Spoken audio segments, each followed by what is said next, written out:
Chapter 1. The Scottish Highlands. April 3rd, 1924. Where? I asked, having just come indoors and sat down for the first time since breakfast. Castle McFee, Swift replied, trying to keep the excitement from his voice. It's up towards Loch Torridon among the mountains. Laird McFee died on Hogmanay, Florence said, frowning at her knitting. It was a tiny baby coat in cream wool, the little arms sticking out. She was working on the neck. He was quite reclusive. He and his wife never left the glen. She spoke in a soft Scottish accent, strands of pale blonde hair falling forward around her pretty face. Swift carried on with his explanation.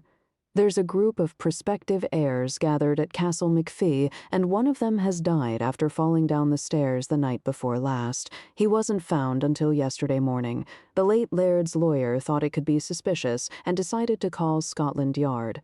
DCI Billings wants us to go up there, Lennox. We were seated in Swift and Florence's cozy parlor above the ancient keep of Braeburn Castle.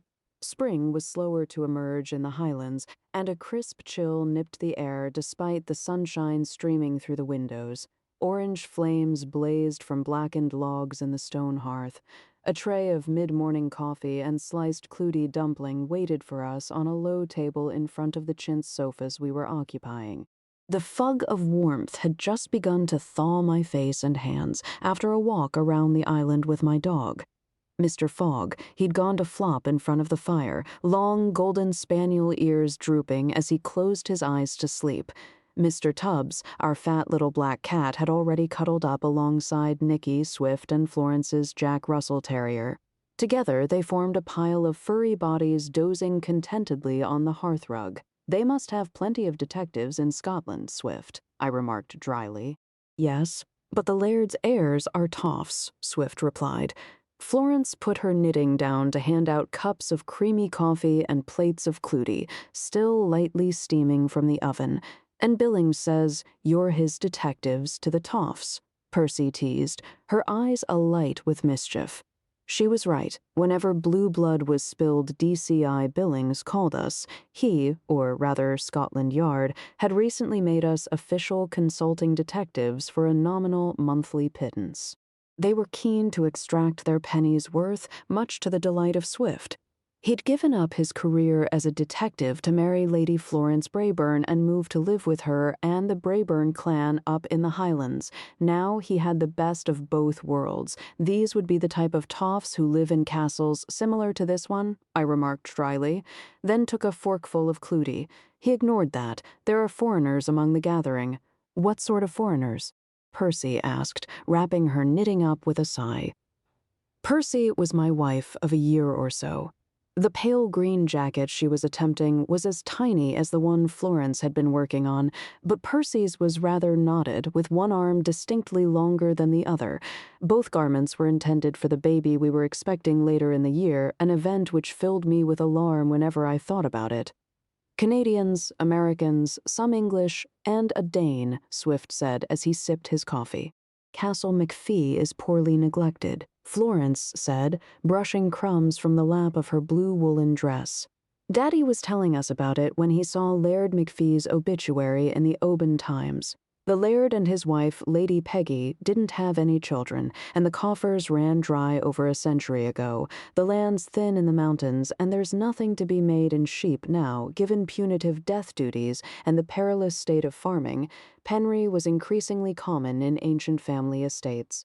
Which one of the potential heirs died? I asked, reaching for my coffee cup. Swift picked his notebook up from the low table. He was wearing a Fair Isle sweater and charcoal gray trousers, rather than the kilt he'd adopted on moving to Scotland. He was looking quite relaxed for a man who didn't actually know how to relax. William Sullivan, aged 53 English. He was from Newcastle. According to the late Laird's lawyer, he had one of the best claims to the title through the bloodline. He read out. Then why were other contenders invited? I asked. I said one of the best, Swift repeated. There's no definitive heir, and those identified as potential claimants are apparently all descended from the female line, which puts them in contravention of the tailsy.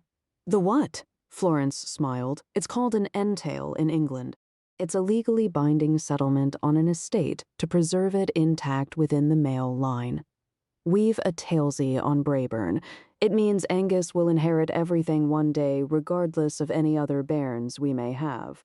We were all aware that Swift's and Florence's little boy, Angus, would inherit the sprawling Braeburn estate, including the castle, loch, distillery, and land. Swift, being English and only related by marriage, would never own the home he lived in. It's the same law as primogeniture in England, Percy said, then asked, is it only men gathered at Castle McFee? Because it is ridiculous in this day and age to exclude women. I asked the same question, Swift said, who not only had socialist tendencies, but also had modern ideas on women's emancipation. It's a mixed group. The lawyer, Sir Richard Fitzroy, has persuaded the laird's widow to have the tailsy amended. They're able to overturn an entail. A tailsy? I asked, surprised to hear it. Yes, the Entailment Amendment Act was begun last century. Swift replied, in certain circumstances it allows estates to be split up or passed down the female line. It safeguarded spousal rights too. A sudden silence descended as Florence and Percy, and I realized he must have researched this at some time. The door opened to break the quiet. Greggs, my butler, entered. Ahem, sir, I have packed your carpet bag and the inspector's. The boat is ready. MacDonald is fretting to be off. He says the wind might turn. What? I sat up. Greggs adopted an air of innocence as his eyes slid in the direction of Swift. Swift's lean cheeks showed a faint flush of guilt. I thought we should get moving. It will take a few hours to drive there. Swift, I began, then realized my wife was smiling. You can hardly refuse, my love, Percy said. And you'll enjoy it. You always do. No, I don't. She raised her brows in feigned disbelief. Learn, are you and Florence coming? I asked, unable to resist her teasing. She looked particularly beautiful in the early stages of pregnancy. She wore a blue dress the color of her eyes, her blonde hair pinned back from her lovely face, a flush to her cheeks, and a smile never far from her lips. No, she replied lightly. There's a cairn on the mainland. I've been dying to investigate, and Florence and the Laird have promised to take me there tomorrow if the weather holds. So you've already planned? I tried objecting. Swift cut in with an explanation. Billings telephoned while you were out walking, Lennox. We thought it best to pack and prepare. I swore under my breath. We'd only arrived yesterday, supposedly to enjoy a couple of weeks of peace at the castle with Swift and Florence and the Braeburn clan. I'd been trying to persuade Percy to stop digging things up and take some rest. She was an archaeologist, and it hadn't taken her long to discover our home in the Cotswolds was surrounded by history going back to the Iron Age and beyond. She'd recently heard rumors of a Roman villa under an old plague pit in our village of Ashton Steeple and wanted to investigate. I'd immediately called Swift and invited ourselves up here. I'd been rather looking forward to fishing in the loch and touring the whiskey distillery that Swift and the clan had rebuilt over in Braeburn village. Lurney finished my coffee in irritated silence, then put the cup down. Greggs, you're coming, I told him. What? Pardon, sir, but I thought he tried quibbling. If the place is running into dereliction, the least you can do is come and make things comfortable, I said. I didn't say it was derelict, Swift countered. Florence mentioned it was neglected. Well, if Castle McFee was neglected and the funds ran out a century ago, it amounts to the same thing, I replied tersely. Greggs, you'd better get a move on if MacDonald is waiting. Sir, but he spluttered. Now, I ordered. You can help find the killer, Percy told him. He stopped spluttering. Can I, milady? His face brightened at the thought. Assuming there is one, I replied. His face dropped again. A group of heirs gathered together vying to inherit a castle, and one just died after falling down the stairs. Percy said, I'd be surprised if it truly was an accident. Indeed, milady. Greggs cheered up again. The skiff is waiting. Greggs, Swift warned him. MacDonald gets tetchy if he's held up. I will not be a moment, sir, he assured us, and tottered off, a grin of excitement on his old phiz. A good 30 minutes passed before we were seated in the rowing boat, ready to be waved off by the small crowd gathered on the island shore. Fogg was with us, sitting shivering on my lap. Swift had donned a suit and tie and was buttoned up in his new trench coat, scarf, gloves, and whatnots. Greg's had reverted to a balaclava under his bowler, which was tied down with a black scarf. He'd enveloped himself in a voluminous green cloak and looked like a mobile tent. I was in a dark greatcoat over my usual winter tweeds, cream sweater, and a dark red scarf that Percy had given me for Christmas. Learn we held carpet bags on our knees because there was water swilling around our boots in the bottom of the shallow boat. "Ye'd best hang on. The wind's got up and it'll be pitchin'," Donald MacDonald, the laird's gruff, Gilly Moore, told us. "If ye'd come when I'd told ye, we wouldn't be tossed a boot like this." He set the oars into the white-tipped waves and pulled away. Icy salt spray hit us in the face, the wind buffeting cold about our ears. We waved to Percy and Florence, both now wrapped in thick paisley shawls over their winter woolen frocks. Angus was with them. He jumped up and down, arms in the air, a happy little 3-year-old with Swift's dark hair and dogged determination. Nicky raced up and down the shore, yapping madly in the usual manner of excitable Jack Russells. Learned had strolled down to join the group, a dignified man with leonine white hair, beard, and togged in full Scots garb of kilt black jacket, sporran, cream socks, dirk, and a flowing cape. His piper came with him, as was usual, and piped us off to a mournful tune. Greg's pushed a gloved hand from the folds of his cloak and fluttered a white handkerchief. You'd think we were going to war. The clamber to get out of the boat almost ended in disaster. Greg's wobbled on the slippery dock and would have ended in the water if MacDonald hadn't caught him. Foggy spotted a duck on the sandy shore and raced off, and I realized I'd forgotten the half bottle of Braeburn I'd intended to bring. I went off muttering to myself to find my Bentley in the Braeburn boathouse and cranked her up. She started on the first turn, which was a relief, and it lifted my mood somewhat. Greg's tottered over and took up position in the rear, unable to hear a word under the scarf and balaclava. Swift had picked Foggy up and hauled him over to place next to Greg's. Then he climbed into the passenger seat to navigate. It took hours. Winding lanes, wrong turns, sheep on the road, a fallen tree. We stopped to ask locals when we got lost. They advised that it was just over yon hill, or mountain, or the other side of a distant loch. The colors of spring lit the land in a patchwork of glorious hues of heather, russet, copper beech, and budding green, though I have to admit my mind was on the future, and the baby words like responsibility and commitment rebounded around my head. How was I going to provide funds for nannies and schools and all the usual? And what if there were more babies? It was perfectly likely given the usual marital, actually, I decided not to think about that. Pink-tinged dusk was sweeping across the sky as we drove between steeply rising foothills on a single-track road and turned a corner to see a glen spread out before us. Magnificent trees just coming into leaf circled the tranquil clearing. A crystal-clear river broadened out into a wide arc, bordered by swathes of spring-green grass spread between the sparkling water and the tall castle, standing solid, gray, and rather intimidating on the other side of an arched stone bridge. It seems we'd arrived at Castle McFee. Chapter 2. A wee doggy. Ah, that's better than all them Oatlanders. An elderly chap in butler's garb had opened the massive front door. He held an umbrella over his head, despite the lack of rain and him being indoors. Foggy ran a circuit around the echoing hall, then headed for a broad stone staircase. The butler watched him go, then turned back to us. "I'll thank ye kindly for that," he said, and closed the door in our faces. Learned I'd driven through a vaulted archway into a cobbled inner courtyard and parked the car some distance from the gray, stone-framed entrance. We'd unloaded our bags and carried them to the raised front doorstep. Foggy had, as usual, run straight into the house when the doddery butler opened up. We stared at the studded oak door for a moment, then I lifted the heavy iron knocker and rapped loudly once again. Nothing happened. Swift stepped forward and tried the same. The door swung back open. Learn what? A short, stocky chap stood in the lofty doorframe. He wore ill-fitting Scots garb that looked ridiculous on the man. A black jacket too tight across his chest and plump stomach, his gray shirt creased, the tartan kilt reaching halfway down his calves, cream socks gathered round his ankles, and he'd hitched the sporran up around his paunch.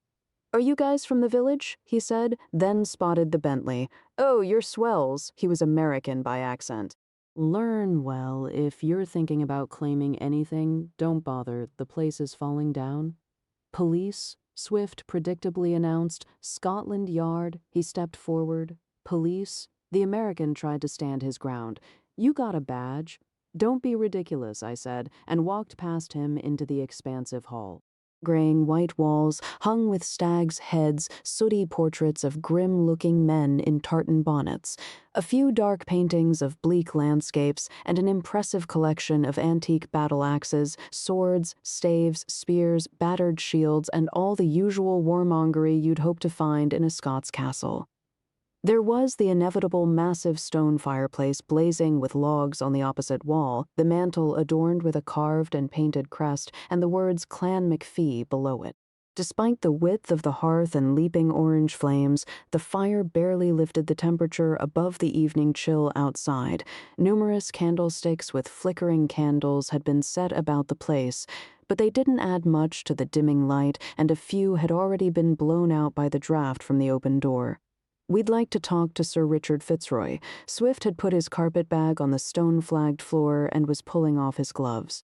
His eyes were on the stone staircase, or rather the faded Persian rug at the foot of it. "I'm not a servant, you know," the American complained, then focused on Greg's, still swathed in his ridiculous outfit. "You brought your own mortician?" "That is my butler," I said. "Who are you?" "You got a butler?" He sounded surprised. "Gee, our cops only get donuts." I eyed him. I guessed him to be in his late 50s, with thin graying hair combed over a bald patch and unkempt brows above beady brown eyes. Major Lennox asked who you are. Swift cut in. "I'm Malone, Mick Malone, and I ain't got no reason to be running round at your say-so. If you want the lawyer, you tell your butler to go find him." "Mr. Malone." A female voice from above shut him up. Craggy mentioned some men had arrived. "Learn." We craned up to see a lady standing with her hands on the balustrade running the width of the next floor up. A heavy black chandelier hung above from a chain, the light from the candles illuminating her white hair like a halo. "Hi there, Lady Peggy," Malone replied in a friendlier tone. "They want to see Fitzroy." "Greetings," I called up. "We are police," Swift added. "Inspector Swift and Major Lennox. We've been sent by Scotland Yard." "Oh, you're the detectives." "Lurney was informed you were attending." She called back, her accent distinctly English. "Would you mind coming up? And Mr. Malone, please don't leave the front door open. The air is really quite frigid." She gazed down at us for a moment more, then stepped back and disappeared. Greggs had been staring about, his eyes framed by the round sockets of the black balaclava. When he spotted the lady, he'd whipped off the scarf tied around the bowler, removed his headgear, and smoothed down his hair. "I'm ready to assist, sir," he announced. "You can take our bags to our rooms," I told him, "assuming you can find the butler. He's called Craggy." Malone had closed the heavy front door with a bang and was now marginally more friendly. "He's as rickety as everything else in this place. Come on, we can go see her ladyship. She'll have gone back to the drawing room. It's too cold to hang about in the hall." "Fine," I agreed. "Sir, Milady said I could assist in the detecting," Greggs reminded me. "And you can when we have some detecting to do," I replied. That didn't seem to help, and he remained on his spot, the bags at his feet and a distinct sulk on his hangdog face. Swift had already moved to the bottom of the stairs and was staring up them, presumably looking for bloodstains. "There weren't any? Did you see the body?" he asked Malone. "Yeah, me and everyone else," he replied. "Mrs. Craggy found the guy yesterday morning. She's the housekeeper, married to the old butler. She hollered the place down and woke us all up." It was still dark. She was in her nightdress and carrying a lantern. It was real spooky. There's no electric nor nothing here. They've got a telephone in a room in the hall, but that's as modern as it gets. I had to use a flashlight to find out what was going on. We were walking up the stairs, the stone treads worn smooth and dipped in the middle. Learn when was the victim last seen alive? Swift asked, already shifting into police mode. What do you call him a victim for? Malone bristled. He fell down the stairs, cuss he drank too much. Geez, you guys are all the same, suspicious of everyone and always looking for trouble. We arrived at a wide landing jutting out over the hallway below. Tall, narrow windows in the opposite wall were filling with pink and orange light as the sun dropped into the sliver of pale sky between layers of gray clouds and the jagged peaks of distant mountains. You didn't answer the question, Swift persisted. I don't know when he was last seen alive. Do I? Malone complained. We were all talking and having a drink, then we went to bed. He was still drinking when I left. Oh, Mr. Malone, there y'are. An American lady of mature years arrived from a passageway at the end of the landing. I believe they're about to serve drinks in the drawing room. She looked up at us. Are y'all more heirs? No, I'm Inspector Swift, and this is Major Lennox, Swift announced from Scotland Yard, he added. Now that he was back working for Scotland Yard, he found every opportunity to mention it, and to wear the new trench coat he was still sporting over his suit. I'm Miss Susanna Bellamy. She held her hand out. We made the usual formalities. They're detectives, Malone told her. They think Sullivan was pushed or something. We're simply here to determine the facts, Swift said. No one said anything about detectives coming. Miss Susanna Bellamy said, but I'm thinking there's not going to be much for y'all to do. Poor Mr. Sullivan had too much to drink and fell down the stairs, although I do believe it's a fine thing to have two handsome young men about the place. Greggs must have heard us because he'd rushed to the top of the stairs. He came and gave a simpering bow. This is Greggs, my butler. I introduced him. Oh, a real butler, she laughed, her face lighting up. She was quite short, slim, with a high-collared lace blouse under a cashmere sweater and matching skirt in lavender blue. Now, I wish I had someone like you back home, Mr. Greggs. We'd have such a time of it. She put a thin hand to her chest, and I insist y'all call me Susanna. Brown eyes crinkling in her delicately lined face. Her tinted blonde hair was carefully swept back behind her ears. She wore elegant diamond earrings and a bracelet to match. She probably had a necklace in the same style, too, because the cut and quality of her clothes spoke of understated wealth.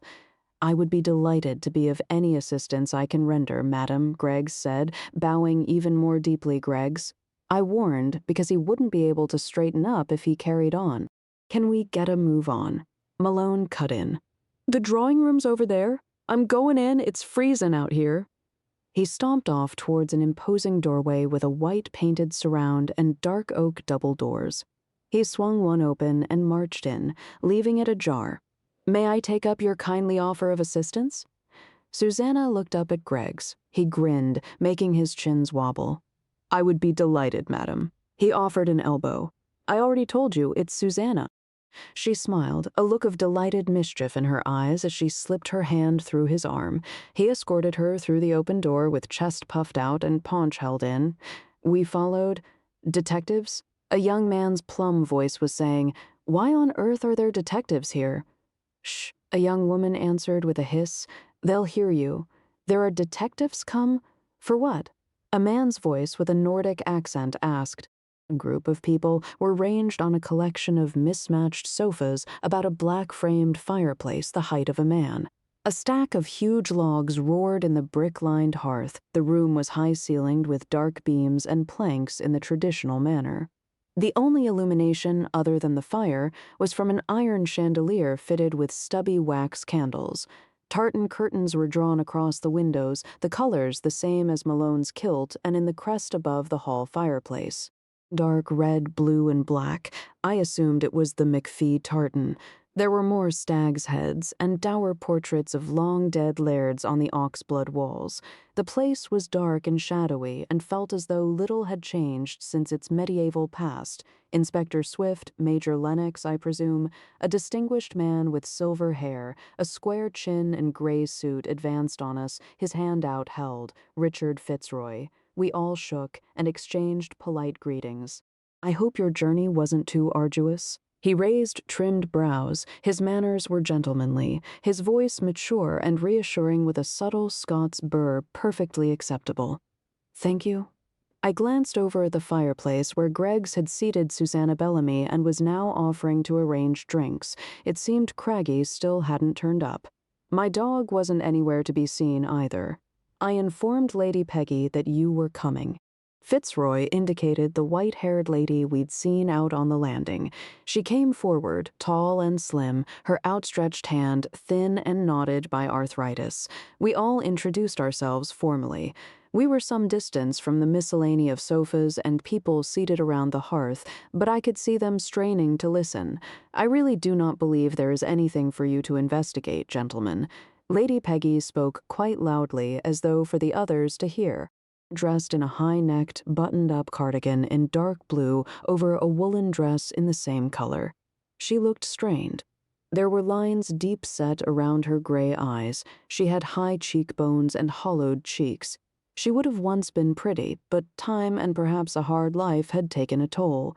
But it will lay our minds to rest that it was a mere accident and not something worse. Her gaze flicked to Fitzroy for a moment, and the lawyer gave a light nod of agreement in response. Lowndes' loud voice broke over from the muted group around the fire. "I want some of that whiskey I had last night," he was telling Greggs. "Why do they only serve wine or sherry before dinner? What kind of drink is sherry anyway?" Lady Peggy grimaced but didn't look round. "How would you prefer to proceed?" she asked us more quietly. "We'll join the crowd," I replied, before Swift had a chance, "and ask a few questions over drinks." Swift frowned at that, of course. He probably had a whole list of investigative procedures drawn up, but I needed to sit down and drink something comforting after the long drive. "I think that is an excellent course of action," Fitzroy agreed. "Lady Peggy?" He turned to her. "Yes, please come and meet the She hesitated, as though unsure how to describe them. "The gathering of the clan McFee, Nutch Chapter 3. Now, we shall not stand on ceremony," Susanna Bellamy said as we moved to join the small throng. "Y'all sit down. There's plenty of room." Susanna smiled up at us from the corner of a worn sofa nearest the fire. She was open and friendly, in contrast to Lady Peggy's more rigid formality, although given the situation it was hardly a surprise. The widow of the late Laird was on edge. Here, a young lady with long auburn hair shifted across on a dark green sofa to make room. "I'd love to hear more about your work. I think detecting crime must be fascinating." "Swift's the expert," I said. "Oh, that's dandy." Her face lit up as she fixed bright eyes on him. "I think I ought to," Swift began. She reached up and tugged at his arm. "You English are real uptight, aren't you? I'm Molly Patterson, all the way from Calgary, Canada." She laughed as Swift unbalanced and plonked down next to her. "Oh, you shouldn't admit to coming from Calgary," another young lady drawled, her face made up, bright blonde hair shingled and fixed with brilliantine. She wore a sequined green dress and jangled with gold jewelry. "It's totally Hicksville." She raised eyes narrowed with speculation in my direction. "You're the man who brought his own butler? I think that's so copacetic. I'm Belinda Guthrie, by the way. My family started in Toronto. We made our fortune there, but we're in California now. The weather in Canada was just too grim. Why don't you come sit down and tell me about yourself, Major Lennox?" She patted the seat next to her, a coy smile playing on her pouting lips. She looked about the same age as the fresh-faced Molly, but her attempted archness added years to her, and not in an attractive way either. "Thank you, but I have business to discuss." I went to sit near Fitzroy, who had settled on a sofa alongside Lady Peggy. Whatever, but you're wasting your time." Sullivan just fell down the stairs. Belinda Guthrie's mouth twisted in irritation as she lifted her wine glass to sip from it. "Do you use your instinct to tell you who's guilty? Or is it a forensic process, or both?" Molly Patterson began interrogating Swift. She wore beige slacks and a roll-neck sweater in a rich reddish brown. A modern outfit, practical and comfortable. It suited her. I've always thought detectives are natural-born hunters who use their skills to track down assassins in the dark. Susanna Bellamy turned to address me. "Possibly," I said, trying to catch Greg's eye. Everyone around the fire was already clutching glasses of white wine or sherry, and he was now beetling about serving those sitting further back. He had paused to hold out the drinks tray to a chap with half-moon spectacles perched on the end of his nose. The man had thin gray hair, lean and rather sinewy. He looked intense, even from where I was. Sitting bolt upright, a notebook in his lap, he was observing everyone very closely. He reached to take a sherry, drank half of it in one swift motion, then carried on watching. I'd like to establish William Sullivan's movements before he was found yesterday morning. Swift had managed to quieten Molly and was reaching for his own notebook. Molly watched him with fascination. "I could help," she said. "No, thank you," Swift replied as he held his pen poised over a clean page. "I believe I was the last to see him," Fitzroy offered. He was a handsome man, obviously intelligent, and with a sense of solid reliability about him. He and I were drinking in here after everyone had gone to bed. He had asked to talk to me privately, and I stayed behind to hear him out. "What did he want to talk about?" Swift asked as he wrote the date, April 3rd, at the top of the page. "He insisted he was the heir," Fitzroy replied, a hint of wryness in his Scots brogue. "He demanded I have the other contending heirs removed from the castle and hand him the deeds. He was rather the worse for wear." Sullivan was a lowlife. Belinda Guthrie cut in loudly. "I expected everyone to have money. He obviously didn't. I'm surprised he was even asked. He had every right to be here," Fitzroy replied, "and he was actually very wealthy." "Huh." Belinda carried on. "There's no way he would have stayed and looked after the castle. Learn he'd have sold it soon as he got his hands on it." "The Talesy does not allow the castle to be sold," Fitzroy stated, suddenly stern. "I thought I had made that clear to everyone. Well, most all of us understood it when you said it," Susanna Bellamy replied, "but I guess not everyone was listening." Belinda Guthrie's thinly plucked brows snapped together. She retorted, "I didn't say he could sell it. I simply said he'd have wanted to." Greggs was pottering slowly in our direction. It gave him a meaningful stare. "I'll take a sherry, please." A young man, slim, long-faced, and long-limbed, waved a hand at him. His was the plumb English voice I'd heard earlier. He was sitting some distance from the others. "Certainly, sir." Greggs lowered the tray for the chap to help himself. Swift ignored the tart discourse around the fire. "Did Sullivan leave the room before you?" he asked Fitzroy. "No, he searched for his words, crass and argumentative. I found his manners wanting. I explained the situation to him and then left. And he'd had a lot to drink," Swift continued as he made a note. "Yeah, that's what we said already," and he was slurring his words. Malone had gone to wander around, but now came over from a tall display cabinet full of fussy gilded ornaments and the like. He was a lug, much as I dislike to talk ill of the dead, Susanna said. "I have to agree." "Me too," Molly Patterson echoed. Learn Lady Peggy didn't say anything, but her expression indicated she was of the same mind. "What is this lug?" the pale blonde-haired chap asked. He was obviously the Dane by his accent and Scandinavian good looks. Both Molly and Belinda turned eagerly in his direction. "A nasty guy," Molly explained. "A real louse," Belinda added. "A bad man," Malone said. "Yeah, he was." The Dane agreed in heavily accented English, a fellow not to be trusted. "And you are?" Swift asked him. The Dane frowned. "Lars Olafsson, you are these detectives." "Yes," I replied. "I think you have nothing to detect," Lars declared and leaned back to cross long legs clad in stone-colored trousers, his heavy cable-knit jersey in the same color. The upright chap with the half-moon glasses came over. "May I join you?" he said with a stiff bow. "Professor Coltrane?" Lady Peggy broke into a smile. "Please do. I was surprised you had not done so already." "I apologize," the professor said. Another American. He wore a dark red dicky bow with a plaid shirt below a brown jacket complete with elbow patches and dark corduroy trousers. It was an interesting ensemble. I was having a contemplative moment. I prefer to remain solitary. When I am required to talk to people before I am ready, it quite disrupts my equilibrium. But it's sometimes good to be disrupted, Susanna said to him. I live on my own, and I can tell you too much solitude is bad news. And end up talking to my cats. And once they start talking back, I just know I have got to go out and get some company. I'm used to being alone. The young plummy chap had followed the older one, though I'm not terribly keen on it. He was too tall for his sparse frame, although well-dressed in a tailored waistcoat and trousers with tie and formal shirt. "I'm Daniel Addison, by the way," he said. "Sit down, will ye?" Malone called to him. "You're blocking the heat from the fire."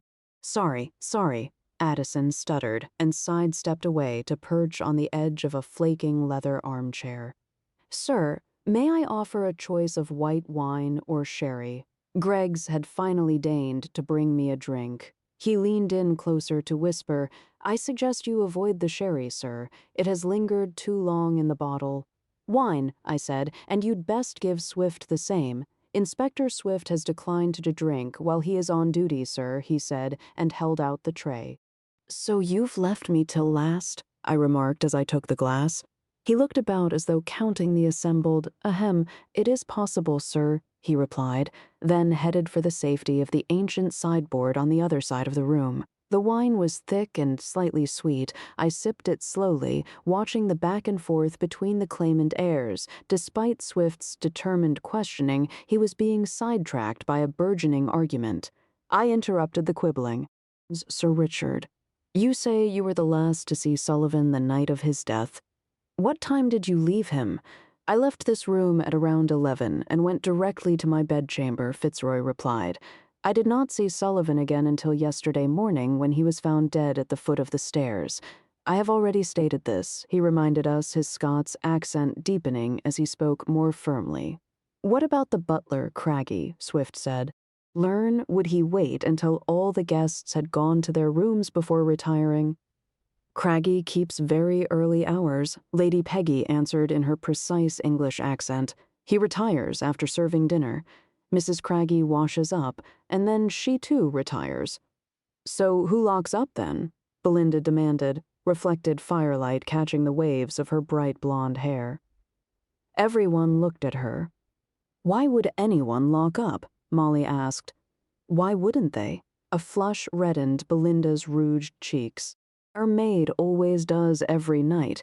We have 6 outside doors and a triple garage, plus the pool house," she replied, then added sharply, "We don't all live in the middle of nowhere. Are you living among thieves?" Lars asked in his deep voice. "No, of course not." Belinda was indignant, her cheeks now almost scarlet. "We're just careful, that's all. We live in a city and you never know who is around. Then why do you live there?" Lars continued pedantically. I heard a few sniggers from behind me. "Because there are stores and restaurants and streetlights and cars and people," she replied, then added vehemently, "And we like living there. What do you want to live here for then?" Malone asked the obvious question. Everyone waited as she glared around, then sat up with her chin held high. "I am here to represent my family. We think it might make a fine property for hunting vacations. And now that I've seen it, I think we should have it because we can afford to pay to have it properly maintained." "Well, there's a modest reply," Molly said. "I'm not surprised you left Canada with an attitude like that. I think Canadians are nice people," Lars said. Molly flashed a big friendly smile at him. He smiled back, a glint in his pale blue eyes. "What time did you all go to your rooms last night?" Swift interrupted loudly. "I went at 9:30, Susanna Bellamy said. "Just before 10 o'clock, the young man, Daniel Addison, replied. "I went at the same time as Molly." He looked at the Canadian. He'd been intently watching the interchange between her and Lars Olafsson.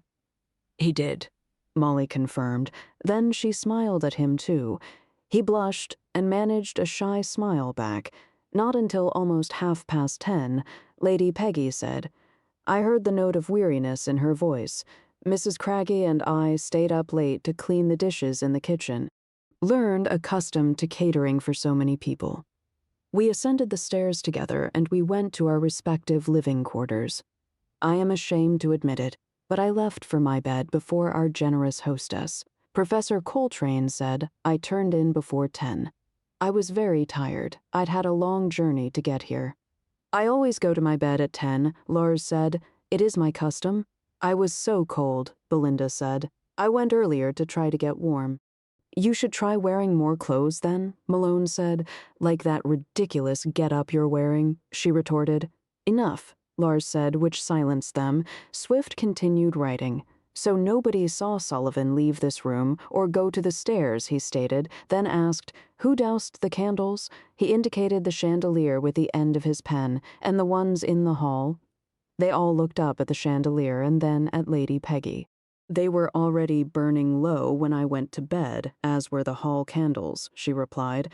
"I asked Craggy the same question myself the next morning. He said they were almost ready to be replaced and the guests would need to see their way, so he had left them to gutter out overnight." Swift nodded and turned to a fresh page. Belinda, Molly, and Daniel stared up again at the iron candelabra.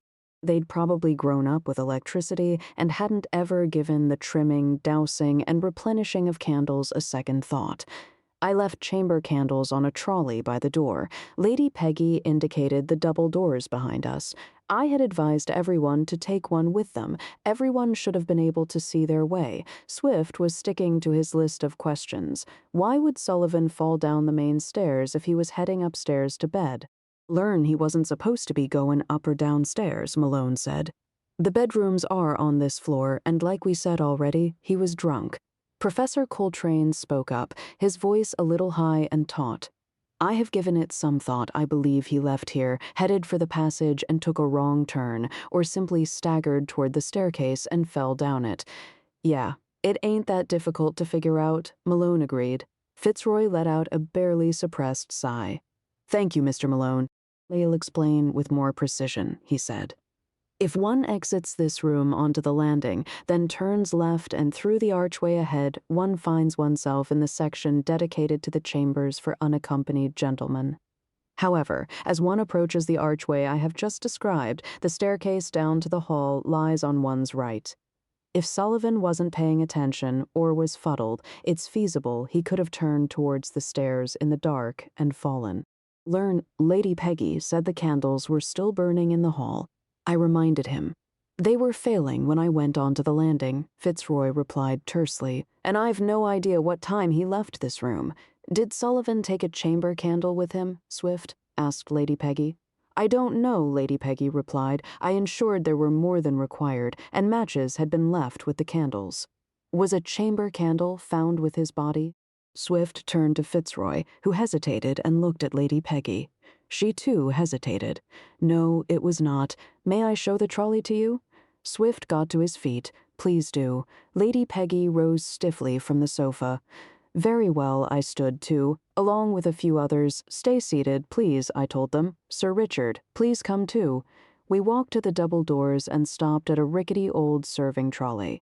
Its stained wooden top held 5 unused candles in typical enamel holders, shallow white dishes with blue rims, finger loops, and creamy beeswax candles gripped by metal stems. "Where are the others?" Swift asked. "Left in people's bedrooms or bathrooms, I imagine." Lady Peggy glanced back at her guests and replied quietly, "It's Craggy's job to keep the candles filled, but none of the heirs think about that. They have very little idea how a residence such as this is run." "Do you often have guests, Lady Peggy?" I asked. "Not at all," she replied, keeping her voice low. "The Laird never wanted anyone here. He would have been furious at this invasion." She suddenly glared at Fitzroy, anger creasing the lines of her face. "I cannot thank you for this, Richard. It was not what I wanted." Fitzroy lost a little of his gravitas as she took him to task. "I apologize, your ladyship, but as there is no true-born heir, there's really no choice." "Is that my fault?" she hissed. "No, of course not. Please do not take offense, dear lady. I mean none," he replied. That raised my brows, but neither Swift nor I questioned it. The conversation behind us had dropped to a hushed tone. Those gathered around the fire were all peering in our direction, including Professor Coltrane, who was sitting up rather in the way of a scrawny chicken listening out for a fox. Greggs had wandered closer to us and paused to polish some glasses on another long sideboard. "That was a great misfortune for which it seems I am still paying." Lady Peggy spoke harshly. I could see hurt in her eyes and hear the bitterness in her voice. "And I'm sorry for it, too," Fitzroy answered sincerely. "But we have been through this, and you did agree to the course of action. Did you consult the laird on what he hoped to happen to the estate on his death?" Learn Swift asked, also keeping his voice low. Yes. Some years ago, Fitzroy answered patiently. He was aware that there was no clear answer. I advised him that the Talesy could be amended to expand the possible group of heirs. I asked him if he would like me to do this, but he refused because he did not want the expense. Anger still burned in Lady Peggy's eyes, and the cost will now be borne by the estate, which will further impoverish us. How did the Talesy affect the inheritance? I cut in because things were getting a little heated. In its original form, it was the same as the English primogeniture, Fitzroy replied. Only a son or the nearest firstborn male could inherit. But this can now be amended to include the female line and women. As you can see from the gathering, there are ladies present. If they had been omitted from the list, any one of them could have contended the inheritance on the basis of the Talesy Amendment Act. "You didn't have to invite them here," Lady Peggy hissed. "I thought I had just made clear why I was obliged to." Fitzroy hissed back. "It is a matter of the law and their legal rights. Surely you must know who has the most right to the estate," Swift said. "We do not," Fitzroy answered tersely. Lady Peggy added, "There is a family tree in the library, but it does not include the outlying branches, and there are many, many offshoots. These people are descended from them." I narrowed it down to these few. Fitzroy continued, "And I have asked them to bring legally recognized documents, letters, old wills, or even photographs they may have to support their claim. One of them might possess something that could definitively secure their right to the estate and the title." "Fine," I said, "but it sounds like Sullivan just fell downstairs. Why did you contact the police?" Swift quickly added, "We are prepared to investigate further if you have any evidence of foul play."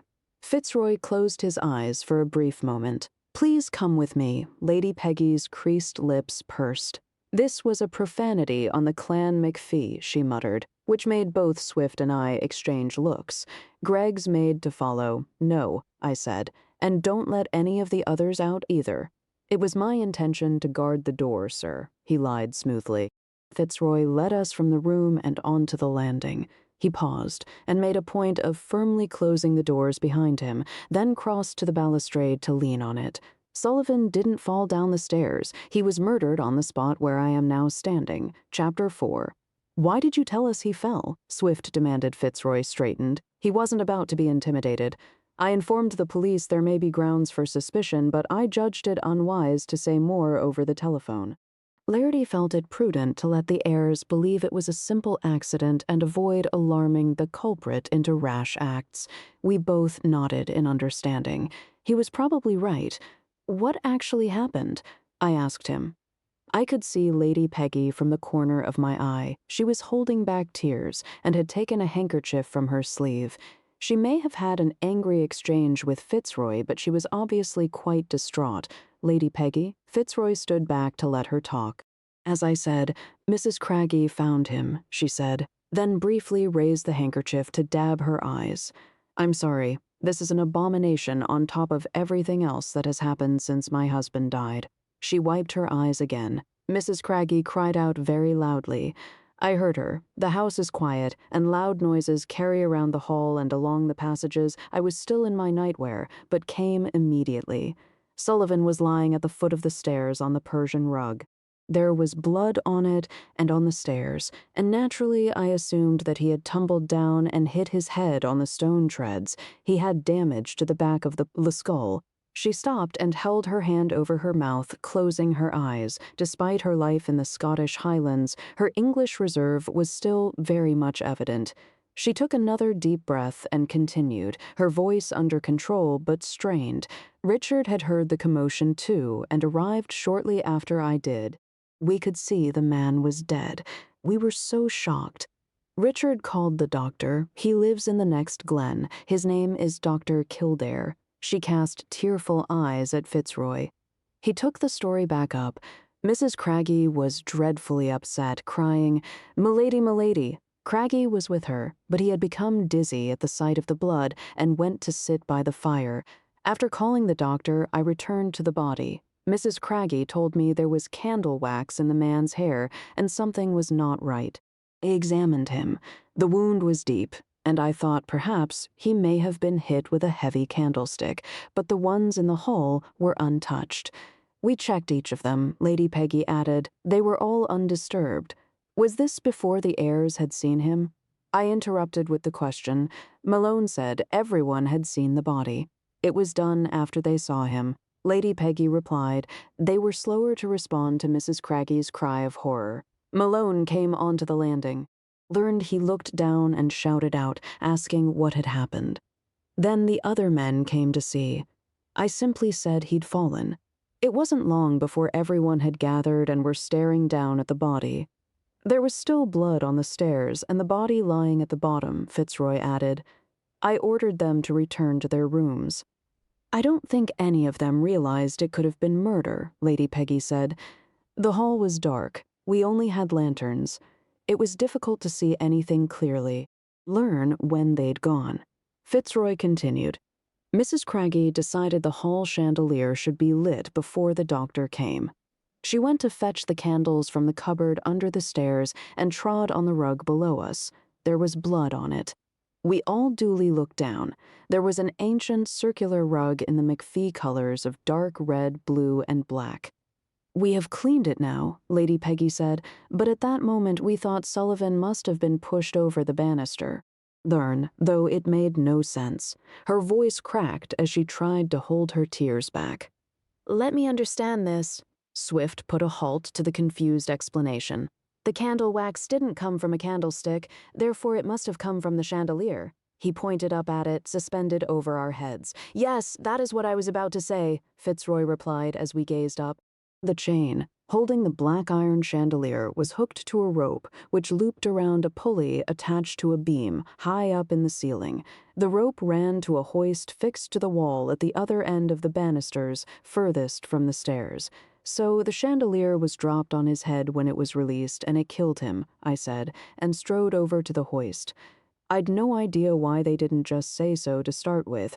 I reached to turn the iron handle and lowered the chandelier. The mechanism was of standard design, very old, of course, because this method had been in use since they did away with flaming torches. It worked smoothly and silently. The rope connecting the chain was relatively new, or less than 100 years anyway. I stopped when it was at head height, blood. Swift had taken hold of the wheel-like rim of the chandelier and tipped it for a better look. It's on the under edge of this dish. There were a dozen black metal dishes, each fitted with a spike holding a thick candle. The flames fluttered as Swift maneuvered the heavy structure around, the black chain creaking as he did so. Oh, I thought Mrs. Craggy had wiped it all off, Lady Peggy said. She tried her best. Where was most of the blood? Swift asked, bending to peer at the underside of the chandelier. On the rim nearest you, Fitzroy replied, then lowered his voice. I believe two of the heirs worked together. Learn one must have been down in the hall and called up to Sullivan to position him under the chandelier, and the other waiting in the dark, poised to release the hoist. Sullivan would have collapsed over the banister rail, causing the blood to drip onto the circular rug below. Then the person down in the hall went up to help the other drag Sullivan to the top of the stairs and roll him down them. How heavy was Sullivan? I asked. Almost as heavy as me, Fitzroy said. The lawyer was a tall and solid man for his age. Swift had allowed the chandelier to sway until it hung freely on its chain, then he went to wind the handle to raise it back up into its usual position. When was the hoist last oiled? He asked. Just before the laird's funeral, Lady Peggy answered. Craggy has always looked after the candles and lamps. He had been asking to overhaul the chandelier for years, but the laird refused. I gave him permission to do so after my husband died. She was clasping her knotted fingers together. Craggy, I said in question. Why is he walking round with a brolly? He is not an eccentric, Lady Peggy explained. The umbrella was a form of protest. My husband had refused to mend a leak in the roof of the old sector, and the umbrella was Craggy's response. We did have the leak mended in the end. That made me smile. It was the sort of thing Greggs would do. He was carrying it when he answered the door to us, Swift said. Yes, I know, Lady Peggy sighed. I'm afraid he is now protesting against the guests in the house. He is not accustomed to providing for visitors. Could you send him to us, please? Swift asked. He can show us to Sullivan's room. Aye. Lady Peggy glanced at Fitzroy. I will do so. Thank you, Swift said. They hesitated for a moment, then parted Fitzroy to the drawing room, Lady Peggy to head through the opposing archway to that near the stairs. He was hit on the head by the chandelier, Swift said, when we were alone. He collapsed with his head and arms hanging over the rail, and the wound bled onto the circular rug below. Then the killer carried or dragged Sullivan's body along here. He indicated the landing, to the top of the stairs, and let him roll down. The killer must have had enough strength to do so, or there really were two of them. If it was planned, then it was a damn poor plan. Letting him bleed onto the rug below, the banister gave the game away immediately, I remarked. It would have been easier just to push him down the stairs. Falling downstairs is not necessarily fatal, Lennox, particularly if he's drunk. He'd probably just collapse and roll down to land none the worse, apart from a few bruises. We walked across to trot down the steps to reach the faded Persian rug at the bottom and knelt down to examine it. The pile had been scoured flat in places. The housekeeper must have used a heavy scrubbing brush. There was no sign of any blood left on it. I'm surprised they didn't just throw it away. It's an antique, Swift said. One of the predecessors must have brought it back from somewhere abroad, presumably when they had some money to spend. I walked over to the circular rug below the chandelier. That, too, had been cleaned with vinegar by the smell. The cloth was threadbare in places with ragged edges and wasn't worth saving either, to my mind. I shoved my hands in my pockets and gazed up and about everywhere, was brushed free of cobwebs and dust, but damp patches were clearly visible below the narrow leaded windows and in dark corners. The furniture was made up of heavy oak antiques, rather battered and chipped but all highly polished, as were the myriad pewter candlesticks. Despite the dusting and polishing and the roaring fire in the hearth behind us, there was an air of moldering decay about the place. What was needed was a great deal of money and someone with the enthusiasm to spend it. I wondered how many of the heirs were really prepared to do that. I was told ye were seeking me. The voice of Craggy called out from above. I looked up. Only the umbrella was visible on the upper landing. We'll come up, Swift called out. There was some muttering. Then, toss some wood on the fire afore ye do. Swift frowned, then turned back to throw a huge log on top of the others. It caused a shower of sparks to fly up into the sooty chimney, and he waited to watch them fall before coming to join me. We walked up to the old butler on the landing. Why the umbrella, I said, even though I knew the reason things fallen doon in the castle. He answered, includin' the dead now. I eyed him. Bent back, sparse white hair, wiry hands, a thin hooked nose, and a face wrinkled with deep creases around brown eyes, which carried a hint of humor. What time did you see William Sullivan last alive? Swift asked, predictably. Just afore I went up to embed, his forehead furrowed even more deeply, pulling his thicket of brows together. That were at 8, as it always is. The laird and the lady was always the same, but now there's Utlanders here, and they stay up to burn the candles doon. Lairly kept with them, eatin' and drinkin', and wife with her. She didn't come till after late, chided her, I did. Then she was up at the Scrike O'Day and found one of 'em dead. He let the umbrella tip back so he could peer up at me. Murderin' each other now, like in the old days. Maybe there's some Scots blood in 'em after all. That made me smile, though I suppressed it when Swift frowned at me. What time is Scrike O'Day? 6:00 the clock, he replied. How did you know what time it was? Swift demanded by the chiming o' the clock on the mantel. Craggy replied, unrepentant. We have our own rooms, and I keep the time right by the kirk bells. He lowered the umbrella and turned around. Now ye want to come and find that Sassenach's room.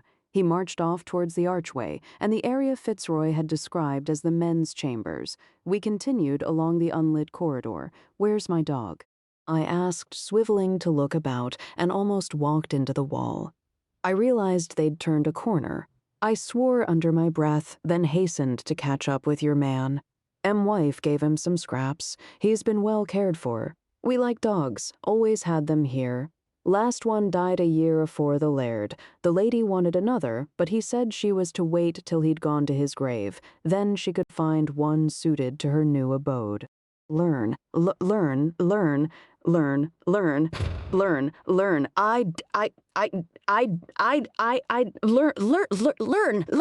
Rapper, learned. Learned. Learn.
The thin carpet beneath our feet was also in the McFee colors. I could only see it by the light of my torch. I ran the beam along the wall. It was hung with dark paintings of men in full Highland kit and stern-looking ladies with buttoned-up blouses, pursed lips, and hair pinned in tight buns. I think this section overlooked the east side of the castle. Lady Peggy is English, I remarked. Aye. The laird found her in the south and brought her back nigh on 50 years since. Lyrna good lady, and never stinted from work. And there's always plenty o' that here. Craggy replied, then stopped in front of a door.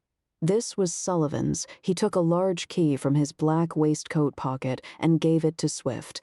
I'll be away, he said, and turned to leave.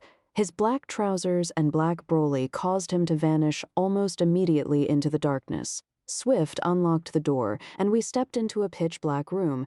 It's freezing, I said, as the cold hit my face. The fire will have been out since Sullivan died, Swift said. I swung my torch about and spotted an oil lamp on the mantel shelf. There were matches and tapers next to it. I kindled a flame to the wick.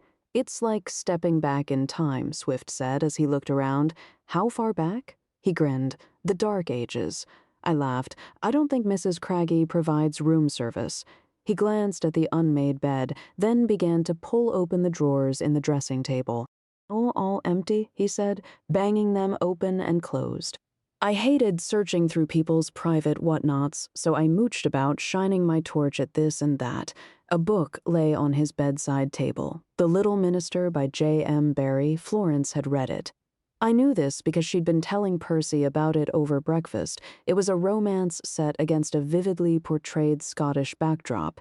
I don't remember anything else because I'd stopped listening the minute she'd mentioned romance. There was something slipped within its pages. I pulled it out. Swift, I called him. He came to look over my shoulder. It was a black and white photo of a man wearing full Scots regalia, including a kilt, sporran, and tam shanter. The chap was grinning broadly, his chin held up. He had the look of a navvy or someone who'd spent a lot of time in hard labor, a flattened nose, battered ears sticking out like pudgy wingnuts, small eyes deep set under a low brow shadowed by the over-large cap. Doesn't look like he's had a privileged life, Swift said. I turned the photograph over. There was an inscription on the back. William Sullivan, soon to become Laird Sullivan McFee of the Glen. I turned it back over. The kilt. What about it? Swift replied. Look at the sporran and the pattern of the kilt. It's the same one Mick Malone is wearing. Chapter 5. He didn't take my word for it, of course. He went through Sullivan's cupboard and then his wardrobe to find those too were empty. Then he dragged the suitcase out from under the bed and opened that up to find it stuffed with clothes after he'd searched through it, including the pockets and linings. He stood up. Nothing, I inquired. As you can see, he said tetchily, and you could help. I replied. We'll go and talk to Malone, he declared. Fine, I agreed. Over dinner. Learn known. Lennox nobody's going anywhere swift. Just let things take their course. I headed for the door. I was cold. It had been a long day, and I was in need of food, and my dog, Craggy, must have taken up his duties as lamplighter because the passageway was now illuminated by oil lamps in a series of niches in the walls. We made our way back to the drawing room to find it vacant apart from Foggy and Greg's. The little dog raced up to us, barking and jumping about in greeting. Lerne bent to ruffle his ears. Ah, sir. Greg straightened up, trying to hide a glass of wine behind his back. I believe dinner is about to be served in the grand dining room. You are expected. I went to the fire to thaw the extremities. You were enjoying something to warm the blood? I raised a brow at him. Ahem, yes, sir. He slid the glass round, then finished the contents in one. Come on, Lennox, Swift said. We can't keep them waiting. He was right. Has anyone dressed for dinner? I asked Greggs as he showed us from the room. I believe a number have donned heavier sweaters, sir, he replied, and the young lady from California has asked for her fur coat. I thought Canadians were weatherproof, Swift said. Only those who have remained in Canada, sir, Gregg said. Foggy led the way downstairs, tail at a jaunty angle, trotting ahead of us, a dog of very little brain, but very attuned to the whereabouts of food. Learn, we crossed the hall. I could hear the clattering of crockery from a distant passage. Presumably the kitchen was somewhere along there. We approached an imposing portal of overlarge proportions. I have offered to help Mr. Craggy, sir. Greggs opened the heavy oak door on the provision he returns the umbrella to its stand. Did he agree? I asked. The noise of chatter, along with the delicious scent of fresh bread and hearty soup, greeted us as we entered. As you can see, sir. Learn. Craggy had indeed ditched the brawly. He now held a white napkin draped over his left arm and was hugging it close to his body, thus leaving him yet again with only one arm functioning. Ah, the detectives, Susanna Bellamy called out from her seat at the long table. Have you solved the mystery? What mystery? Belinda Guthrie demanded. The strange and tragic death of William Sullivan, Molly Patterson said in mock horror. Will ya just see down and let us eat? Malone shouted out. He was still clad in the tartan getup. I was inclined to ask why he was wearing the dead man's clothes, but decided to wait. Ye can put yeself doon here. Craggy was trying to seat me next to Belinda Guthrie, despite my shaking my head at him behind her back. She wasn't wearing a fur coat, but had wrapped a cream mohair shawl around her shoulders. I've no idea why, because unlike the rest of the castle, it was actually warm in the room. Swift had gone to sit next to Professor Coltrane, who I'd have found more interesting than the petulant blonde. We are waiting to say grace, Major Lennox, Lady Peggy said. I sat down and bowed my head. The young man, whose name I'd already forgotten, was on the other side of me. He'd clasped his hands on his lap and closed his eyes. Oh, a dog, Molly called out. Isn't he cute? Everyone instantly snapped out of prayer pose and looked around. Foggy came out from under a Jacobean refectory table set against the end wall, where he'd no doubt gone hunting for lost morsels. Most of the assembled called encouraging words and held their hands out, which naturally caused Foggy to trot from one to the other in the hope of tidbits. He finally realized they hadn't any and came to lie under my chair. He belongs to the detectives, Sir Richard Fitzroy said, and if we could please be silent for grace. He looked at Lady Peggy. Zern, thank you, she said, and then spoke in a clear voice, her earlier anger seemingly overcome. O Lord, who provides for all, bless this table, and those who gather at it, grant us grateful hearts and generous hands, that we may share thy bounty with those in need. May our speech be honorable, our actions fair and just, and our hearts ever mindful of thy grace. In thy name we give thanks. Amen. Amens echoed around the table, and we all reached for our spoons. The soup was oxtail with chunks of meat and carrots, and a thin layer of dripping floating on its surface. It was delicious, as were the warm bread rolls spread with salted butter. Mrs. Craggy must be an excellent cook. I ate in silence as the chatter rose around me. The room was tall, narrow, and imposing, but somehow convivial. It hadn't seemed to have changed since its early days of interclan hospitality. A massive stone fireplace with a mantel decorated with clan insignias and Gaelic mottos above a crackling fire, loaded with a bed of peat and more huge logs. The high ceiling was vaulted, the stone walls lined with hangings made of applied fabrics embroidered onto heavy canvas. There were depictions of men in plaid out hunting on small, sturdy horses with huge hounds running at their sides. Others were feasting at tables laden with roasted meats and goblets of liquor. The dogs lying below, gnawing on bones. It was the sort of life I'd have enjoyed, although probably not for very long, given the propensity for warring, fighting, and getting killed in battle. We were seated either side of the dark oak table lit with a line of heavily embossed silver candlesticks. Celtic symbols were cut into the high chair backs. The laird's chair at the head was the most elaborate of all. It stood empty, a symbolic reminder of why everyone was gathered here. You are English, Major Lennox? The young chap next to me said. Yes. I dunked another chunk of buttered bread roll into my soup. Were you a pilot in the war? He continued. Yes. I read about you in the Times. You solved the birdcage murders, along with Swift, I replied because I couldn't reply yes to that. My name is Daniel Addison, by the way. He had finished his soup and put his spoon down. I did introduce myself, but people hardly ever remember me. I finished my roll. I think Sullivan was murdered. I eyed him, an unprepossessing sort with light brown hair and eyes pale face too long. His narrow chin and thin lips were downcast and nervous. Really, his Adam's apple bobbed in his throat as he cleared it. Mrs. Craggy scrubbed the circular rug from the center of the hall. There wouldn't have been any need to clean it if he'd fallen down the stairs. Learn, was the body still there? Not when she was cleaning it, no. The doctor and ambulance had recently left. Weren't you on the landing with Malone and the rest before the doctor arrived? Yes, but this was later. As I said, it was after the body had been removed. I nodded. How closely did you see Sullivan? Only from the landing. He was sprawled on his back at the bottom of the stairs. We could see his head was a mess. There was blood everywhere, including some on the stone steps. Any blood on the top step? I finished my soup and put the spoon down. No, but there was on the second one down, and most of the others.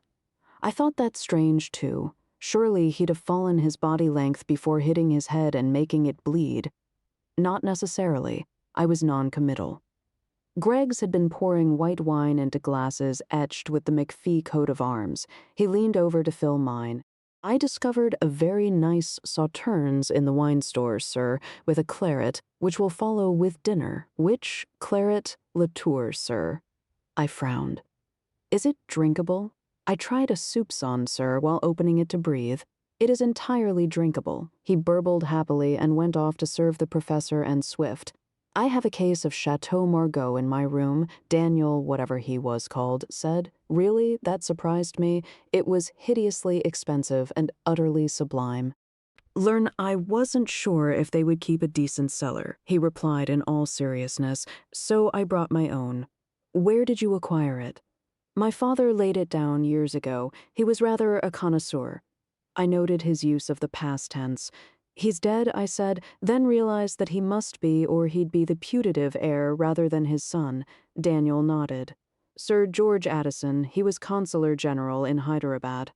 Ah, I muttered, recalling the name and the scandal. Sir George Addison had been murdered in the embassy at Hyderabad just as the war had ended. The motive had been publicly stated to be political, but there had been rumblings of misuse of diplomatic privileges, which usually meant smuggling large sums of money through diplomatic bags. Apart from the mystery surrounding his death, there had also been a great debate in the newspapers about the trust fund he'd successfully set up to shield his estate from death duties. This was said to be letting the side down, mostly by those who hadn't thought of it first. You inherited, I assume? Yes, Daniel said. It's been tremendously complicated, but it has allowed me to better understand the finer points of inheritance law. I regarded him more closely. Looks could be deceiving, and he might not be the nonentity I'd initially taken him for, given the funds you've already inherited. Why would you want a remote Highland castle that will probably be a bottomless money pit? I'd like the challenge of running this place if I was chosen, he replied. He picked up his glass of wine. His hand shook very slightly as he did so. It's not a question of being chosen. Belinda leaned around me to speak to him. She must have been eavesdropping. It totally depends on which of us has the best lineage. I'm not so sure, Daniel replied, his eyes flicking across to Fitzroy, who was in close conversation with Lars and Susanna. Why should the lawyer decide on someone without any funds? We must have nearly identical claims to the castle. If we hadn't, the heir would have already been fixed on. Well, my family has more than enough money, so it's not a worry for me. She was dismissive. Though if it weren't for the title, my father wouldn't be particularly interested. You're here representing your father? Daniel asked her. I already said so, weren't you listening? She replied. I carried on drinking my wine as they quibbled across me, he more polite than she was, or deserved, to my mind. I offered to come and fight for our rights, she continued. We Guthries won't let anyone get one over on us. What's ours is ours. Your claim is on the maternal side? Professor Coltrane said from the other side of the table, his thin neck stretching so he could view them more easily. Both of you, I believe? Yes, Daniel said. My mother's great-great-grandmother was a McFee. My father's great-great-whatever-grandmother was a McFee, which means we're ahead of you, Belinda retorted. Malone laughed loudly. You're both way out. I'm second in line after Sullivan, and now he's out of the picture. I'm the heir. He looked at Fitzroy. And there's nothing anyone can do about it. Mr. Malone, Fitzroy replied calmly but coldly. You are not only incorrect, you are also disrespectful. I will not have Lady Peggy's meals continually marred by squabbling. Malone shoveled a piece of bread roll into his mouth. I apologize, Daniel said. It was not intentional. Belinda pulled her mohair shawl more closely around her shoulders, a truculent mow on her lips. It was clear that she wasn't in the habit of apologizing. Neither was Malone. The loud rattling of crockery, cutlery, and squeaky wheels presaged the arrival of a trolley pushed one-handed by Craggy. Greggs had heard the approach and opened the door in readiness. "'Tis venison stew," Craggy announced, "with tatties and neeps." The scent was heavenly. I watched as the doddering butler moved at a snail's pace to the top of the table. Greggs put the wine carafe on the ancient refectory table and went to join him. "We had venison stew last night, and the night before that," Lars said in his heavy accent. "So you'll know what you're getting then," Craggy replied, and slid open the top of the silver-domed lid. "Is this what you eat always?" Lars asked. "No, sometimes it's venison broth, and we have haggis on the Lord's Day." Craggy picked up a silver ladle and dipped it to stir the stew. Steam and more delicious smells rose from the tureen, which almost covered the entire top of the trolley. "I've never had haggis," Molly said. "What is it made from?" "Sheep innards," Professor Coltrane answered. "Mostly awful, but quite nutritious. The ingredients must not put you off." Molly laughed. "Oh, it wouldn't put me off. I've had far worse." Greggs had lifted china dishes from the second shelf of the trolley to place on the table. He held the first one up. Craggy's thick brows lowered. "Bide ye time, man. There's nae haste." Learn. I'm sure the guests would not want their stew to be cold," Greggs replied. "Nor would your esteemed wife wish for her excellent cooking to be delivered in a less than perfect manner." His effort at diplomacy was met with a fierce glare under brows now decidedly bristling. "And what would ye know of me wife's wants and wishes, then?" "Ahem, I know nothing, Mr. Craggy. I was merely, Greggs took a step back, stammering nervously. Craggy raised the ladle. "Learn, I'll not have a soother-moother lordin' over me. Craggy, that's enough." Lady Peggy called out sharply. "Please accept Mr. Gregg's help and hasten the meal." Craggy slammed the ladle into the stew, causing droplets to fly up. "So that's the way it is it?" "Then yon man can do it hissin'," he declared, eyes still fixed on Greggs. "I'm goin' to get me Broly." He threw the napkin on the floor and stomped off. I raised brows at Greggs, his eyes wide in shock. "Sir, I'm so sorry, Mr. Greggs. Poor Craggy has found all the changes most disturbing," Lady Peggy said. "Could I call upon you to stand in, please?" That was all he needed to propel him to action. "Of course, milady, it will be a pleasure." He bowed, then picked up the napkin, and then the ladle, and began serving. He left me till last again. Lady Peggy, Molly said, as we all ate the excellent stew. "The road here was really narrow. Do you get snowed in come winter?" "Learn." "Yes," she replied. "Every year we're used to it." Belinda frowned as she looked from one to the other. Greggs had served the claret all round. It was quite superb. "This is normal," Lars said. "I use skis, but I keep also horses and a sled. Do you have the horses here, your lady?" "Not now, but there are a pair in the village," Lady Peggy replied. "We prepare for winter well in advance and are stocked up before the first snows cut us off." "We do the same," Swift said. "Learn, although our problems are mostly caused by crossing the loch to the mainland. You also live in Scotland, Inspector?" Susanna Bellamy turned to him. "Yes, Braeburn Castle. It's further south," he replied, spearing a piece of tender venison with his fork.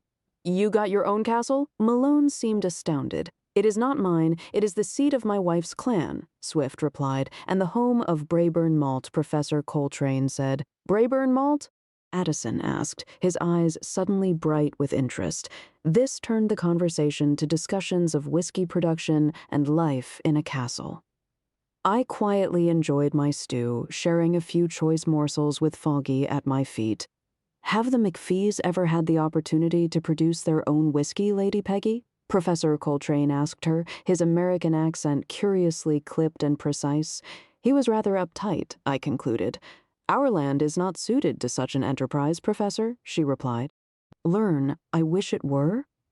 Then how did you pay for everything here? Belinda asked. We had our own gold mine. It is the reason the Glen was so hard fought over, Lady Peggy replied as she picked at her stew. Everyone's ears pricked up at the thought of a gold mine. Gold? Malone sat up. You mean real gold out of the ground? Yes, she replied. The McFees eventually secured the area and became rich and powerful, but the mine was exhausted over a century ago and clan fortunes declined as a result. It must have been a substantial seam, Swift remarked. We had a lead mine, but it was depleted within a few decades. Yeah, but this gold mine, Malone continued. You must have some of the gold left, a little pile of nuggets hidden away somewhere. Lady Peggy gave a tight smile. Every nugget was spent right down to the last grain. Believe me, Mr. Malone, the last few generations have scoured the mine, the castle, the ground, the river, and under every pebble and stone in search of any remaining gold. I believe there are a number of gold mines in Scotland, Professor Coltrane said. The Canonish mine in Tindrum is the largest. It is, Lady Peggy agreed. We were minor in comparison, but the proceeds built and extended this castle and estate and enabled the old lairds to raise militia for the king when needed. The McFees were once a great power in the land, she added with some pride. Talk turned to history and wars against the English as Greggs cleared plates and topped up the claret. The pudding was served in a dish of ice. It was Cranachan, which I hadn't had before, a mix of toasted oats, honey, raspberries, a spoonful of whiskey, and topped with whipped cream. I assumed the castle had an ice house or icebox somewhere. Mr. Malone, Susanna Bellamy finished her Cranachan and placed her silver spoon neatly on her dish. Why are you wearing the tartan? Because I'm the next laird. He grinned at her, eyes glinting. I believe in coming prepared. This skirt does not fit. You could not have it made for you? Lars asked. Sure I did, Malone said with such confidence it was almost believable. The guy wasn't used to making Scots stuff. It wasn't you who had the outfit tailored, I said. How would you know? Malone challenged. Sullivan had it made, and you stole it, I said in an even tone and scooped up the remains of my dessert. That caused a few gasps and a spluttering cough from the professor. You killed him, Belinda shrieked and pointed an accusing finger at Malone. You said he fell down the stairs, Molly reminded her. He stole Sullivan's clothes, Susanna said, horror in her voice. He wasn't wearing them when he died, Malone retorted. Not in the least contrite about his lie being exposed, and it ain't none of your business. None of you.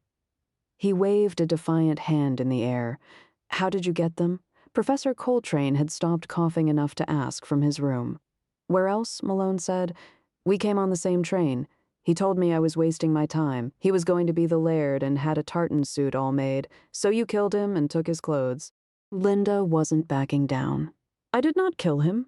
No one did. I took them out of his room. Malone sat back in his chair and started picking his teeth. He was dead. He didn't need 'em. Were any papers with his clothes?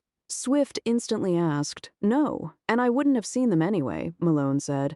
I just picked these out of his wardrobe. It was the only thing he bothered to unpack. His room was a mess, clothes all over the place, even left on the floor. I looked at Swift.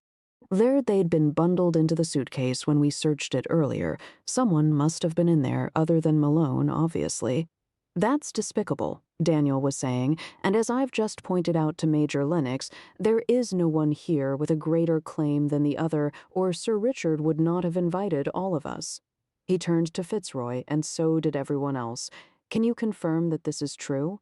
Professor Coltrane asked. Fitzroy had the grace to look embarrassed. In theory, yes. But one of you may produce a document from your own family archives that proves a definitive heir. Do you know if Sullivan had any such document? Swift asked him. He said he had, but I have not seen any, Fitzroy replied. Maybe the thief took his papers with his clothes, Lars said, his blue eyes narrowed and fixed on Malone. I already said I didn't, and I ain't no thief, Malone replied evenly. He may have been brash, but he kept his wits about him and didn't overreact. And I don't give a damn what you say. I'm gonna be the next Laird Coase. I'm next in line. You can't know that? Professor Coltrane countered. Did you kill William Sullivan? Molly demanded. She was cool-headed too. Maybe it was a McFee trait. Nope, Malone said, and anyway, he wasn't killed. He just tripped and fell down the stairs. Do y'all think Mr. Sullivan was murdered? Susanna asked. Inspector Swift, Major Lennox? Yes, I replied. Chapter 6. Swift was unamused by that particular revelation. It inevitably caused a degree of chaos.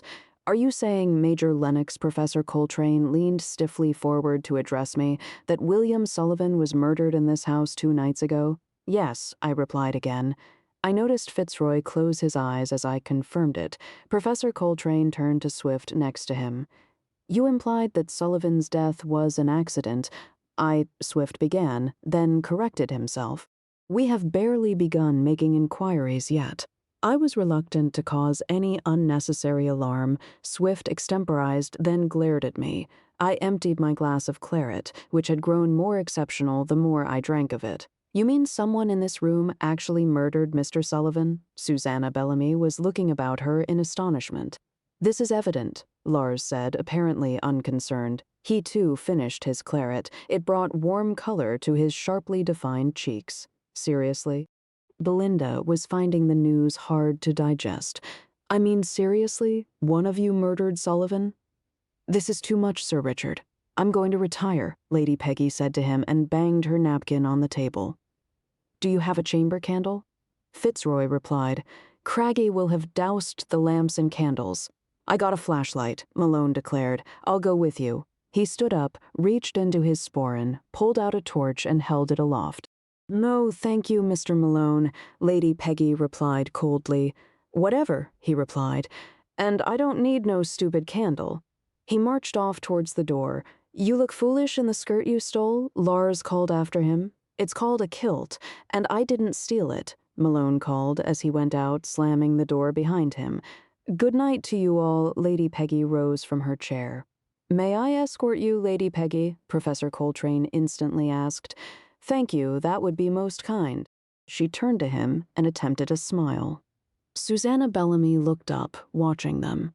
Fitzroy must have noticed as he turned to her. And may I escort you, Miss Susanna? She jumped up, forcing a bright smile. How delightful, of course you may, Sir Richard. Greggs went to open the door and stood bowing as everyone filed out. Swift and I made up the rear along with Foggy. I shall come along now, sir. Greggs called out and then started to blow the candles out along the table. If you would wait, who's going to clear up? Swift asked him. I shall help Mrs. Craggy in the morning, sir, Greggs replied rather breathlessly. He caught us up and closed the door behind him. And you will need my assistance to find your room, sirs. You don't want to wander about alone in the dark, I remarked. I do not, sir. There is an atmosphere in this castle which I find rather disconcerting. Nonsense, Greggs. You're letting your imagination run away with you, I told him as we crossed the hall with echoing footsteps. The chandelier had indeed been extinguished, the lofty space lit only by flickering shadows cast by the fire dying in the huge hearth. It's often like this in Braeburn, Swift said. The electricity fails, and everyone is back to carrying oil lamps. There's always talk of ghosts, and I'm forever telling them, it's nonsense, Arg. He suddenly shouted out and leapt sideways. What the... I cried out.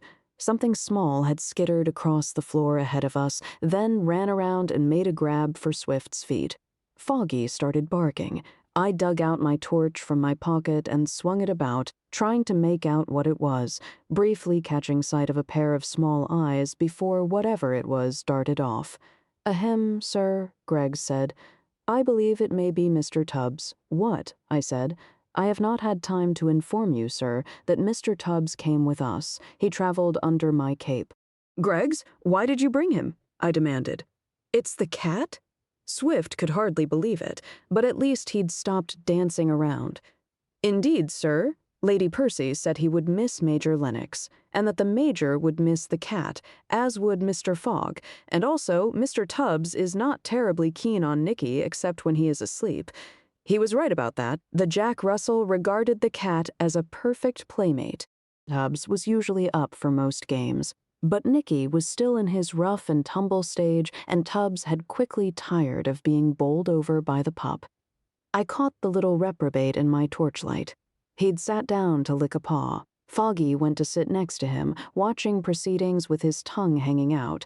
Come on, I said, and leaned down to scoop the cat up. Bedtime. We went warily upstairs, then entered the same gentleman's corridor in which we'd found Sullivan's room earlier. Mr. Craggy informed me that this is the warmer end of the east wing, sir.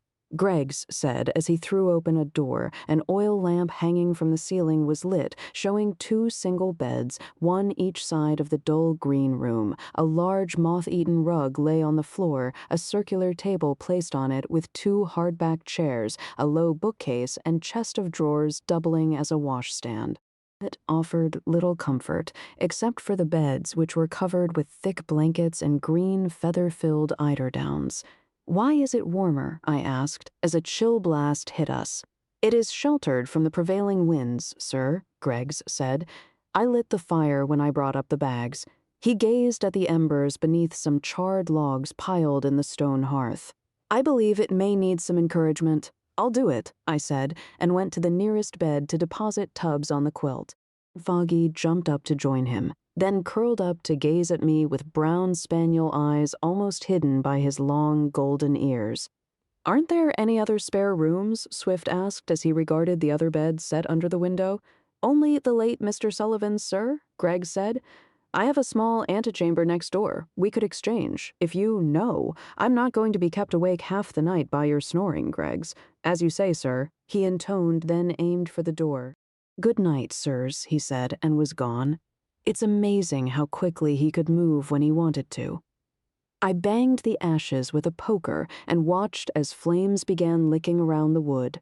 Swift put a half bottle of Braeburn malt on the table, then added the water glasses that had been left on the chest of drawers.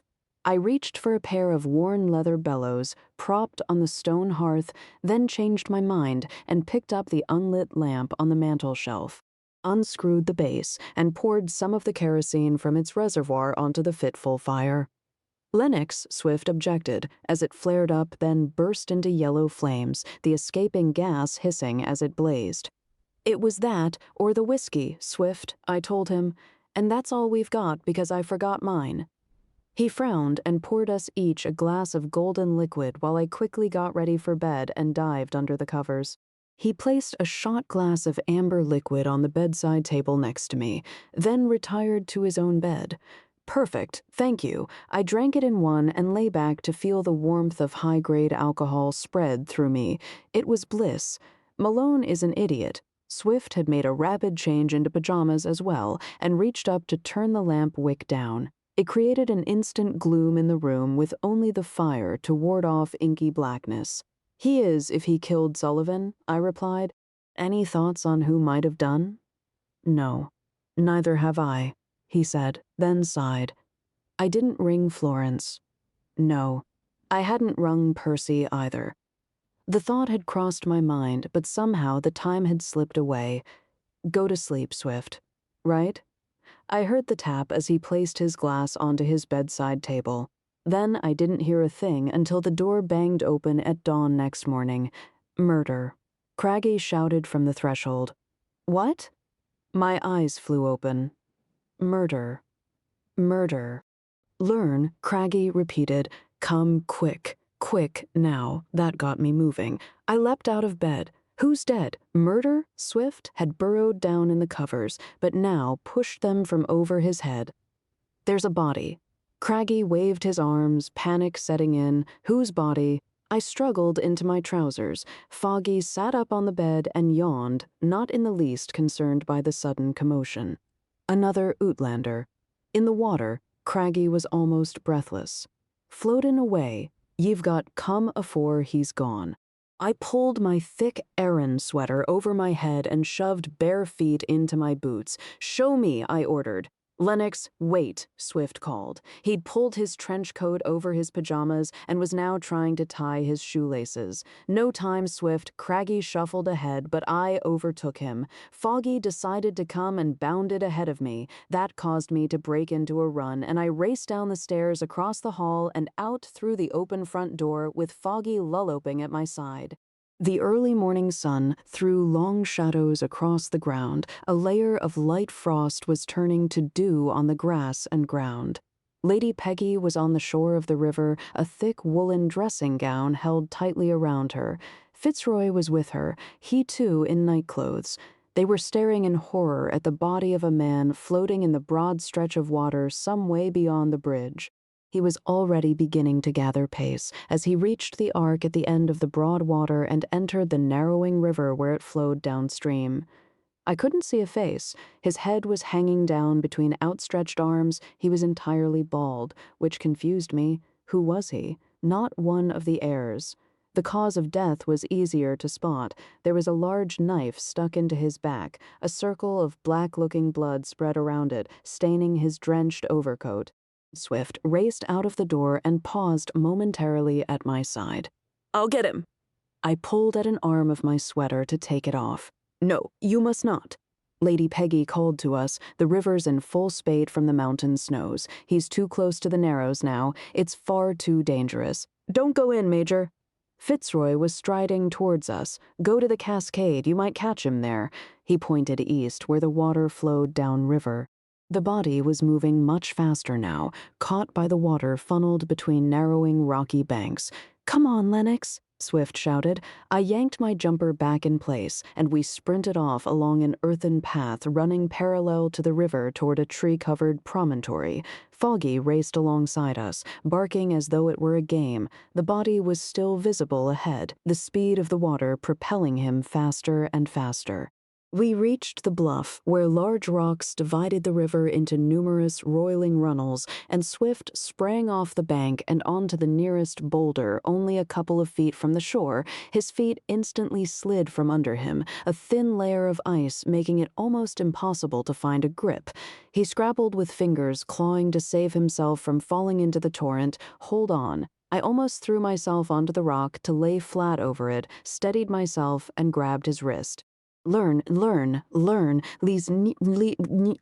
leak, learn, learn,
We stayed still, panting to catch our breath, as the body swept through the water-filled gap between us and the next huge boulder Foggy was still barking.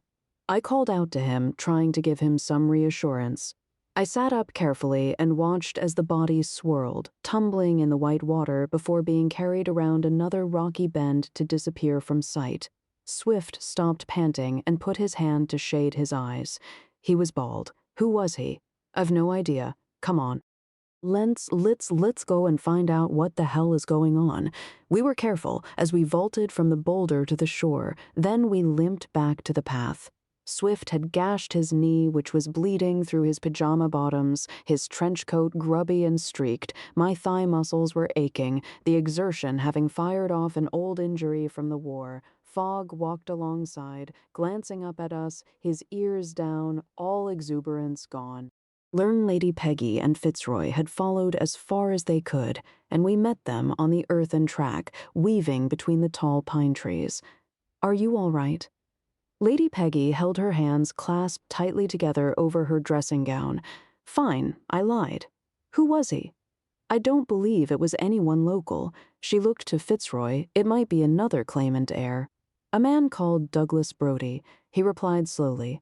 He wrote to me a number of times and said he would arrive on April the 2nd. Learn I was surprised he didn't, but assumed he'd been held up. I had intended writing to him this morning. Someone here must have killed him, Lady Peggy said, then raised a hand to her mouth. Fitzroy turned to me and Swift. How could he be killed when we didn't even know he was here? We need to find the body, Swift said. I'm sorry, but I need some answers, Lady Peggy. Does the river go through the village? She let her hand drop and straightened her thin shoulders. Yes, it does, but the body will not be held back there. The water is moving too quickly, she explained with a quavering voice. The river continues through the mountains and then into the loch. Is it a land-bound loch? I asked. No, she replied. It is open to the sea. I'll go and call Scotland Yard, Swift said. They will alert the Coast Guard and the local police stations along the route. He limped off. Craggy had been standing some way off, his back hunched, misery on his face. He still held the lantern in his hand. Swift passed him by, which seemed to rouse him from his shocked stupor, and he turned to trudge behind him back to the castle. 2 men are dead, Major Lennox, Fitzroy said. This is becoming dangerous. You must permit the heirs to leave. No, I cut him off. One of them is responsible for 2 murders. We'll talk later. Learn, there were any number of questions I wanted to ask, but there was something far more pressing first. I made for the castle, crossed the cobbled courtyard. The front door was still open. I ran through it and up the stairs, the pain in my thigh already subsiding. I aimed for the men's bedchambers and opened the first door I came to, stalked in and tossed the bed covers aside. Chapter 7. What the... Daniel Addison blinked his eyes open, then squinted to frown at me. Major Lennox? His pajamas were creased, his hair disheveled. There wasn't any indication he'd been up before now. I reached for his boots left on the hearth to warm by the fire. They were dry, the soles relatively clean. What are you doing? Addison sat up. I didn't reply, merely walked out and stalked into the room next door. Lars Olafsson was washing his face in a bowl of water on a washstand. He was bare-chested, wearing only a pair of white sleeping shorts. He straightened up and turned around, then reached for a rough towel hanging from the rail of the stand. What? I mean, to ask what you want? He was puzzled. Is there some alarm? I didn't answer. His boots were also standing by the hearth, which was blazing with a freshly lit fire, made of thick brown leather. They were knee-high and laced all the way up. I strode past him to pick them up. They, too, were bone-dry, as were the soil and stones caught in the thick treads of the soles. Lurs came to stand next to me, looking quizzically at his boots in my hands. I gave them to him and stalked out. Addison had come out in the passage. He'd pulled a gray sweater over his striped pajamas. What's going on? He asked me as I passed him. Soft snoring greeted me in the next room. Professor Coltrane was deeply asleep, his head on the pillow, mouth slightly open, hair astray, gray stubble on his chin. His clothes were neatly laid over a plain oak chair near the fire, which had burned down in the night.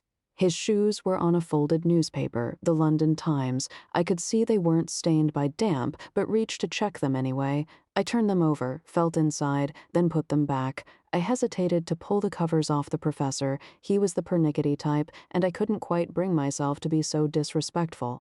Addison was now in the open doorway. Lars had joined him, the tall Dane seeming twice the size of the gangly Englishman despite them both being the same height. The Dane had pulled a thick jumper on and some loose-fitting trews.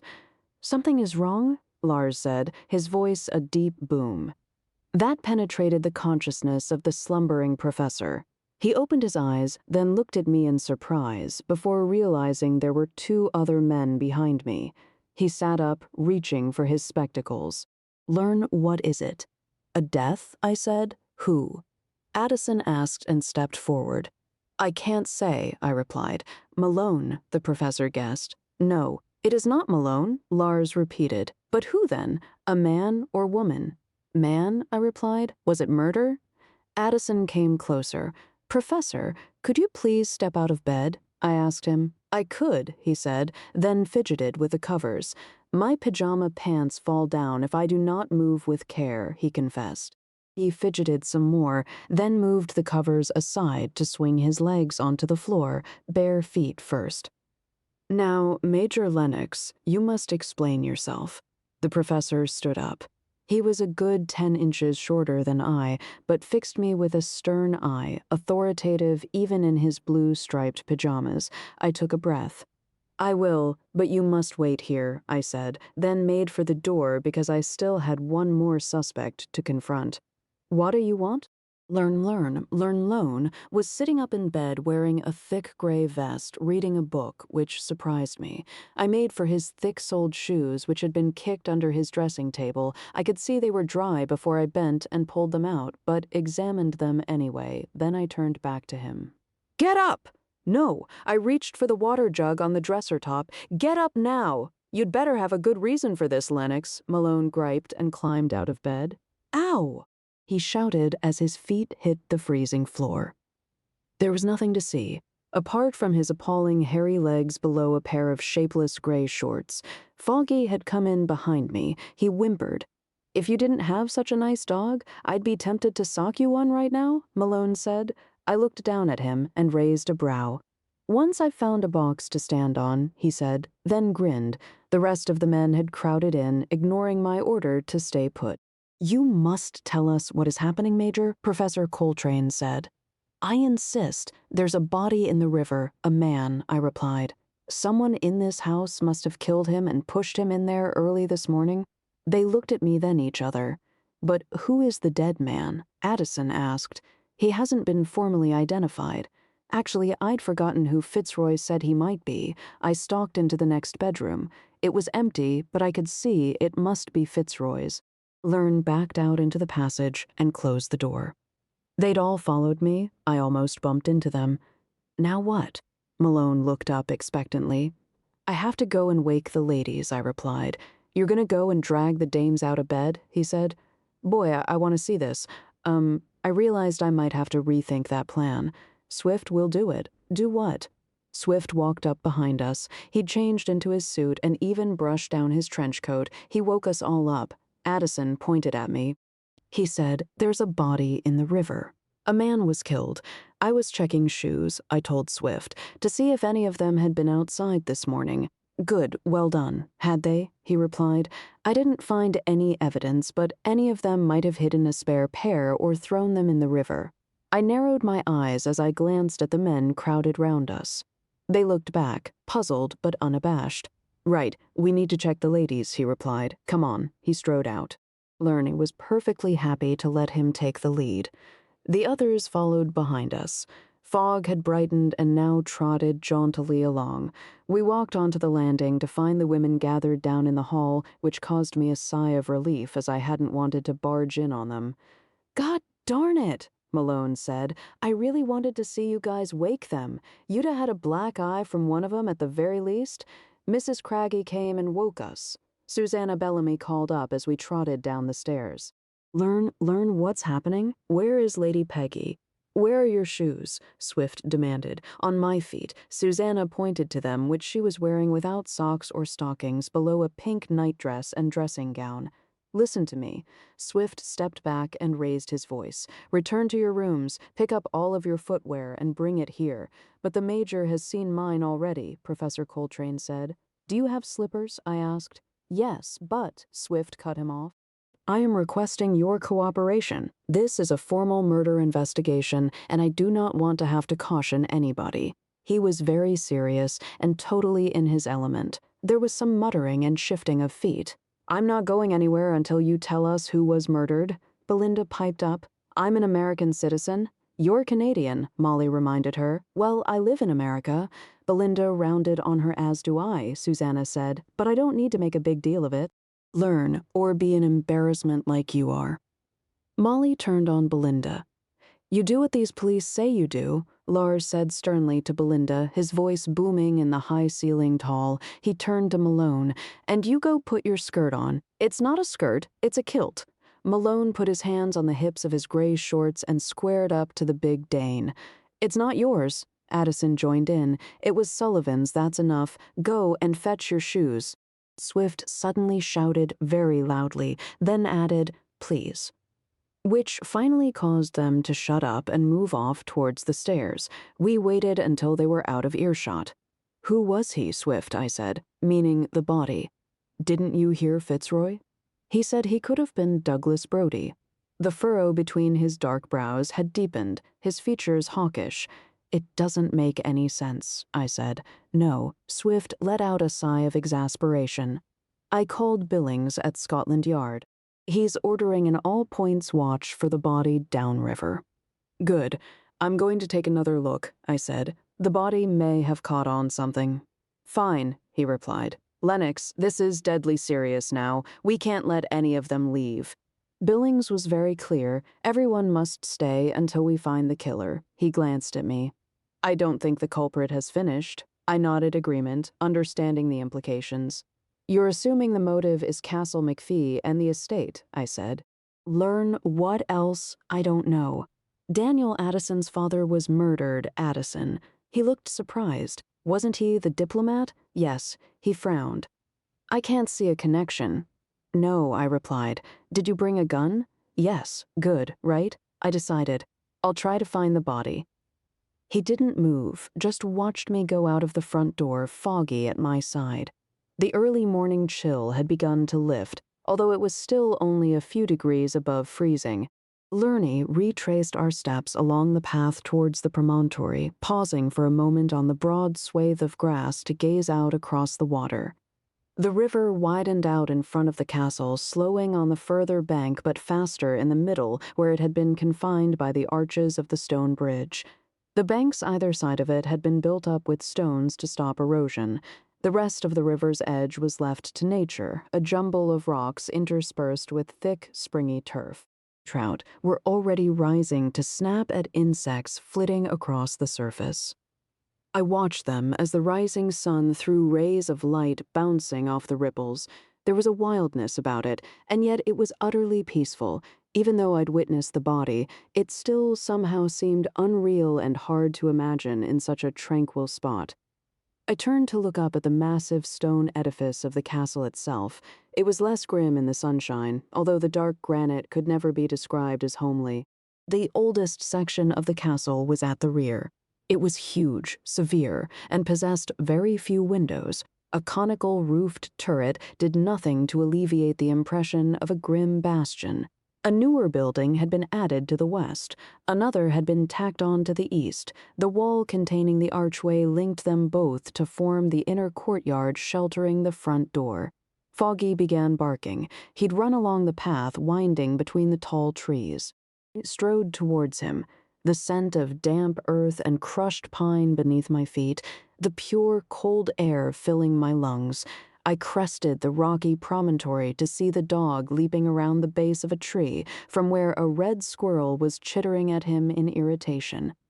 The river raced by in spumes of bubbling froth, but beyond the boulders and white water I could see a section of soft ground and a sandy stretch of bank.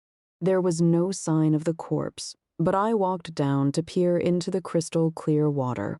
It was full of tiny fry, which darted away as I approached the sand, extended into the shallows, then gave way to green-streaked stones in the swirling eddies.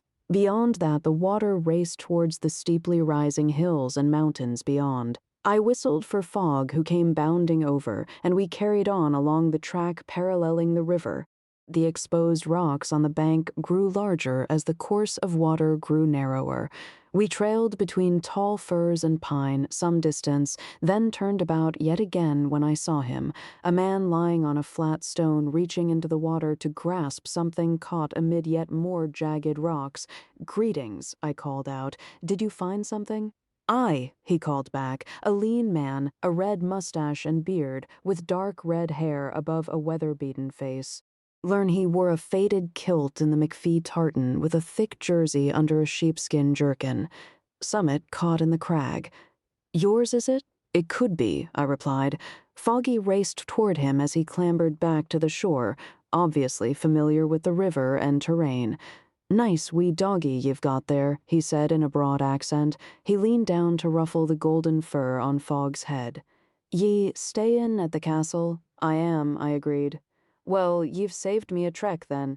I was going to have to tack this by there, but ye can do it for me." He held out something that looked like a dead leaf curled in on itself, limp and soaking wet. "It's been caught between them two rocks these last couple o' days, and I've been walking by it, thinkin' it was just a bit o' cloth, but I know there's a bunch of Uitlanders stayin' up at the castle, and there's been a death, so I decided I'd catch it up and take it to the lady. I took the cloth from him. It felt slimy and rather repulsive. You haven't seen anything else in the river today, have you?" "No." He shook his head. "What was ye thinkin' of?" I looked at him. He was shorter and older than I'd first thought, streaks of gray in his red beard. "Are you from the village?" "Aye, Hamish Gordon. And ye didn't say what ye was seekin' in the river." A body, lines furrowed below his red brows. "A dead body, ye mean?" "Yes." He stared at me. "Are you the polis?" "Yes." I could have said more, but thought it might complicate matters. "Is the lady safe?" "You mean Lady Peggy?" "Course I do. What other lady would I mean?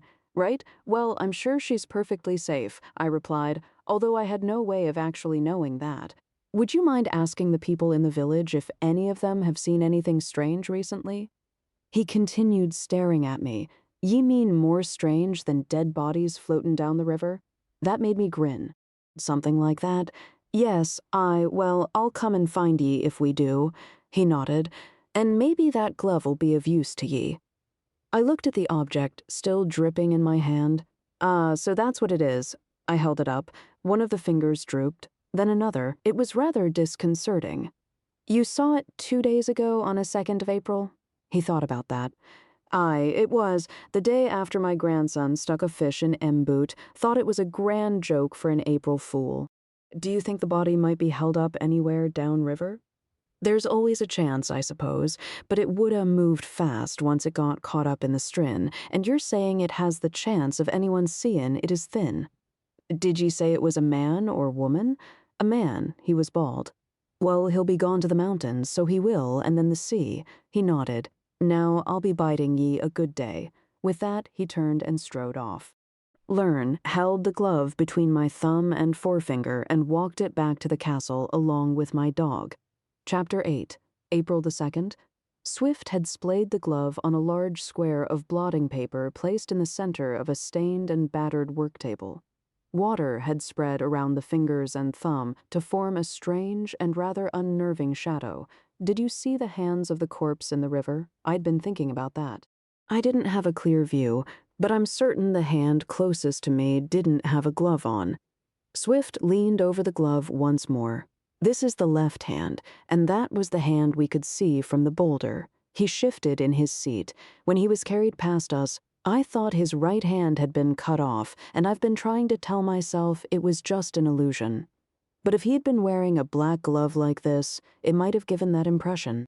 "That makes more sense than someone hacking his hand off," I said. "Yes, and it's a relief. I was worried we had a monster on the loose here." He glanced over at me, a furrow of worry on his brow. We were in the gun room, which was the old laird's private domain. Swift had commandeered it for use as an incident room. It was marvelous. I dangled the glove in front of him when I'd found him in the hall, and he'd marched me off to this room packed with treasures. Hops number 9 was the predominant smell, sweet and musky with undertones of ammonia. It was the best gun-cleaning solvent ever invented, to my mind.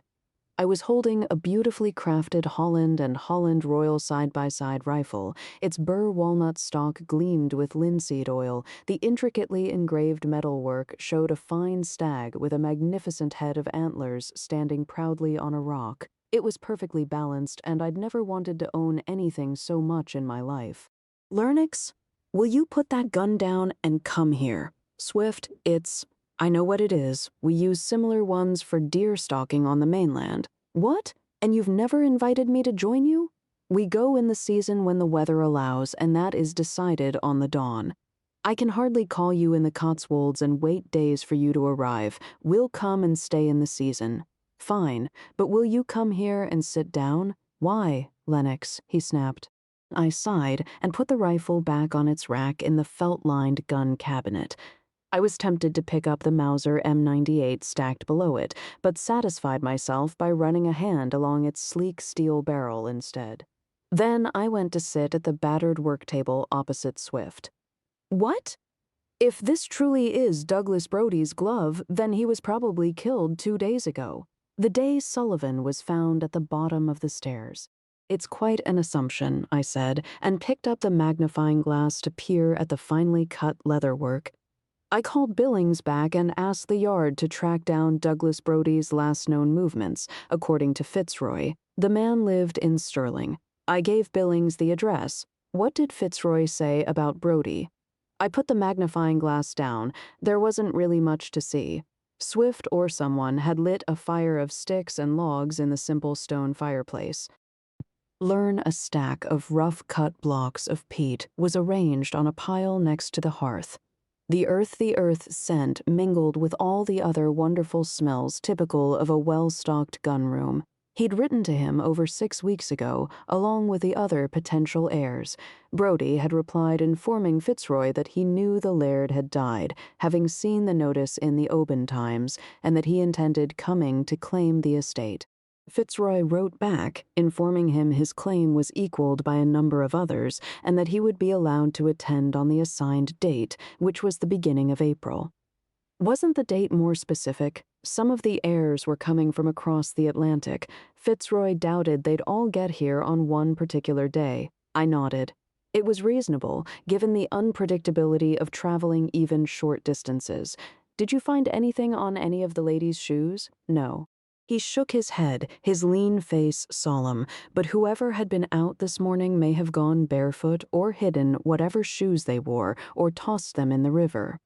Yes, that had occurred to me. Lennox, a knock on the door, was followed by Greggs bearing a tray holding steaming plates of breakfast, which we'd missed amid all the excitement. Lorne sausages, black pudding, bacon, eggs, sautéed mushrooms, and tatty scones fried in butter, sirs, with a pot of strong tea. He intoned, "Mrs. Craggy and Lady Peggy have prepared a traditional Scottish breakfast for you." Fogg had settled by the fire where Tubbs had already made himself comfortable, but they were both on their feet in an instant. Swift moved the glove and blotting paper over almost as quickly. "Perfect. Thank you, Greggs." I gave him a grin. He smiled as he set our plates in front of us, then picked up the teapot. "Shall I pour, sir?" "Please," I replied. I hadn't had tatty scones before. Sliced the corner from one and tried it. It was crispy with a soft inside and utterly delicious. "What are tatty scones?" I indicated them with my fork. "Mashed potato, a little flour and cream, patted together to form a pancake and fried in butter," Swift explained. "They're a special treat, which you've never treated me to," I replied. "Reserved for honored guests," Swift replied with a grin. "Are you ever going to take your coat off?" The grin vanished. "Fine." He stood up, pulled off his trench coat, and gave it to Greggs, who went and hung it from a nail hammered into the back of the door. Greggs cleared his throat. "Is there anything else, sirs?" because Lady Percy said I could help with the detecting, and I understand another body was discovered this morning. It wasn't exactly discovered, I said. It raced past us and down the river. What do the heirs know about the body? Swift asked him. Sir, Richard Fitzroy explained to them what he and Lady Peggy witnessed this morning. Greggs replied, Lady Peggy insisted. She said it was only reasonable after your search of the shoes this morning. How did they see the body? I asked, and cut into another tatty scone. Lady Peggy saw it from her window and sent Mr. Craggy for Sir Richard, sir. Greggs placed steaming teacups in front of us. Mr. Craggy was then sent for you and the inspector. Learn, learn, learn, learn, learn, learn, learn, learn, learn, learn, learn, learn, learn, learn, learn,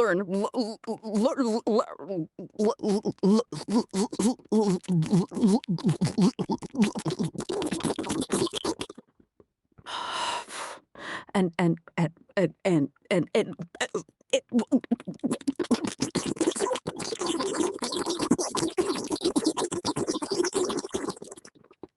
and sit down, I told him as I sliced a piece off a Lorne sausage to drop down for Foggy and another for Tubbs because he was trying to climb up my trousers. Sir, I couldn't, he quibbled. You're officially designated a deputy detective, I told him, then dug into my pocket for the notebook I happened to have brought with me. I put it on the work table in front of him. Sir, his eyes rounded in delight. A notebook and a pen. Swift passed him a fountain pen. Oh, sirs, this is quite overwhelming, he burbled. A deputy detective. He sat down, his fingers fumbling as he opened the notebook. It was brand new. I'd purchased it recently in Stow-on-the-Wold when Percy and I had gone in search of wool and tiny bootees and bonnets and the sort of things one buys for newborns. I had to put my fork down for a moment as thoughts of the baby washed over me. Lennox, Swift said. What? I snapped out of my momentary stupor. I'm fine, I said, then speared the last mushroom on my plate. Start with the date, the place, and list of suspects. Swift told Greggs. Suspects. Greggs repeated, a hint of relish in his voice. He began writing. I should have warned Swift that Greggs could be quite precise in his endeavors and very slow. He ferreted in his waistcoat for a folding pair of pince-nez. There was a long black cord attached, and he placed it around his neck and then perched the glasses on the bridge of his nose. Then he put them on the end of his nose, then somewhere in between, before moving them back and forward until he could focus on the page. Finally, he wielded the pen. April 4th, Greggs wrote in a fine copperplate, Castle, McFee, Scotland. You'll have to speed it up, old chap, I told him. Particularly if you're taking statements.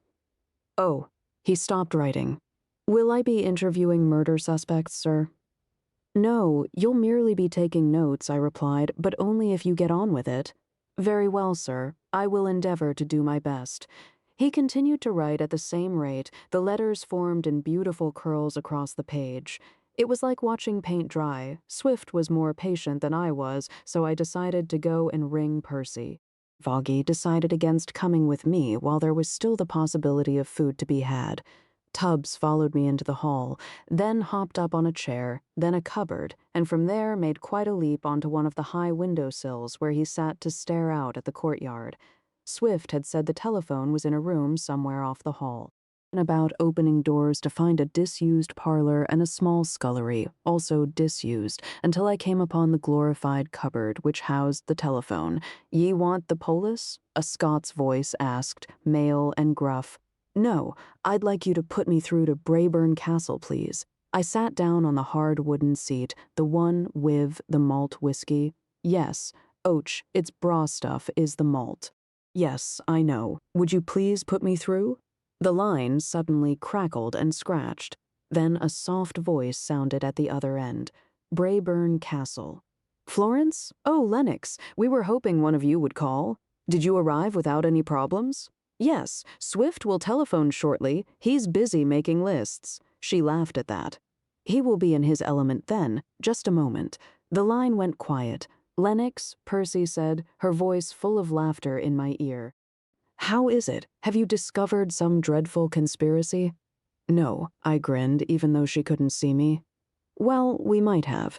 It's all a bit confusing, I said, then asked how she was, which was fine, of course, then told her all about the inmates and the 2 murders. If the body in the river was Brody's, where has he been for the last 2 days, she asked.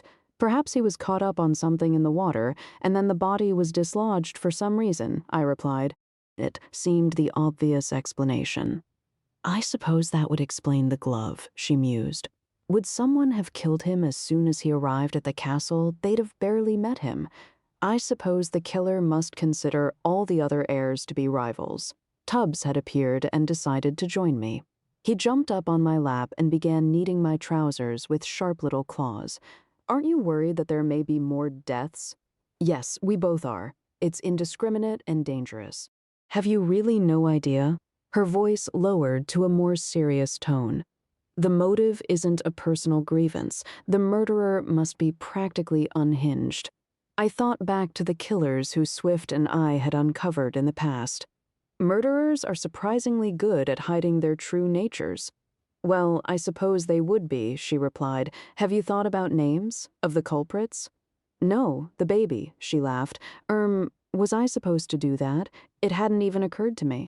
Don't worry, it's a bit soon. The little one isn't due for 5 months yet. She spoke softly, a gentleness to her voice as though murmuring to a child. It made my heart lurch to hear the mother's voice within her. She quickly reverted to her usual self. Is Greg's helping with your detecting? I gave him a notebook. He's having a wonderful time. We'd already given him one. Really, he didn't let on, I said. She laughed. He probably wanted to show you his appreciation. I think he's been missing the simple life when it was just you and him together. Nonsense, she became more serious. Make sure he's included, Heathcliff. That's what I've been doing, I protested. We can call the baby after him if you think it would help. That brought her laughter back. I'm not terribly keen on Norman. I opened my mouth to respond with something light, then realized that in all the time I'd known my old retainer, I'd never once called him Norman. Learned I'd almost forgotten it was his name. Lennox, she said.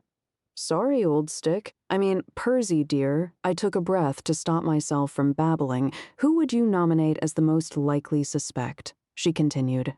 I'd left the door open and leaned forward to peer round into the hall from my seat at the small table. There didn't seem to be anyone about. I'd have put money on the irritating American, Mick Malone, I whispered, but I don't think he has the brains for it. And Swift believes there are 2 of them working together, so does Fitzroy, although that doesn't make sense either, because the heirs don't know each other, so they haven't had time to form a pact. Are you sure? I considered that. Actually, no, we don't know very much about them. If you took a wild guess, who do you think it may be? She continued. Daniel Addison? Really? Not Professor Coltrane? She sounded surprised. What? No. Why would I think it was him? Because his partner died in such a strange way, she replied. That stumped me. Did he? How do you know? Tubbs decided to abandon me and jumped from my lap to scamper back into the hall. I know his reputation. He's a professor of anthropology at Boston University. He and a colleague called Professor Pierce had a falling out over a book they were writing together. Pierce was found dead a few days later, having fallen out of a window. It was in the papers. I frowned at that. Learn which papers? Oh, she paused. The academic ones, mostly. Sorry, my love. You probably wouldn't have seen it, though. The Times may have mentioned it. A penny a minute. A loud voice suddenly jolted me upright. Craggy was in the doorway. What? It costs a penny a minute to talk on the telling phone. He was holding the umbrella again. Fine. I rooted in my pocket for a handful of coins and put them on the small table. This is a private call. And this is a private castle, he replied, then stomped off, muttering about Udlanders and murderers. Actually, I changed my mind, I told Percy. I'm putting Craggy at the top of my list, Chapter 9. Fitzroy wants everyone to meet in the drawing room, Swift said. He donned his trench coat, ready for action. Did you call Florence when you went to telephone Billings? I asked him, his lean cheeks reddened. I was going to, but I'll go and do it now. He stood up and made a dash for the door. Greggs was still writing copious notes in perfect copperplate. We were in the gunroom, or rather the incident room, as Swift now termed it. "Come on, Sherlock, they're gathering upstairs. Pardon, sir." He looked up, blinking behind the pince-nez. "Bring the notebook and pen. We're going to join the suspects," I said. "Oh, sir, this is really quite marvelous." He took the spectacles from his nose, unhooked the black cord, folded them, carefully wrapped the cord around them, and tucked them in his pocket. Then he screwed the lid on the fountain pen, put that into the same pocket before carefully blotting the page he'd been writing on. I thought back to the lively Miss Busby with her quick mind and movements and wished for a moment that she was back with us. Greggs stood up, placed his chair precisely against the table, tugged down his waistcoat, and prepared to follow. I strode out and up the stairs as he puffed behind me. I had to open the door to the drawing room myself. They were all gathered by the fire again in much the same places as yesterday. Major Lennox. Lady Peggy approached, hand outstretched. "Thank you so much for your prompt actions this morning. It was a shocking discovery. Did you notice if the man was wearing a glove?" I asked her. She hesitated, then turned to Fitzroy. Yes, on his right hand. Fitzroy had also stood up to greet me. No one else had. "Sir, Inspector Swift found the maker's name in the glove from the river. Greggs helpfully told me. It was manufactured by Hexams of Sterling. They were all watching and listening." "That would indicate it could have been Douglas Brodie," Fitzroy said. I glanced at Greggs, then stepped over to him. "We don't share details of evidence," I hissed. Oh, sir, I do apologize," he said, his chins wobbling. "Although you really should have warned me," I bit back a retort and went to stand in front of the fire to address the heirs. "Who went outside earlier this morning?" "Before you, do you mean?" Professor Coltrane said. "Yes, obviously," I replied, trying to keep any hint of tetchiness from my tone. No one said a word, which was hardly a surprise, really. "Who was this Brodie guy, anyway?" Malone broke the silence. Greggs sat on a distant chair and arranged his pen and notebook. "He was another potential heir," Fitzroy said. That caused a babble of questions. I quickly cut them off. "How did you all get here?" I asked a question that had been bothering me. "On the train," they replied, then all started talking over each other. "One at a time, please." I held up a hand. "Which train and when?" "I reached here on the afternoon of March 31st, Susanna replied. "I had traveled from London after arriving on the ship from New York 2 weeks earlier. I stayed at the Ritz to recover and have fun. It's my first time in Britain, and it's been quite an adventure. I came over a week ago and stayed in Southampton, then took the overnight train," Molly said. "I arrived here early on the morning of April 1st. Lars and Daniel were on the same train." She looked over at them on the opposite sofa. They both nodded. "Me and Sullivan and the Profess were on the noon train," Malone said. "April 1st? He is correct," Professor Coltrane added. "I had traveled from Boston the week before and stayed at the Berkeley before coming here." "On the same ship as Miss Susanna?" I asked. "Or anyone here? I believe not," he replied. "I was on the same ship as the professor." Belinda spoke up. "But I was in first class. I saw him on the lower deck, but we didn't cross paths." Nor did we have any reason to," Coltrane added dryly. Belinda was unperturbed, but threw a haughty glance at him anyway. "I stayed at Claridge's, then traveled here alone on the early train on March 31st. I was the first to arrive. I had to be driven from the station in a grubby little cart by that awful little man." "Which man?" I asked. "You should know which man if you're a detective," Belinda retorted. She was dressed in something warmer today, a pale yellow frock of thick silk crepe with a drop waist and pearl buttons on the long sleeves. She actually looked quite attractive in an expensive, showy way. Everyone else was dressed as they were yesterday. "She is referring to Macduff, the station master."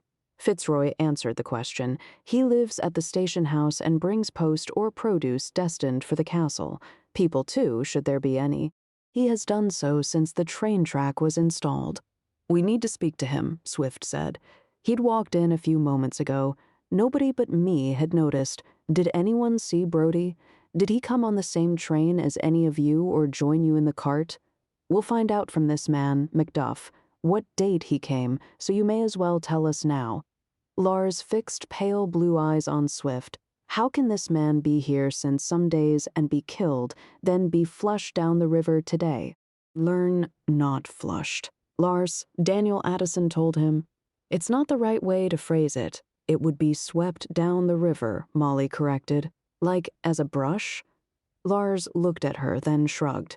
Very well, but how was it to happen that he was swept? That is still under investigation, Swift replied. Fitzroy stood up. I'd remained in front of the fire because it was nice and warm there, but stepped aside to allow him to make an address. Douglas Brody was another heir.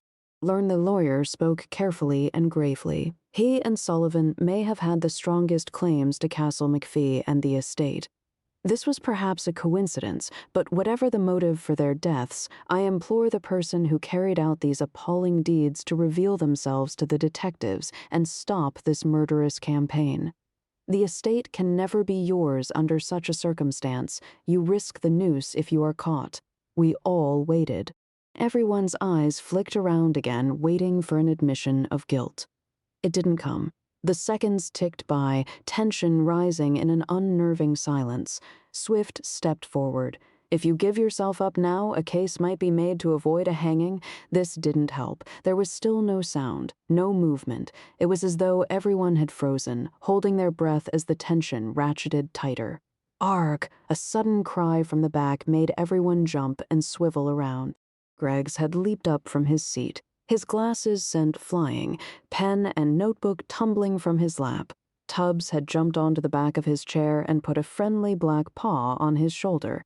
"Oh, it's a cat," Susanna said. "How adorable. I have one just like him at home. I adore cats," Molly said. "Does he live here?" Tubbs jumped off the chair and came sauntering between sofas and chairs, tail in the air, to join the group around the fire. Greggs fumbled for his glasses and stuck them back on his nose, then picked up his notebook and pen, muttering under his breath. "Oh, dear." Susanna went over. "Poor Mr. Greggs. Did the cat startle you? Ahem," he mumbled. "Mr. Tubbs merely took me by surprise." He straightened the glasses, which were perched precariously at a drunken angle. "Is that his name?" Molly had picked up the little reprobate and was cuddling him. I could hear him purring from where I stood. Lurs came to stroke the cat's head, and most of the others crowded round, murmuring how sweet he was. Poor Greggs hummed and hawed as loudly as he dared, but was forgotten in the cuddling of the cat. Even Lady Peggy was extending a hand to rub his head.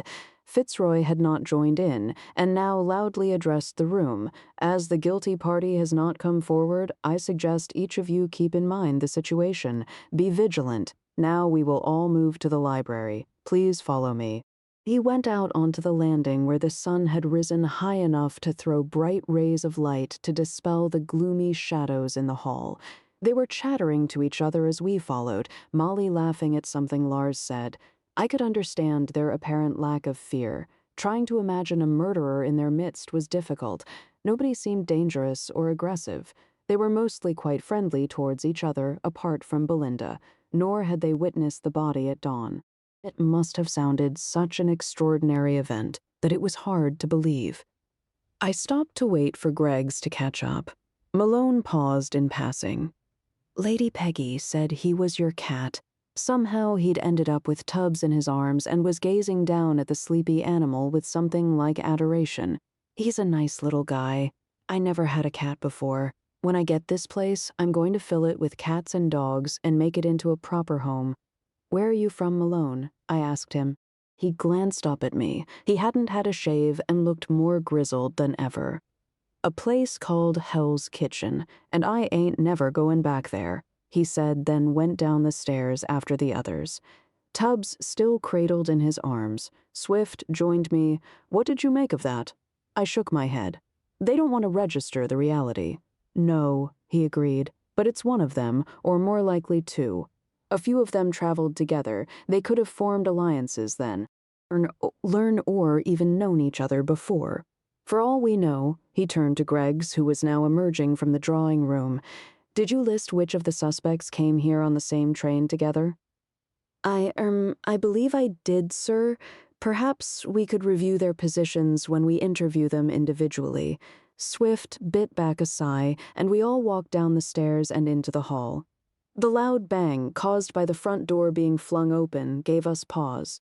Lerna, short and stocky, with a chubby face red from exertion, walked in. She was carrying a large basket full of peat turfs in her arms. One of them fell out on the step. She puffed. "This creel is rotten. I'm ready for burnin' it wit the moiny." She was a Scot with a very broad accent, wearing a long beige uniform under a washed-out apron and a linen mop cap trimmed with lace. All three of us moved to help. Greggs was first to her side. "May I take the basket, Mrs. Craggy?" he asked. "Ye can, Mr. Greggs, and I thank ye for it. Can one of ye's fetch the lump of moyne from yonder?" She nodded toward the open door, then bustled past us and dropped the basket, or creel, as she termed it, into Greg's arms. He puffed out a breath as he took the weight. I went to pick the peat block up. I'd never actually seen them in use before coming here. Swift and Florence always had logs. The peat was densely compact and lighter than expected and larger. Fragments were crumbling off. So I carried it carefully to Mrs. Craggy, who was now leaning over the massive fire and placing the peat over the top of the logs. Greggs had put the basket down and was trying to catch his breath. I handed over the peat to her. She took it, laid it over the others, then straightened up to wipe her hands together. His name was Douglas Brodie. Swift was questioning her. "He was the dead on in the water that Craggy and the lady saw this morning?" she asked. "Yes," Swift replied. "He must have arrived around a few days ago." He was being deliberately vague about the day of Brodie's arrival, as we had no real facts to go on, and it would have been sensitive information too. "I wouldn't know such a crowd as they are," she replied. "The name doesn't mean nothing to me." She put her hands on hips and looked up at Swift with narrowed blue eyes, her skin creased at the corners. "You're the Polis, then?" "Yes," Swift replied. "The man had been murdered with a knife in the back, then put in the river. There must be somewhere he's been these last few days." "How many days ago?" she asked. I cut in. "Where do you think his body may have been hidden? Is this for a fact, then?" she questioned. "It is," I assured her. Creases formed on her forehead as she considered it. Her hair was gray and peppered with white, curling in short locks around her cap. "I can't ken what dead men do," she said, then leaned forwards to peer more closely at me. "What type o' knife was it in his back? I'll search me kitchen, see if we're missin' one." "It had a black handle," I replied. "Wooden, probably?" "And the blade." Her blue eyes were bright with a gleam of sharp intelligence. She was weighing me up. "It wasn't visible," I replied. "I imagine your knives are blacksmith-made." "Aye, course they are," she said. "Where else would ye find knives?" I didn't answer that, as it was obvious there weren't any shops in the area. This Glen would have been as self-reliant as Braeburn, but without the benefit of the whiskey distillery to bring in outside funds. "They'll be hefty then," Swift said. "Aye, those that are fur cut in meat," she replied. "Now I've work waitin'. I'll be going back to it." She stomped off, pausing only to nod to Greggs in passing. "A formidable lady, sir." Greggs had recovered himself. "But she has been kind enough to save scraps for Mr. Fogg and Tubbs, and her cooking is really quite commendable." Swift glanced at me. "Come on, we should be watching the suspects. They're presenting their personal documents to Fitzroy." "Fine," I said, and we all trooped off to find the library. I'd wanted to go outside and search the outhouses for signs of where Brodie's body may have been stored before he was tossed in the river, but that would have to wait. Greggs knew the way. Nine-Eye now noticed as he walked ahead of us that he had a bit of a spring in his step, as though his new and very temporary position as a deputy detective was something of a promotion. "The library, sir," he intoned, and swung open the door to reveal a raucous shouting match between the potential heirs. Chapter 10. "This is not valid proof," Fitzroy was saying, his finger resting on a handwritten sheet of paper placed on a corner of a very long reading table set in the center of the library. Other papers were spread around it, but were almost eclipsed by an ornate piece of stitched parchment laid down the center. It was nearly as long as the table. Tubbs was inevitably curled up asleep in the middle of it. Fogg was near the fire with Malone, who was bent over him, ruffling his ears and telling him he was a good doggy. Greggs went to a very old desk in austere style set back a distance from the fire. He settled himself with notebook, pen, spectacles, and all the rest of it. The place was typical of a man's private library, walls covered in shelves full of books, the smell of old leather and moldering paper, stale tobacco, wood smoke, and a hint of whiskey. It felt very like home. Why do you not think my paper is valid? Lars was speaking to Fitzroy, his pale eyes glittering from under lowered brows. They were both facing each other, the others gathered around, watching and listening intently, apart from Malone, who seemed to prefer the company of my dog.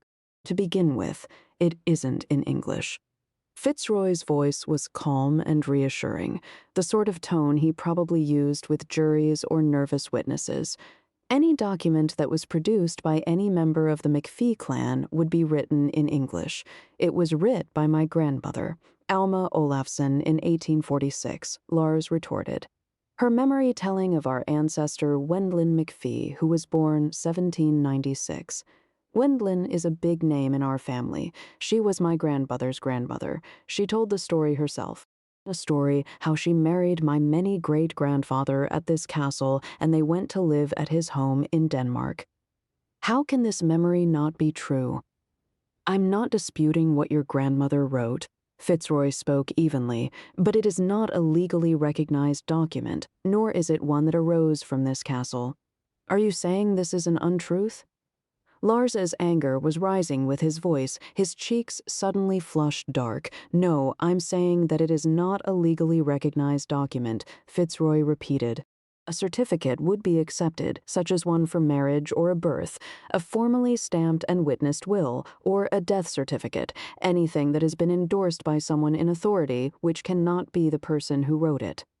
I got a photo of my great-grandmother, McFee. It's got her name written on the back. Malone came over and butted in. I don't know why you're being so nitpicking. I reckon you've already decided who you want to win, and you're just playing around with us. Mr. Malone, that is utterly untrue. Lady Peggy said, Sir Richard has explained it a number of times. You must have a legally recognized document, which is what I've got. Belinda spoke triumphantly and waved an elaborately signed and stamped paper in the air. Wait a minute. Malone wasn't giving up. Great-granny's name was Hortense McFee, and she was born here in this castle in 1793. She was 90 when the photo was taken, and that's me standing next to her. I was 17. He went to stand next to the parchment and banged a stubby finger on it. See, that's Hortense right there on the clan tree. Swift and I joined the crowd around the table. I managed to get a look at the photograph Malone was waving around. It was silvered and curled at the edges, but I could make out a very old lady seated upright on a chair. She was dressed in typical dark Victorian clothes with a lace cap tied under her chin. The young man standing to her side was grinning broadly. He wore a butcher's striped apron over a thick cotton shirt and dark trousers. Mr. Malone, you must understand that anybody could have written that on the photograph you possess, Professor Coltrane said, his chin drawn in, almost meeting his red bow tie.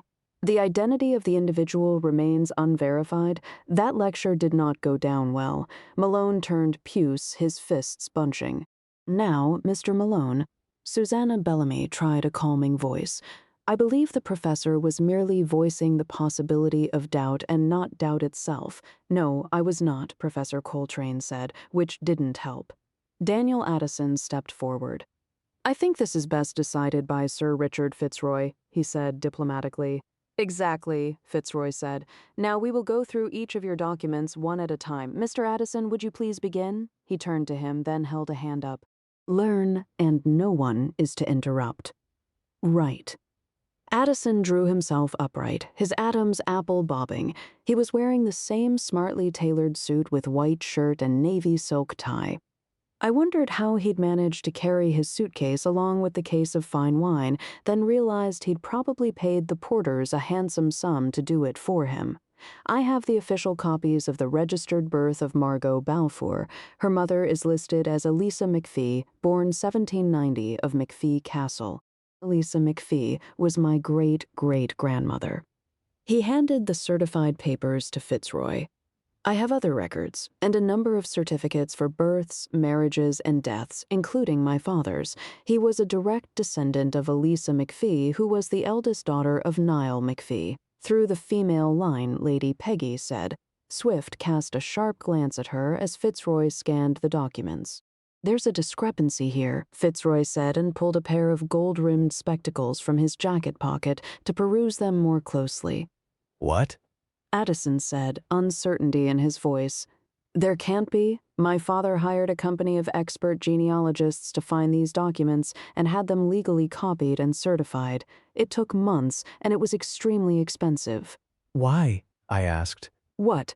Addison spun round. What do you mean? Why would your father have had these documents found? I asked because Sir Richard contacted him some years ago when the question of inheritance was first raised. Addison replied, You should know that. I didn't see why I should, but turned to Fitzroy with brows raised Fitzroy's side. When the Laird began having health problems, he asked me to list the potential heirs and assess their claims to the estate. I contacted those I could find and asked them to confirm their identities and whatever claim they thought they may have. Fortunately, the Laird rallied and we took no further action. Could you tell me what the problem is with my papers? Addison was becoming agitated. Lady Peggy answered, her face stern and serious. Your antecedent grandmother cannot be Elisa McFee. Elisa died shortly after her birth, but her sister Fenella McFee married a man named Balfour. This is made more complex because their line devolves from Niall McFee. He was the most prolific of the McFees. He had 4 sons and 5 daughters by 3 different wives, and we do not have any record of Fenella's offspring, or indeed any other female born on the outer edge of the hereditary line, because their children were not born in McFee Castle. They were born wherever their mothers went to live after their marriage. I had the impression Lady Peggy knew a great deal more about the McFee ancestry than anyone. Shock registered on Addison's face and confusion on everyone else's. I was as used to calculating hereditary lines as the next nobleman, but even I'd got lost among the names. But how can it be wrong? Addison stuttered, his Adam's apple gulping in his thin throat. Fitzroy sighed. I'm afraid it will be the transfer of Kirk registers. Your experts would have garnered the information from the General Register Office in Edinburgh.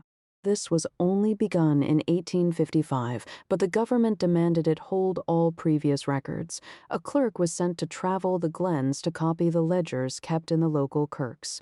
It is known that transcription mistakes were made, or your documents are fakes manufactured by an unscrupulous fraudster who took your father for a ride, Belinda said matter-of-factly. But some of the facts are correct, Molly reminded her. And it's a bit far-fetched to assume someone would fake a copy of an old birth register.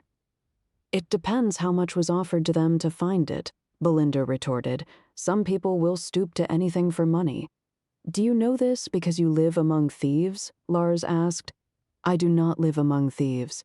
Belinda snapped in irritation. Molly laughed. Even Professor Coltrane grinned. Enough, Fitzroy said sharply. I'm afraid it makes very little difference as the connection to the direct line is not established. I beg to disagree.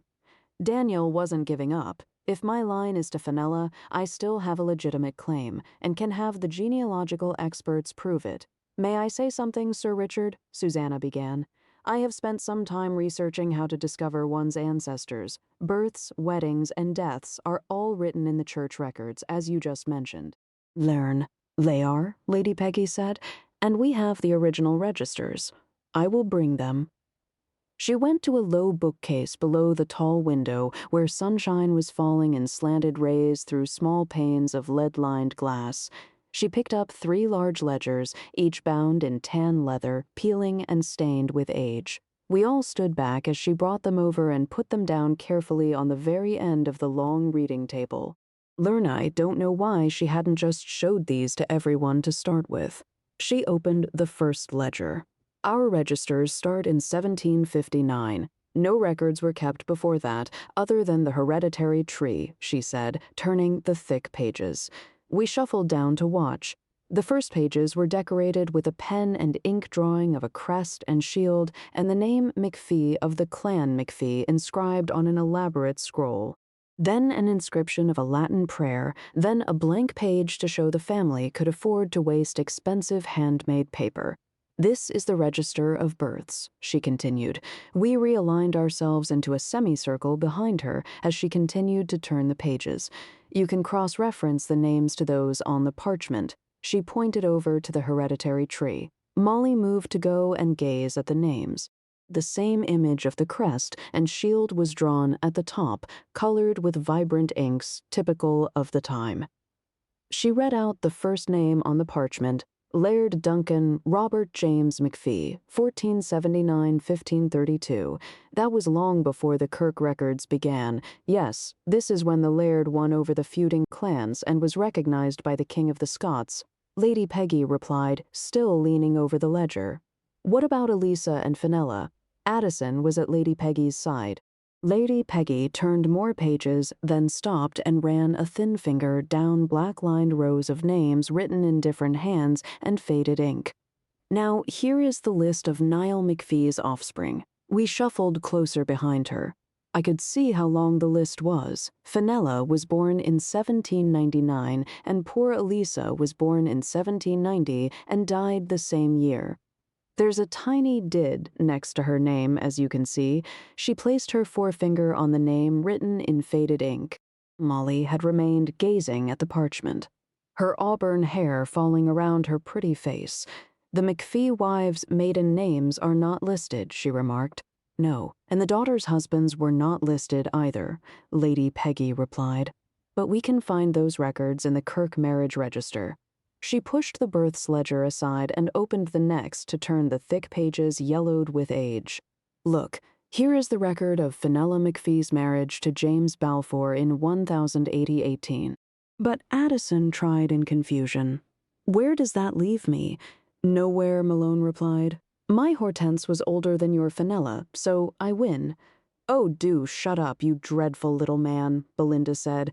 "I have these papers. She was cut off by Fitzroy. Miss Molly next, please," the lawyer said sharply, "and I will remind all of you to behave respectfully towards each other." I straightened up as everyone went over to join Molly. She picked up a sheet of thin paper glued to a larger piece of white card. Lady Peggy remained where she was, leaning over the ledger. Molly smiled, the excitement clear on her face as she held the card out to Fitzroy. "I have had a facsimile made of our family Bible, and I asked our Reverend Father to sign and date it to prove its truth." Her Canadian accent was pleasantly lilting. Fitzroy's face drooped in disappointment as he read the document. Molly was too busy explaining the list of names and her relationship to the McFee line to notice. "And you can see we go back to Niall McFee's daughter, who is also called Molly." Molly said, her smile growing wider. "She was born in 1818. The line is totally clear, and we've had lots of Mollys in our family because of her. It's a tradition." Fitzroy nodded solemnly. "Thank you, Molly. You can see her name here." She put her finger on the parchment where a crowded list of names was written under that of Niall McFee and his 3 brides, and she must be in the births register. "She looked at Lady Peggy, isn't she?" "She is," Lady Peggy replied, turning back to the register. Her mother was Niall's 3rd wife. Molly was his last child because he died shortly after her birth. He was 74 years old. "Really?" Molly's eyes flew open. "Wow. Well, that makes him, a randy old goat," Malone said, grinning. "Mr. Malone, you will not use such language in this house." Lady Peggy rebuked him sharply. "Sorry, ma'am," Malone said, entirely unrepentant. "Very well," Fitzroy said. "Now may I ask Miss Susanna to present her case?" "I have a complete family tree back to Niall's younger brother," Susanna said. "He was called Iane, and Iane's daughter was my great-grandmother. She was called Greta, and she was born in 1769. Lady Peggy was still studying the register of births. Greta McFee was indeed Iane's daughter, and she was born here in the castle, but she paused, then added, "Iane was not wed when the child was born. He never married, actually. Everyone fell silent for a moment to take the implications of this, and that means, Susanna said, then hesitated as she tried to make sense of it. Like I said, Niall McFee was a randy old goat, and he wasn't the only one. Enough Malone, Lars told him. You are a bad person to use this language. I will toss you in the river if it is said again. You will not, Malone blustered, pushing his shoulders back. Lars laughed. Quiet, swift, suddenly snapped. We need to listen to this. Thank you, Inspector, Lady Peggy said. Now, Lars, I believe I have found your predecessor. She is indeed Wendlyn McFee, born to Niall McFee. She was his third daughter. Except your papers are not legally authorized, Belinda instantly reminded him. Whereas mine are, she added in triumph and thrust them into Fitzroy's hands. He sighed as he took them. I could see they were certified and stamped copies of birth, marriages, and deaths. Fitzroy leafed through them to find the oldest. You are descended from the daughter of Niall McFee's older sister, Elsie McFee, which puts me ahead of everyone else, Belinda said triumphantly. We have not heard from Professor Coltrane yet, Fitzroy reminded her tersely and turned to the professor. I believe my documents are similar, he replied, offering a handful of the now familiar-looking papers. I think we must have had the same person acting as our genealogist, he said to Belinda. That took the wind out of her sails. Well, who are you descended from then? My great-grandmother was the daughter of Elsie McFee's eldest son, he said with a hint of pride. And I believe that puts me ahead of everyone, except for the law of primogeniture, Daniel Addison said. And I believe that would count in this circumstance, wouldn't it, Sir Richard? He turned to Fitzroy. Mr. Addison is correct. It's a complex legal argument, but ultimately the daughter of a son would outrank the son of a daughter, even if the daughter was older than her brother. That confused everyone entirely. Wait a minute, will ya? Malone wasn't giving up. My great-granny was come down from Niall McFee's oldest surviving daughter, so that puts me on top. You must prove it, Fitzroy warned him. I'll use the same people they used. Malone pointed at Belinda and Professor Coltrane. They'll find those papers, and that'll prove it. I got Granny McFee's marriage certificate, and her birth certificate, and her death certificate back home. Fitzroy frowned at him. If so, why didn't you bring them as requested? Didn't think you'd take me for a liar, did I? Malone retorted. And there's something else I got that none of you have? What? Fitzroy demanded. His patience patently worn thin.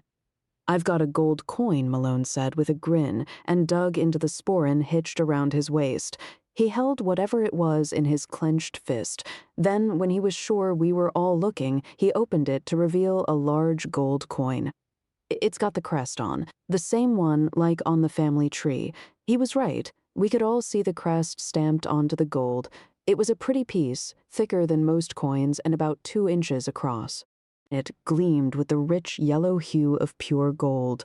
The rim was reeded and the details finely rendered. What is on the other side? Professor Coltrane was the first to speak. Malone turned it with stubby fingers. Initials, there's an H and a B with some flowers and stuff round them. Oh, Lady Peggy had rushed over and now held her hand out. May I? Sure, Malone said genially, enjoying his moment of triumph.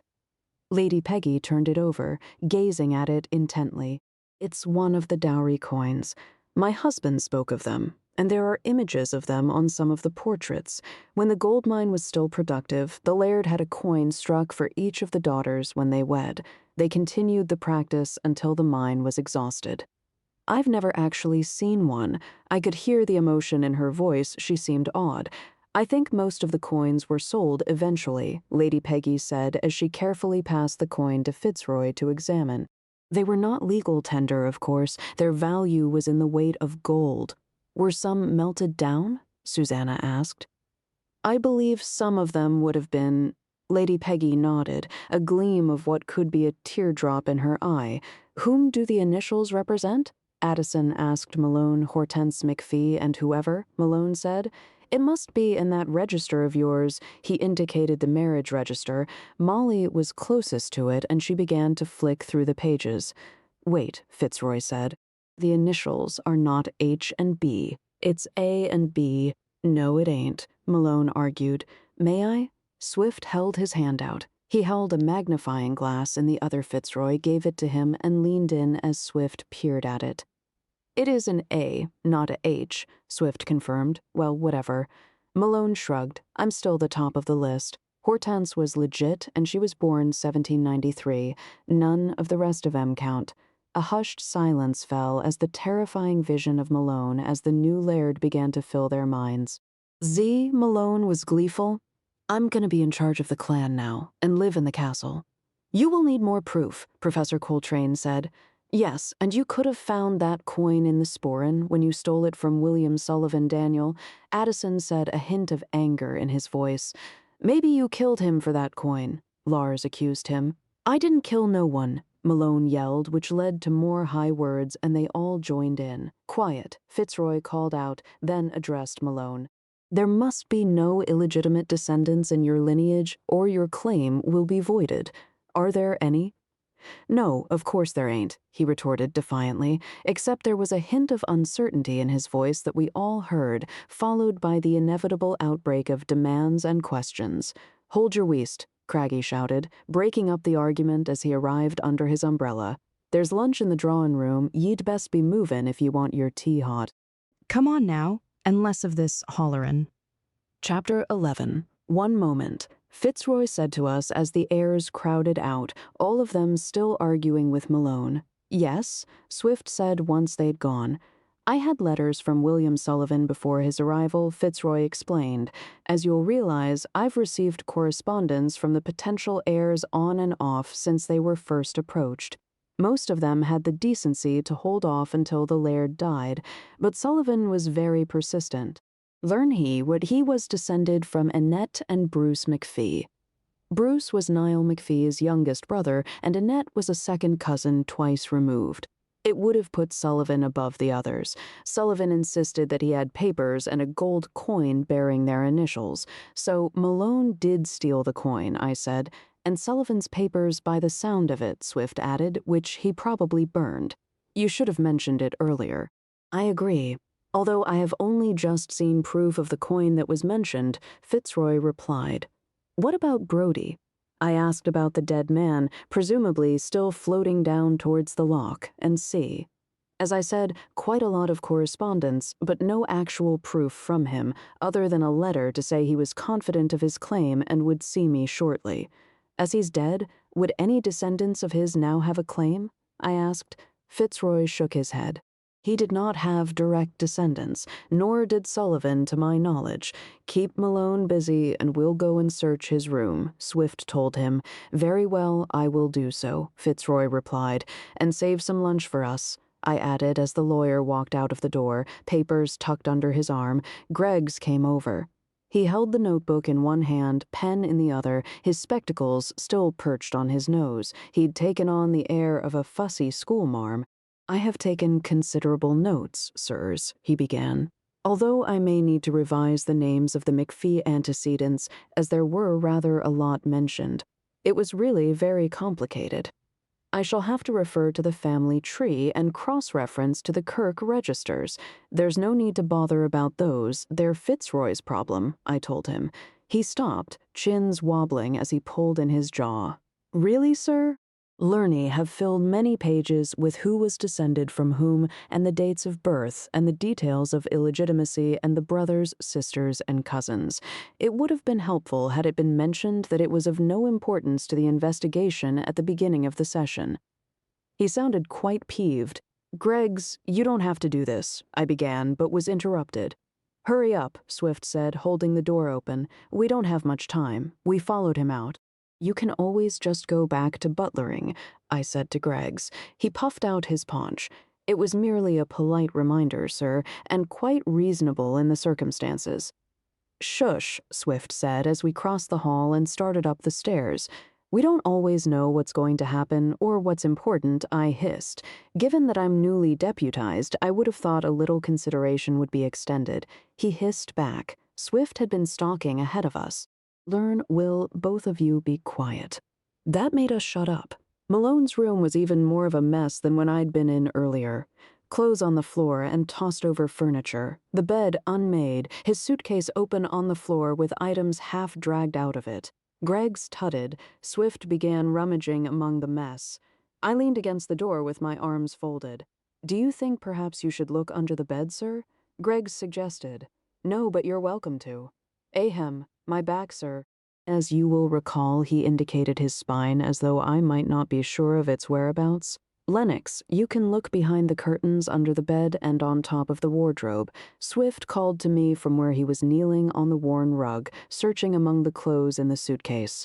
"I will look behind the curtains, sir."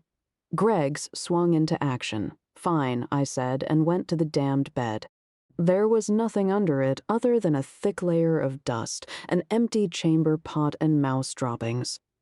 I stood up, sneezing. There's no papers among his belongings. Swift stood too, brushing off the knees of his trousers, and nothing incriminating as far as I can see. Sir, I have discovered something. A clue." Greg's was holding a crumpled piece of paper. "What?" Swift was instantly at his side. "A sales ticket, sir."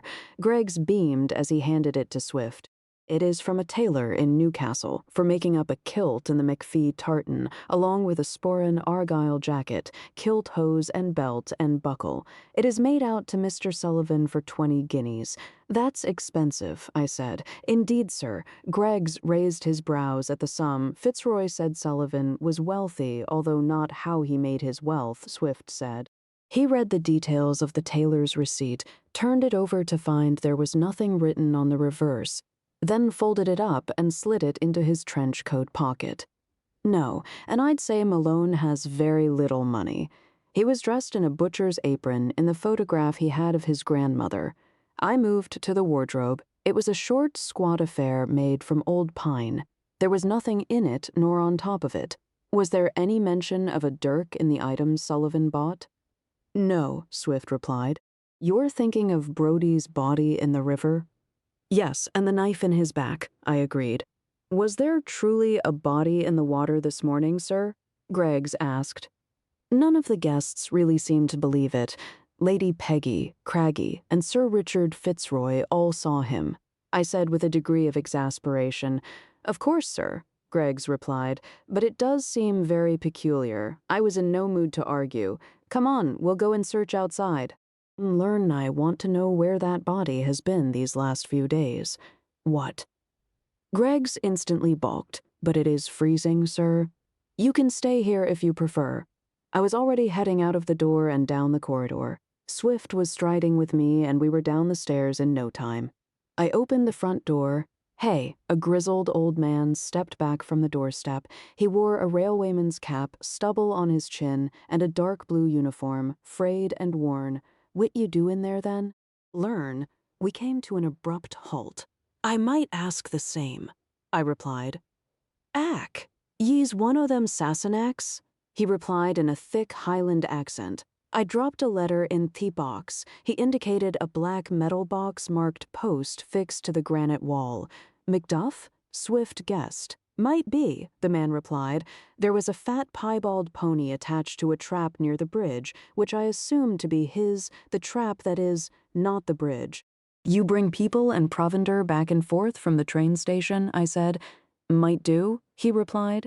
The top of his cap barely reached my elbow. He raised his chin high and tried to stare me down.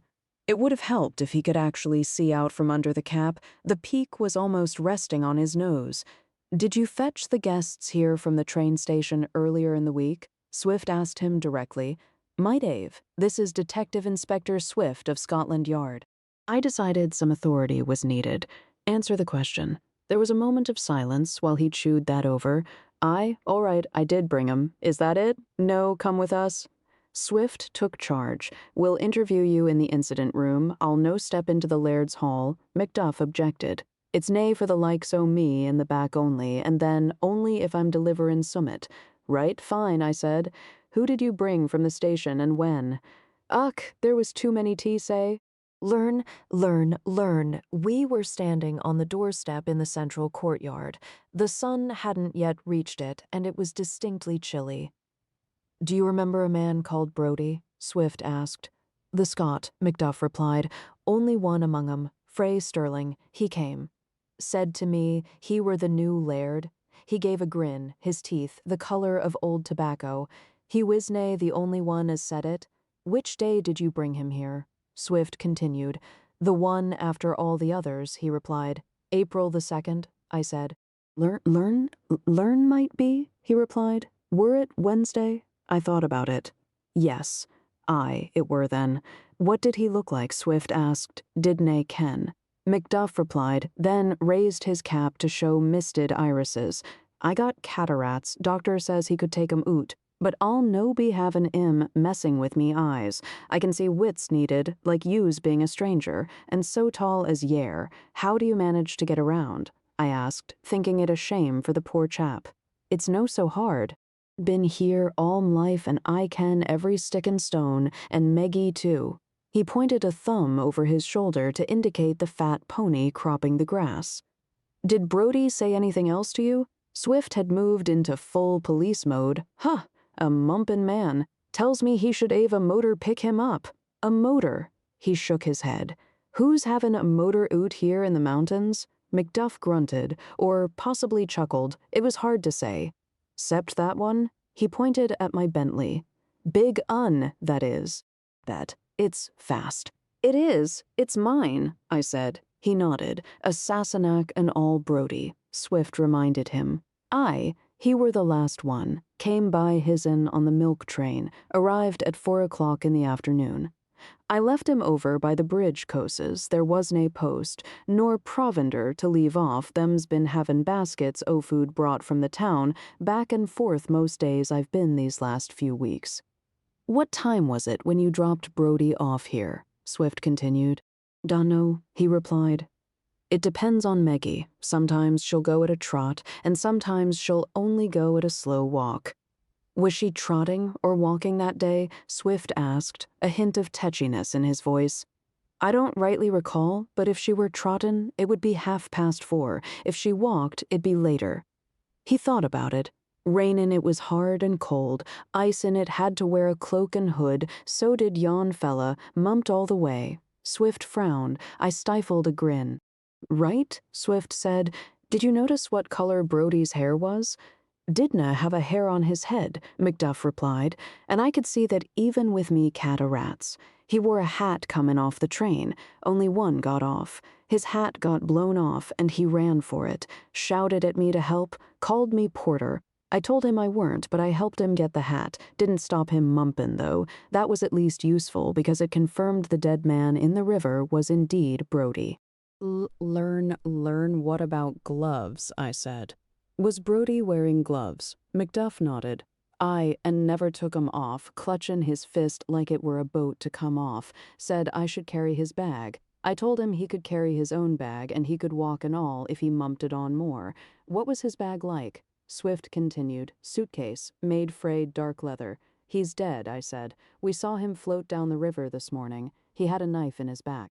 He opened his mouth, let it hang agape for a moment, then said, a knife.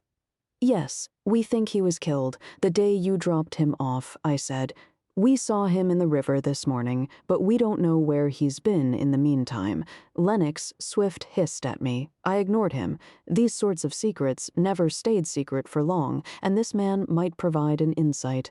Well, I'll be beggared, he said, then chewed his jaw for a moment. Maybe he were caught on the stank stones. Them's the ones that hold back the river to make the braidwater? He pointed to the broad expanse of water in front of the castle. Come, I'll show ye. He turned to trudge along the bank, going upstream ahead of the bridge. We followed, not having explored the area beyond that end of the castle yet, or indeed much of the surrounding countryside. There was a little kirk some way back, and a graveyard studded with leaning stones around a squat mausoleum.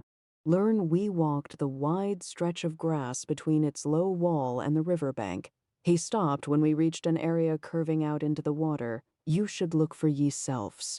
A line of rocks like ragged black teeth ran from one narrowed bank to the other, forming a dam of sorts. Foaming white water flowed through the narrow gaps between them and over their tops. Swift and I stared at the dark pool where the river was held back, then along the tree-lined channel to where it emerged from between more trees growing amid the high hills. It's filled with meltwater, I said. Aye, so it will be. Macduff nodded. The Stankstones was put in when the castle was built, all tumbled in till the mouth was shut. There's said to be a cave below the stones that stirs up the undercurrent. We call it the Worm's Hole where the water dragon lives. He grinned. Used to tell it so to frighten the bairns and keep them away. His grin faded. 'Tis deep and dangerous. If yon man was killed and shoved in, he might have been held, then washed over the stones when the melt lifted him up. I walked to the edge of the dark water and gazed into its depths. Swift joined me. Nasty, he said. Hum, I muttered agreement. The surface appeared almost glassily still, but there was a shimmering tension below it, the deeper turbulence sensed rather than seen. And the frothing water pouring between the Stankstones was a giveaway too. Swift bent to peer at the damp grass. If Brody was stabbed here and pushed in, he moved a few steps forward, then stood up. How would any of them know about the pool, and why would he come here with them? He was talking quietly, as though to himself. Macduff pulled the cap back down over his brows. I'll be away now. Wait, Swift said and went after him. Did Brody say anything else? Was he expecting anyone to meet him? Nay, the rain comin' doon stopped him talkin' after a bit, Macduff said, and reached a hand out for the pony. Miserable beggar, and cheap with it. Didnae give me a farthing for me trouble. I dug into my pocket for a shilling and held it out to him. He frowned. What's this for, then? For Meggie, I said. He nodded.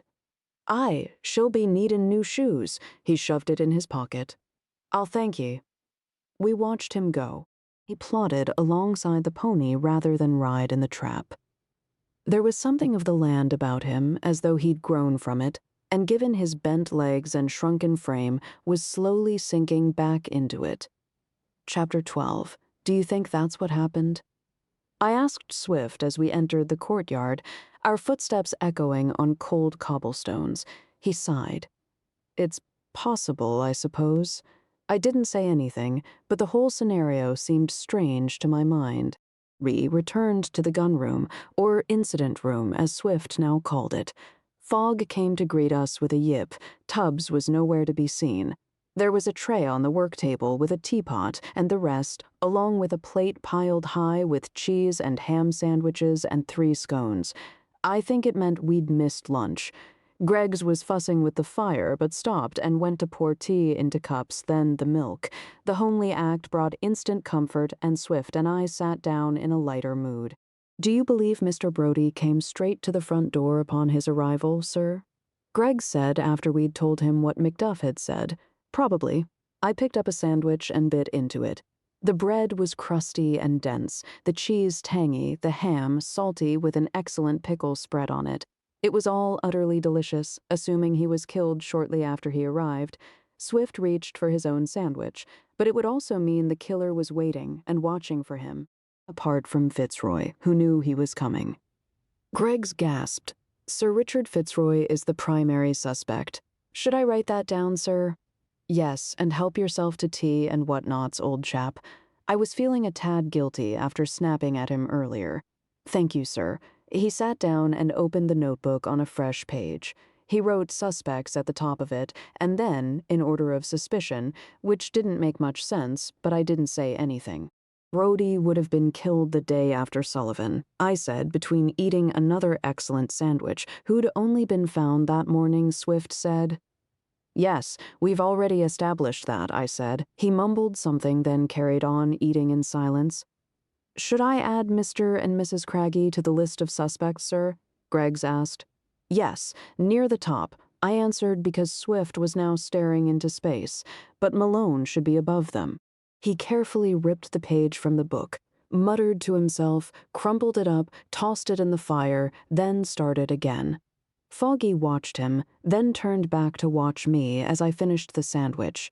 I gave him a piece of ham. Peace reigned as we ate our way through the food. There was one scone each. I snaffled the largest. It was thickly buttered and layered with raspberry jam and yellow cream. Greg scratched away with his pen, the fire crackling in the grate. Swift absent-mindedly picked up a scone. Foggy drooled onto the moth-eaten rug. Sir, Greg's broke the comfortable torpor. Where should I place Lady Peggy in the list of suspects with Sir Richard? I replied. Really, sir? His brows rose and he added a note. Swift, I said. His gaze had settled on the dancing flames in the hearth. The glove, I'd been giving it some thought. Brody was clutching his fist tightly, Macduff said. So how did the glove fall off? He was clutching something. He jerked upright. A dowry coin. That's what I was thinking, I agreed. The killer was searching for it and must have felt it inside the glove and pulled the glove off to get the coin, then tossed it into the river. He pulled the glove towards him where it had been pushed aside to make way for the tray. It lay on its blotting paper bed, a little drier but still shriveled and curled. It looked even more like a mummified hand, which I found unsettling. If he had gripped it tightly enough, there might be an imprint. Swift was trying to turn the glove inside out. Greggs stopped writing to observe. I have a loupe, sir, which has 10 times normal magnification. He rooted in his jacket pocket and extracted a black metal loupe which looked similar to the ones I'd seen jewelers use. It was rather attractive, with etching around the circle holding the glass. Why have you got that, Greggs? I asked him. I collect stamps, sir, he replied. They are an investment for my old age. Really, I was astounded. He'd never mentioned it before. I have only recently taken it up, he intoned. Lady Clementine advised that stamps could prove most gainful, sir, and made me a gift of the loupe. Did she really? I frowned. Lady Clementine was a feisty lady of a certain age who had settled in our village of Ashton Steeple. She was as eccentric as she was kind. She and Greggs had recently begun attending afternoon tea dances in nearby Burford. I was becoming concerned. She was giving Greggs ideas.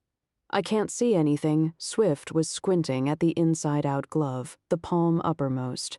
He held his hand out for Greg's loupe. I would also suggest a torch, sir, Greggs said as he handed it over. Yes, thank you, Sherlock, I said. I'd already pulled mine out and was trying to push the rubber button to switch the damn thing on. It finally flickered into life. Move the beam closer, Lennox. Swift was now scrutinizing the glove through the loupe. He let out a sigh. I think I can make out an indent of the rim, but it's very faint. Let me look, I said. He gave me the loupe. It was quite fascinating to see the raised skin of the leather where it had been worn smooth and areas where it had been creased. There is an indent, I agreed. The top section is a semicircle, but we need to define it more clearly, and then put Malone's dowry coin over it to see if it's the same size. I have chalk, sir, Greggs offered. I looked at him. Greggs, why do you have chalk? Milady mentioned chalk might be useful if there should by chance be a blackboard here. Lady Percy said that? I asked, just to be clear. Indeed, sir, and she also said I should bring the loupe. He gazed back at me with an air of innocence, plus a simper of pride that he'd outfoxed us. So she knows about your stamp collecting too, I said. Naturally, sir, we have discussed it while dusting. Sometimes I think I have absolutely no idea what goes on in my house. Chalk would be perfect, Greggs, Swift said. He dug in yet another pocket and produced a box of white chalk. It is from young Angus' playroom, sir. Lady Florence gave it to me before we left. Swift smiled at mention of his lovely wife. She's always very thoughtful. He began slowly stroking the end of the chalk across the surface of the leather. He had to blot off the damp areas that were catching too much, but between the dabbing and stroking, he managed to clearly expose the indentation made by the rim of the coin that Brody must have been clutching inside the glove. And that's the reason we saw him in the river with only one glove, I said. Exactly, Swift agreed. And possibly the reason he was killed. Greggs, I said, would you go and find Malone and ask him to come here? He sighed as though I were being somehow unreasonable. Very well, sir. He got up and went out. Muttering something about deputy's duties, I glanced at Swift. Could Brody and Sullivan have been killed for the coins? If they were, why didn't the killer keep Sullivan's coin rather than leave it in the sporran for Malone to find? He replied. You're assuming Malone isn't the murderer? If he was, why would he show everyone the coin? Swift said. He only showed us Sullivan's coin, but we can't be sure it is Sullivan's coin. Swift continued. Fitzroy told us Sullivan's McFee predecessors had the initials B and A, and that makes the coin more likely to be Sullivan's. I persisted. But we don't know what initials were on Brody's coin, Swift countered. I was becoming confused, so I shut up. Swift mused for some moments. Brody was clutching the coin inside his glove. It was important to him. What if Fitzroy answered the door or was outside waiting for him? Brody might have shown it to him to prove who he was. It was pouring with rain, I said. Then he came to the door. He may have shown it to whoever opened it to prove his claim, he countered. It wouldn't have to be Fitzroy. I shook my head. I doubt he'd show it to another heir, unless the killer pretended he was Fitzroy and was waiting for Brody in order to murder him. How would another heir know he was coming? I've no idea. Perhaps some of them knew each other or of each other. Swift frowned at that. What about the knife? The killer was already armed with the knife, so was ready and prepared, I said, unless whoever it was intended killing someone else, but Brody came along with the coin and was murdered for it. Learn Lennox? What? You might as well pick a name out of a hat because it'll have the same odds as your meanderings. They are not meanderings, I retorted, stung, then thought some more about it. We should find out who else has a dowry coin, obviously. I was coming to the conclusion that it wasn't necessarily helpful having Greggs take notes because it meant Swift wasn't taking them. Swift was at his best when following procedure, filling pages in his notebook, listing suspects, interviewing them, finding clues and drawing on a blackboard, which was his most favorite process. When he wasn't doing all of that, he was really quite irritating. Foggy yawned by the fire, then rolled over on his back and started snoring. I'll go and find out where Greggs is. I stood up. You'll probably miss him, sir. Greggs came in puffing and out of breath. Sir, it's Mr. Malone. I think he's dead. Swift was instantly on his feet. Where? I demanded. His room. Greggs puffed and tottered to a chair to slump into it. Swift and I raced out of the gunroom and upstairs, and along the passage, Malone's door was open. He was lying face down on his bed, a nasty gash and noticeable swelling on the back of his head. Blood had matted his hair and run down his neck. Swift pulled his cuff back, muttered 2 o'clock, then went to lean over Malone, feeling for a pulse. Damn it, he swore, moving his hand under the man's stubbly chin.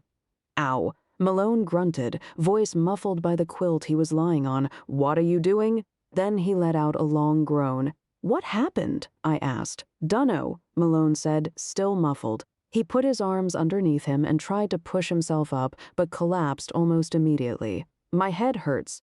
You've been hit by something, Swift told him. Stay where you are. I ain't planning on going nowhere, Malone said, sounding a little more like his usual self. Lennox, can you find a bowl of water and a towel? Swift asked me. My answer to that would normally be no, but I could see a jug and towel on the washstand by the window, so I went to fetch them over.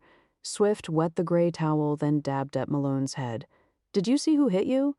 No, I walked in here, then bang. I didn't see nor hear a thing. It's getting as bad as New York.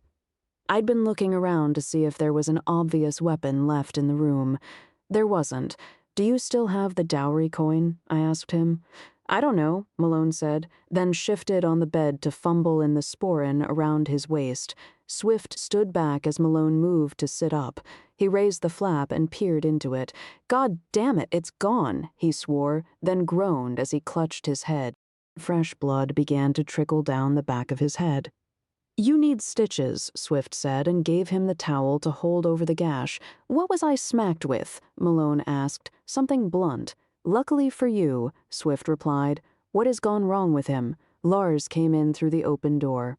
I got hit, Malone said, and robbed. That made Lars open his eyes. Fod? You was attacked? Min good? How can this happen? Learns there's a killer running round the castle trying to murder people, I said with a touch of irony. We had actually been trying to drum this into them almost since we arrived. Ah, yes, as you say, this is now becoming very serious. You must exert yourselves, gentlemen. Lars moved to lean over Malone, still sitting on the bed. Remove the towel, please? No, Malone replied. You do as I say, Lars ordered. Have you seen anyone with a weapon of any sort? Swift asked Lars. Learn? No. Why would I? He had tugged the towel from Malone's hand to gaze at the wound. You need stitches. I will bring my kit. What kind of kit? Malone demanded. My medical kit, of course, what other? Lars handed the towel back to him and headed for the door. You're a doctor? Swift asked him. I'm a veterinarian, Lars replied. For big animals, it will be easy. We do not have to tie him like an ox. He went out. He's a vet? Malone was unimpressed. I ain't gonna be sewn up by no animal doctor. I wouldn't argue with him. He'll tranquilize you if you do. I grinned. It ain't funny, Malone grumbled, his shoulders sagging. What time did you come into your room? Swift reverted to the policeman. After I left the drawing room, Malone replied, We'd had lunch, just sandwiches, and then scones and tea and coffee. We were all chatting and arguing over that old goat Niall McFee, but it was mostly kind of friendly. Fitzroy gave us a lecture. He said we were kin, members of the clan, we should start to get on with each other. He went off with Lady Peggy, and we all stayed until Craggy started tidying away. Me and the prof left together. The prof said he was going to explore the old part of the castle, and I came back here. Daniel said he'd been looking around. There was passages and old staircases all over the place. Was anyone left in the drawing room by then? Swift asked. I don't know. Learn. He shrugged. Lars returned with a leather bag slung over his shoulder. Do you want painkiller? Now, just you wait a minute. How do I know you ain't the maniac who bashed me on the head? Malone held his hands up, but the action caused the blood to start running from the gash again. You can wait for the doctor if you want, Lars said. He had rummaged in his case and brought out a tin, which showed a neat sewing kit when he opened it. I can brush the skin with ethyl chloride. This will make it numb for you. Do you want to try it? He pulled out a small bottle and some cotton wool balls. Malone rubbed the blood from the back of his neck with the towel, wincing as he did. All right then, but I'm watching everything you do, and so's these cops. We're detectives, Swift said. Yeah, whatever, Malone muttered. Swift oversaw proceedings at Malone's insistence. I wandered the room looking for any clues we may have overlooked. There weren't any. I thought your family were wealthy, Lars, I asked the Dane. They are, Lars replied, his pale eyes narrowed on the curved needle he was using on Malone. But I am not idle. We have 3 farms in our land, with many hundreds of cattle and pigs. I like to tend to these. I do not like them to become sick. Won't they miss you if you come to live here? I continued. Ja, they will, but my sister is also a vet, and my 2 younger brothers like the farming. Learn, like to raise the Highland cattle here. They make good beef. Then maybe I will breed them with the Road Dansk Malkeras. I can sell these mixes to Sweden and Norway where they have cold winters in the mountains. Do you have one of the dowry coins? Swift asked him. Yeah, like mine, which has been stolen, Malone instantly added. It was not yours. It was the dead Sullivan's, Lars reminded him. And I have one. It is very precious to our family. Can we see it, please? Learn Swift asked. Yeah, when I finish this work, Lars replied and picked up a small pair of scissors from the tin containing the sewing kit. Greggs arrived, slightly breathless but more composed. I was on my way to return here, sir, but Mr. Craggy had some information to impart. This was delivered with a sense of drama. What was it? Swift instantly responded. It was, he paused, noticing the minor surgery Lars was making to Malone's skull. He's a vet, I said. What did Craggy want? To complain that a cudgel was missing from the umbrella stand in the hall, sir. He is now searching for it, Greggs said. I asked what it looked like, and he explained that it was a simple piece of hardwood shaped into a cudgel. Very useful of him, I commented dryly. Apparently there's a brass band around the neck, sir, with an inscription on. Greggs continued.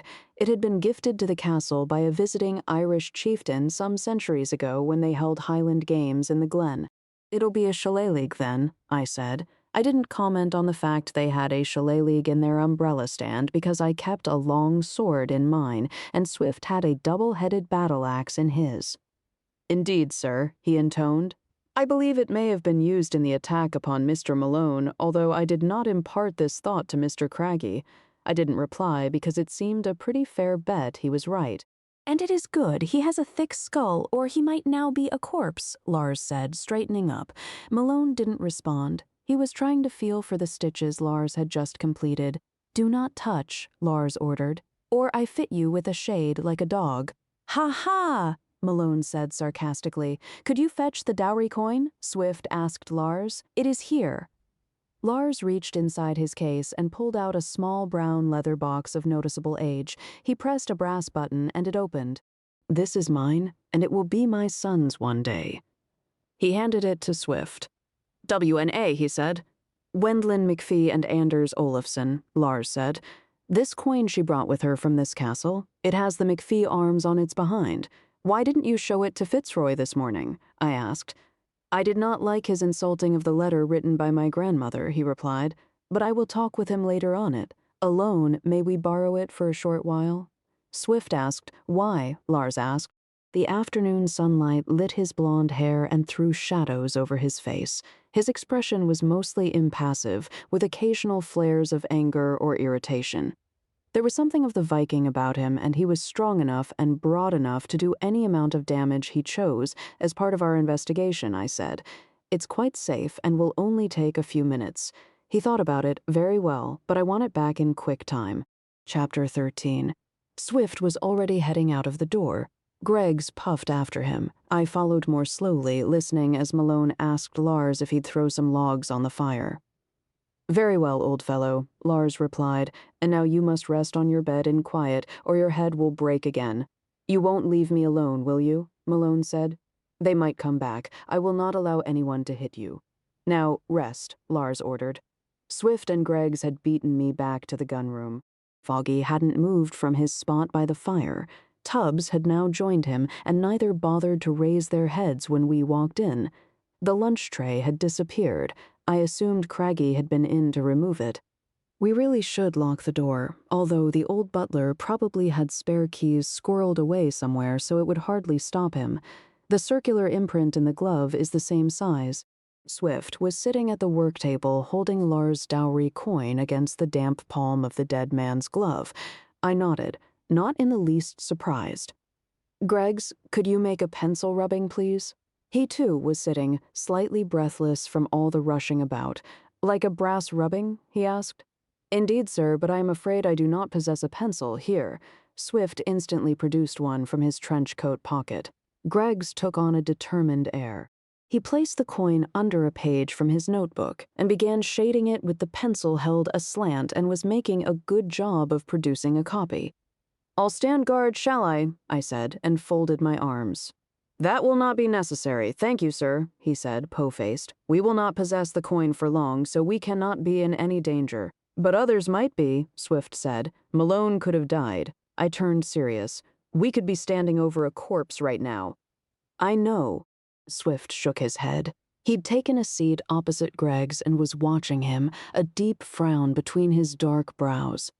"It may have been provoked by the body in the river this morning. Out of frustration, you mean?" I asked. "Yes. The killer wants to frighten everyone into leaving, and Brody's death 2 days ago failed to register because the body wasn't seen." I pondered that. If they killed Brody to frighten the heirs, why was Sullivan's death made to appear an accident? That caused his frown to deepen. You think it is about the dowry coins? It would seem so," I said. "That means they did not intend anyone to see Brody's body," he said slowly, as he thought it through. "They must have thought he would be washed away down the river the day he was stabbed to death. It was probably not long before 5 o'clock, so dusk would have been gathering, and it was raining." I mused. "But I don't understand why they failed to set Sullivan's murder up as an accident. It was so poorly executed." "Perhaps it was a chance opportunity," Swift said. "How?" I was skeptical. He'd have had to be leaning over the banister at that exact spot when the killer just happened to be with him and decided to drop the chandelier on his head. "But there may be 2 culprits, sir." Greggs reminded us, his voice slightly muffled because he was bent over his notebook. Learn or the killer threw something over the banister, and Sullivan went to lean on the rail and look down. Swift continued. I nodded, thinking this was a very real possibility. Are you writing this down, Greggs? I asked him. He looked up, blinking. Sir, I am occupied in making a pencil rubbing of the dowry coin. Fine, but we need these theories noted, I said. He huffed. Very well, sir, if you will give me a moment. Learn. We waited while he finished his rubbing and solemnly handed the dowry coin back to Swift. Then he turned to a fresh page, exchanged the pencil for his fountain pen, and began to write in laborious copperplate script. I took a breath and remained determinedly silent until he'd filled a page. If the motive isn't to create panic, it's to steal the dowry coins. We've already said that, Swift replied tetchily. Then why attack Malone in such an obvious way, I remarked. Because it seems reckless to me, or demented, he said. I couldn't see any madness or such desperation, or really any guile in any of the people here, although the actions pointed to it. Major Lennox, Daniel Addison, had walked in behind me. What? I turned around to face him. I just called in on Lars, he said. Malone was attacked. Is it true?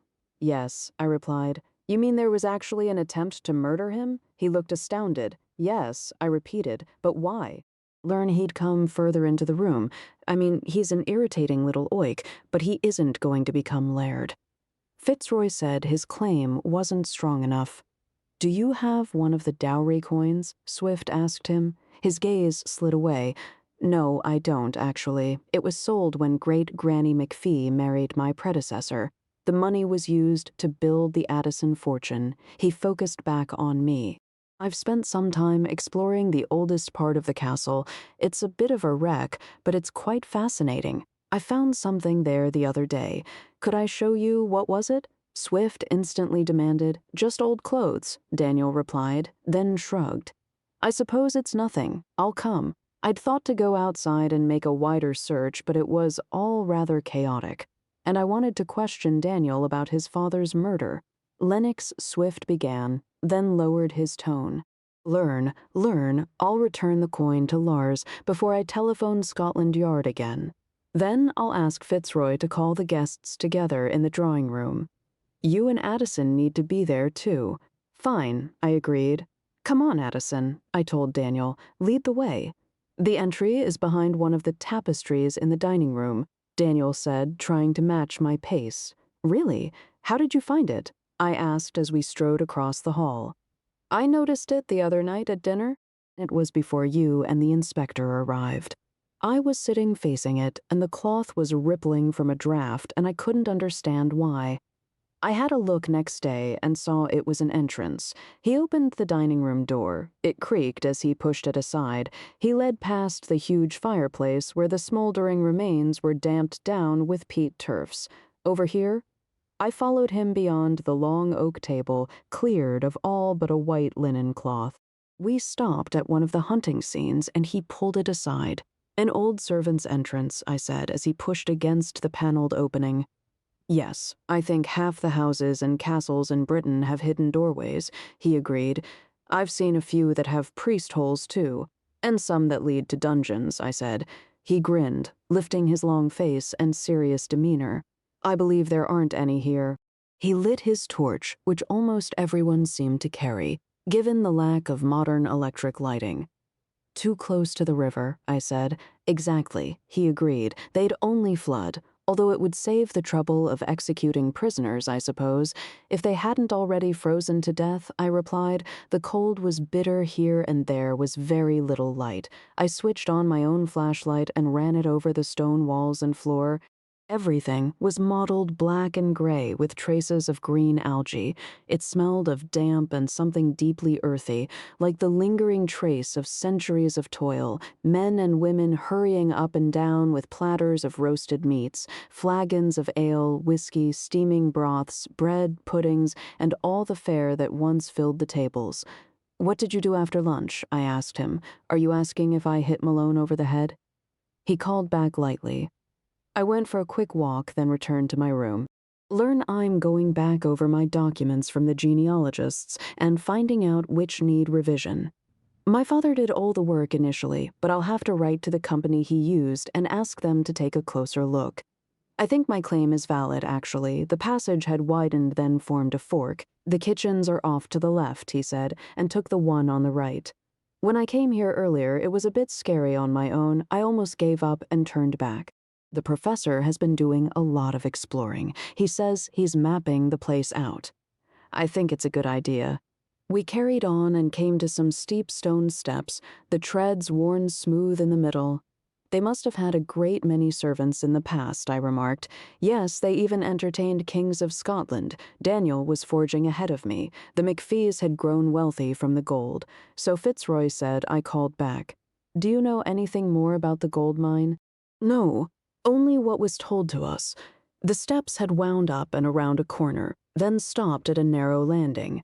Dimmed sunlight fell through an open doorway, dust swirling languidly in the pale rays. Here we are! He walked across the threshold, the simple plank door pushed aside where it was leaning on its hinges. Most of the rooms are empty. He raised an arm to indicate a lofty chamber. Our feet echoed on bare floorboards, gray dust rising in soft plumes as we crossed the vacant space. Their rough-hewn walls were unadorned and held in place by thick lines of pale mortar. The ceiling, high above, was beamed and laced with dust-encrusted cobwebs. They hung eerily in long gray strands, swaying slowly in the chill draft. There was a fireplace as large as that in the dining room we'd just left, but the work was more crudely carved and had the look of the truly medieval about it. There was a leak in the corner. Learned I'd paused to look up at the ceiling, then down to the floor, where a telltale dark stain showed water had dripped in from above. I think it's been fixed, but a couple of the glass panes are broken. Daniel pointed to one of the narrow windows. There were only 4 windows let into the thick walls, and they were the source of the filtered sunlight. It's a tower house, I said. Daniel grinned. I know, isn't it marvelous? This must be the original part of the castle. Learn it would have been a tall rectangular building with great wide walls and no opening on the ground floor. The door was way above ground, and everyone would have had to come in and out using a ladder, which they'd have pulled up if they were attacked. It was a simple form of a drawbridge. I was familiar with the history of Scottish castles. Swift would lecture on it every so often, and I knew a fair bit too. History had been the only subject that had interested me at school. And I was also keen on novels featuring war, daring deeds, and bloody battles. Come on. Daniel walked towards a doorway opposite. I'll show you the room with the clothes. What happened to your father, Daniel? I asked him in conversational tone. He didn't reply, just carried on walking swift. We'll ask Scotland Yard the same question, I added. I doubt they'll tell you, he said, and shoved his hands in his pockets. It was all kept hush-hush. There are only a few people who know how he died. Are you one of them? He let out a sigh. Yes, I am. We'd entered another empty room, smaller than the other, but otherwise of the same design and in the same state. I could see there had been footsteps back and forth, although they were made indistinct by the powdery dust. Another door led out onto a wooden staircase. We took the worn planks, our boots echoing in the closeted space created by the granite walls. Do you know who killed him? I asked. Yes. He lowered his head, his thin shoulders stooped. He entered the doorway first. Here. I stopped in my tracks. We were in the very top of the old castle, the dark-beamed ceiling above reaching into the shadowy peak of the roof. Dressmakers' dummies, headless but the height of a man, stood along the back wall. They were arranged in the form of a marriage ceremony. On each outer edge were a man and woman. The men in full ceremonial Scots style with a doublet jacket, white dress shirts, lace cravats, and the gathered plaid draped over their shoulders. The one on the right was in the McFee tartan. I didn't recognize the other clan colors. Their wives wore long Victorian frocks, boned and corseted, though with the slightly thicker waist of the more mature woman. Learn the lawn, learn the learned, learn the lawn, the learn the learned, learned, learn the learned, learn the learned, learn the learned, learned, learned, learned, learned, learned,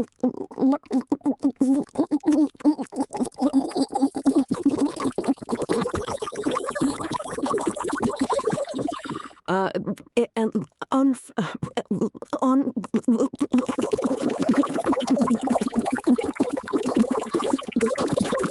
Henry.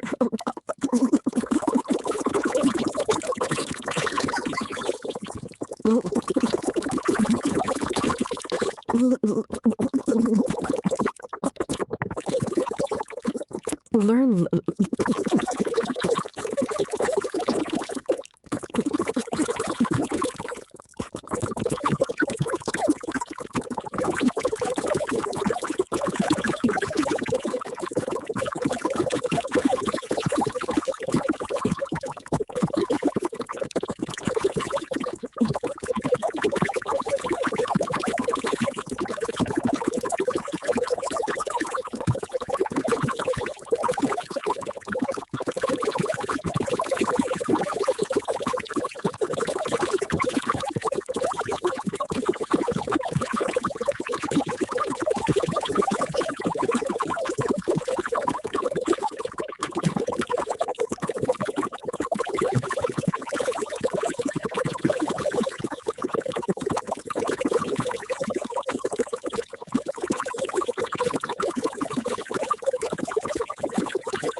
between them were two bridesmaids in pale rose satin dresses with puff sleeves, their forms slimmer and less formal than the matron's, with slender silk shoes and pointed toes.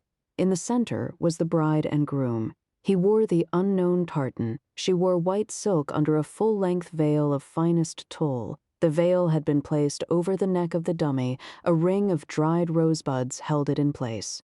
Learn there, there, there, there, they, there's, there, there, there, there, there, there, there, there, there's, there, there, there, there, there, there.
"Yes," was my usual reply, and she'd then go on to tell me the type of fabric, the cut, the lace, and all the rest of it. I'd barely given it half an ear, but I had learned something of ladies' fashions as a result, and knew these were older than the style my mother wore. "Have you touched anything?" I asked him. No, I didn't like to. Neither did I. There was something strange and disturbing about it. I'd felt the same about the whole place, actually, and this display just added to it. He switched tack. "Who killed your father?" The look he flashed me was haunted. "My girlfriend's father. He was head of security at the embassy, a local man, not a Brit. I won't tell you his name, nor hers. And I won't ask, but I need to hear the story. It was in Hyderabad. My father was greedy. Avaricious. It's a family trait, one that I haven't acquired," he added hastily. "I was stepping out with a girl. She was 19. I was 22. It was just lighthearted. Learned we liked each other. We had fun. I squired her around, followed by a chaperone, of course, shopping, wandering around the markets, that kind of thing. It was innocent. I was too scared of her father for it to be anything more." He tried a grin, but it failed to come off. My father liked to take things from other people, and he had an eye for young ladies. He took a breath to control his voice. It had been the source of terrible arguments with my mother. That's why she wasn't with us on the posting. She'd refused to come. I was supposed to be learning about diplomacy and the system, so that I could join the Foreign Office one day. That's a day that's never going to dawn, he said, his eyes shifting back to the wedding party in their decaying finery. Father cornered her in the salon. She had come early to meet me. The chaperone had to wait outside. I was held up in the office by one of the staff. Lerny think he'd arranged for that to happen. I didn't hear her cry out, but I heard the sound of running boots along the marbled hall. I realized it meant trouble. I raced out, so did other people, but they stopped when they heard the gunshot. My girlfriend ran from the salon, her hair disheveled. She was sobbing with fear. A calm seemed to fall over him as he told the tale, as though it were some sort of catharsis. Her father had shot mine. It served my father right. He was lying on the floor. He held his hand out to me, calling for me to send for a doctor. I didn't move. He tried to crawl towards me, but he was bleeding badly. He'd been shot in the chest. I took the gun from the man responsible and told him to leave and remove his family from the area as quickly as he could. Then I waited for the doctor. My father died before he could get there. He turned his glance to me. The upper echelons know. They covered it up. He was guilty of far more than assault. He was an embezzler. Just a rotten thief. They were glad to wipe their hands of him. I nodded. There wasn't any remark worth making. It made me all the more thankful for the loving parents I'd had and the happy home I'd grown up in until my poor mother died. We gazed at the dummies for moments more. Then I asked, "Did your father write to any of the other heirs?" "Yes," he replied, "but I don't know which. My mother destroyed many of his papers when she'd heard he died. She was frightened there was evidence of his crimes and burned them." "Then how did you discover your lineage?" I asked. I'd heard him talk about it. He mentioned the name of the group of genealogists he'd employed, and I went to see them when I returned to London. "What is this group called?" "The Collegium of British Genealogists." He grinned. Rather a grand name for a couple of elderly ladies in Knightsbridge who spend their days among dusty old registers. I grinned, too. They sounded an interesting pair. "Good. Swift will have called everyone to the drawing room," I said. "Come on, chapter 14. "Lennox, I had to start without you," Swift said, as I joined him in front of the small crowd gathered near the fire in the drawing room. Malone was sitting center front, his head bandaged as though wearing a turban. I assumed it was of his own doing, as I doubt Lars would have made him look quite so ridiculous. Everyone else had taken the same armchairs and sofas of the evening before. A pot of tea and an empty cake platter was placed at one side of the fire. I realized it was after 3 o'clock. Everybody seemed to have already eaten, judging by the crumb-covered plates and empty cups left on elbow tables. "Fine," I said, and went to sit down in an armchair. Foggy must have followed Swift and came to greet me by leaping about my knees. Tubbs was already ensconced and sitting on Malone's lap. "As I was saying," Swift continued, Someone here has attacked Mr. Malone. This could have been fatal. If any of you has any information or thinks they may have seen something, you must come forward." Necks craned as they looked around at each other in expectation. No one said anything. Nothing happened. "Are they killing rivals, do you think?" Professor Coltrane asked.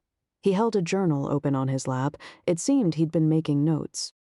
Lerny could see a neat ink drawing made of a dowry coin on the facing page. "Yes, of course they are," Belinda said sharply. "Why else would they kill any of us?" "Maybe for the dowry coins," Molly said. "Mr. Malone had the one he found in Mr. Sullivan's sporran. There's a link right there." Swift's eyes narrowed as he turned towards the Canadian. Her auburn hair gleamed, her fresh face avid. It was astute of her to have made that connection. "What about the man floating in the river this morning?" Daniel said. "Does anyone know if he had a coin?" More muttering and shakes of the head. "Nobody met him," Susanna said. "We didn't even know he existed until today. Is that correct?" I asked the room in general. "Did any of you know of the other's existence?" None of them replied. "I want each of you to tell me where you were at 2 o'clock today," Swift said. "I went for a stroll, then returned to the castle through the old stable door," Professor Coltrane said. Swift motioned to Greggs to write that down.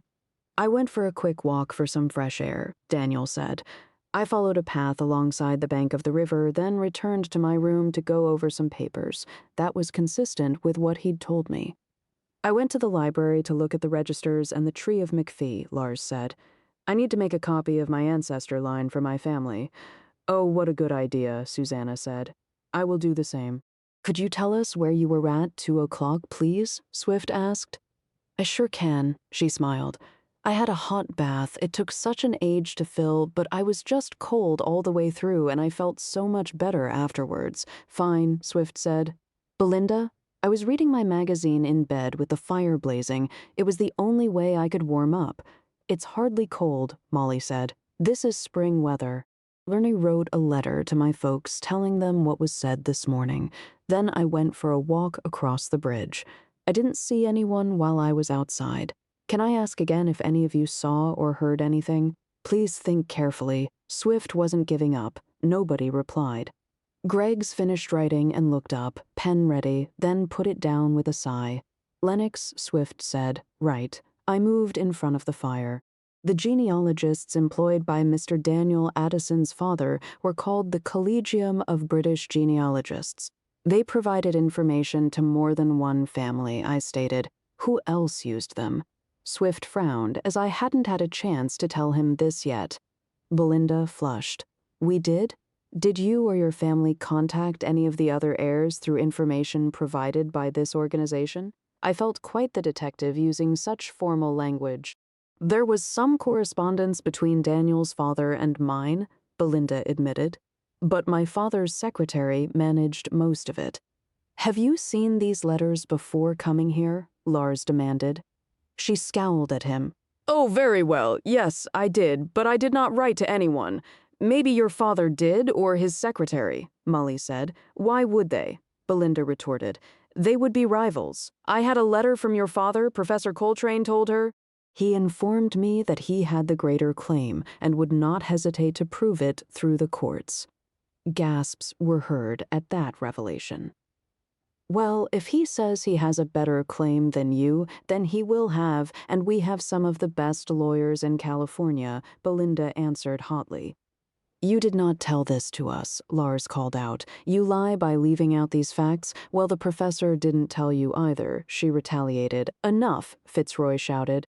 "Any of you who have been in correspondence with any other claimants should please inform us of it." Needless to say, none of them admitted to any such thing. "Please tell us what happened when you first contacted the potential heirs," Swift asked Fitzroy. He was seated next to Lady Peggy, who turned an intent gaze at him. It made me wonder if there was any attachment between them. "I had just retired from my firm in London," Fitzroy said, and returned to Edinburgh to close down my deceased father's legal practice there. He had a few family clients that had been held for many years. This clan was one in particular because of the long history between our families. I came here to discuss a continuation with the Laird. He returned Lady Peggy's gaze for a moment, then focused back on Swift and the room. The Laird was not in good health and fearful for his future. Agreed to track down the most likely heirs and their whereabouts and write to them.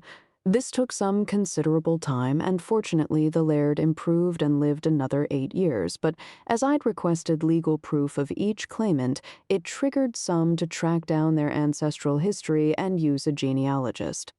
This could have led some claimants to know who other likely candidates would be. Swift nodded. Sir.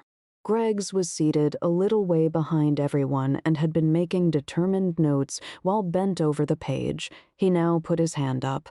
My understanding of those who use the Collegium of British Genealogists is Miss Belinda's father, Mr. Addison's father, and Professor Coltrane. Is this correct? I did too, Susanna Bellamy admitted. Thank you, Swift said dryly as Greggs duly wrote that down. You should have told us that before. Did any of you correspond with any others apart from Belinda's father and Professor Coltrane? He added as Belinda opened her mouth. I did not, Susanna said. Did any of you contact Sullivan or Brodie? I asked. Or did either of them contact any of you? No one said a word in answer to that, which I suppose was to be expected. Would any mention of the dowry coins have been made? Swift asked. I've no idea, Fitzroy replied. Who has one? Swift asked. Molly held up her hand. Then Susanna did the same. I gave Professor Coltrane a hard stare, and then he too held up a hand. You know, I have one, Lars said. Why did you not show them to us this morning? Lady Peggy demanded, a shrill tone of anger in her voice. I wanted to discuss it privately with Sir Richard, Susanna said. And I, Lars, said, me too, Molly added, as did I, Professor Coltrane admitted in his precise tone. I considered it a card up my sleeve and did not want to play it too soon. I think they should all be put together for safekeeping, Lady Peggy said. I agree, Swift said. Should I take them? Fitzroy suggested. Yes, Swift agreed, and lock them away somewhere safe. I will do so with Lady Peggy's assistance, Fitzroy said, and I would like to make an announcement. He raised his head to address the room. I'm sorry to advise that there is no clear-cut heir to the McFee estate, nor the title. You are all of one blood, however diffuse it may be. You are the clan McFee, and so are your families. I have given this considerable thought, and I have discussed it with Lady Peggy. I believe it best that you all decide who should become the new laird or the new lady between you as in the days of old. He held his hand up as loud muttering was raised. Doing so will help rebuild the clan rather than divide you all. You have seen that the estate requires funds. It requires skills and passion to renovate the castle. It requires people to fill its empty rooms. I would like you to cooperate now and work together to find a solution that you can all agree on. But we have the best claim, Belinda instantly objected. Malone disagreed. No, you don't. I do. You can't prove it, she retorted, and you've all got to be legitimate. Lars stood up and spoke out. I agree with what Fitzroy has said. It is the best way.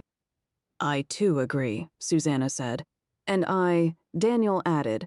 And me, Molly sang out, a delighted smile lighting her pretty face. It's a great idea. Professor Coltrane was the only one who hadn't spoken. All eyes turned to him. Very well, he said, stretching his turkey neck to give him a little more height.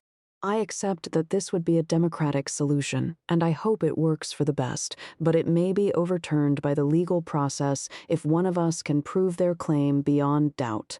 Exactly, Belinda said, and crossed her arms, and such a victor would win the castle and lose the clan, Fitzroy warned. And the goodwill of the villagers and the neighboring clans round about. My family is my clan, Belinda said, her eyes cold and hard.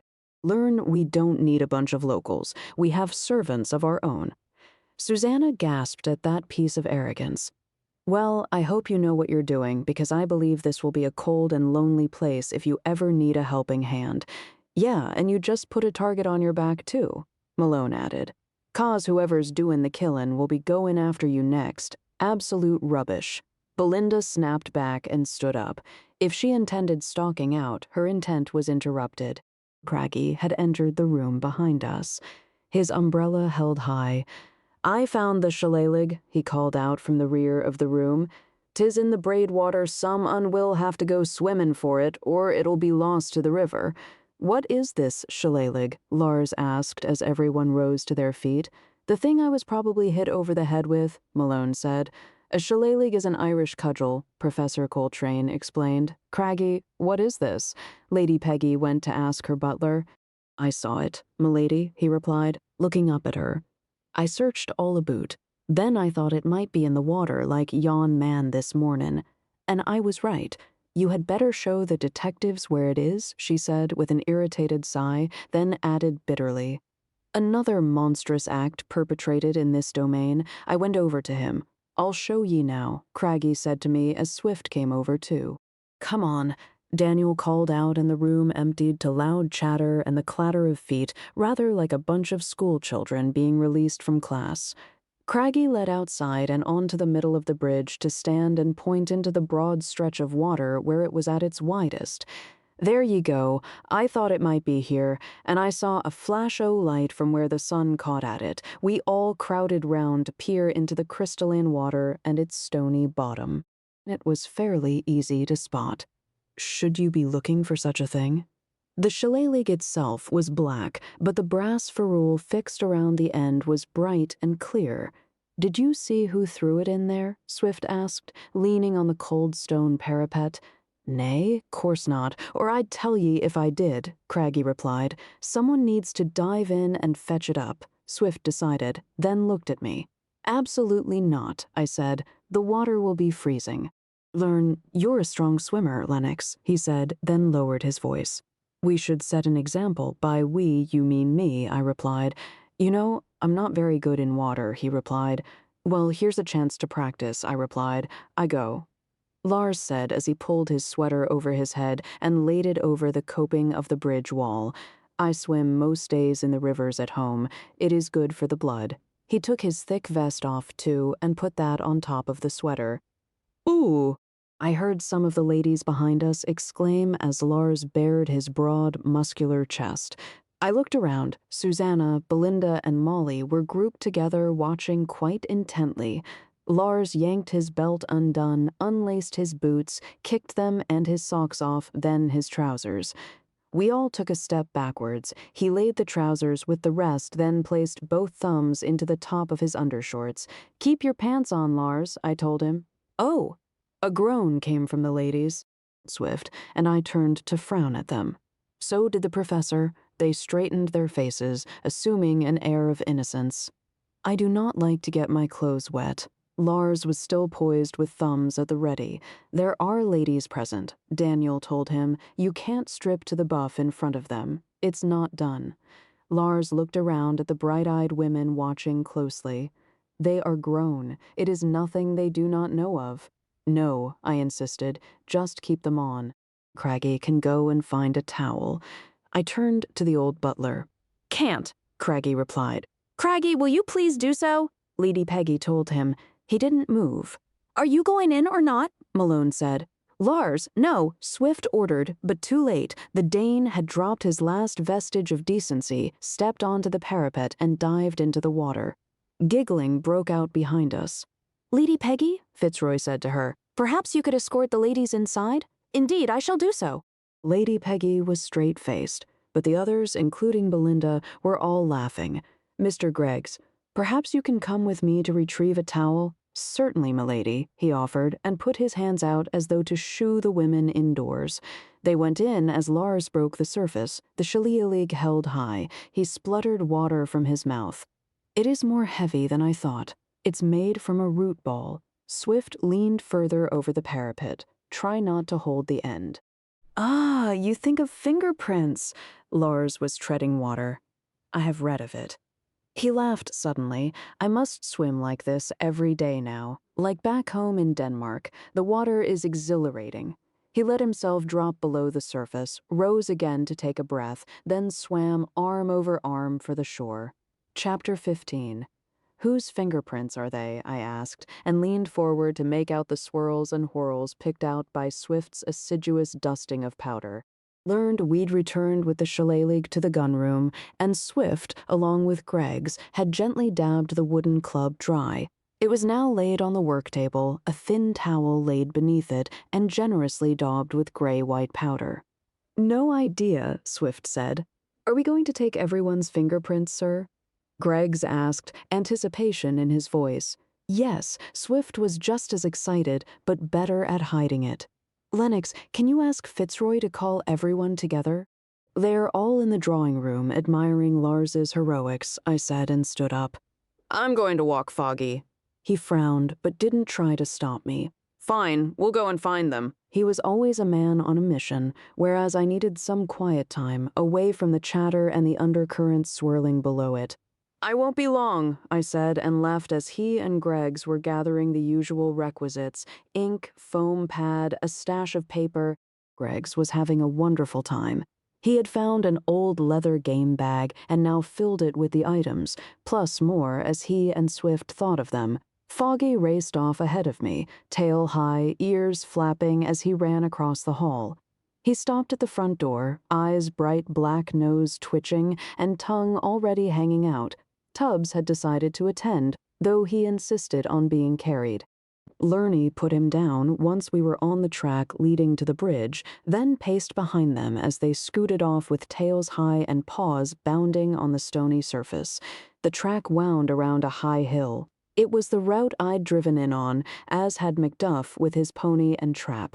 It had seemed to be the only road into the glen, but I'd noticed a grassy path leading off and up the hillside. I aimed for that and quickly found myself under the heavy shade of closely grown trees.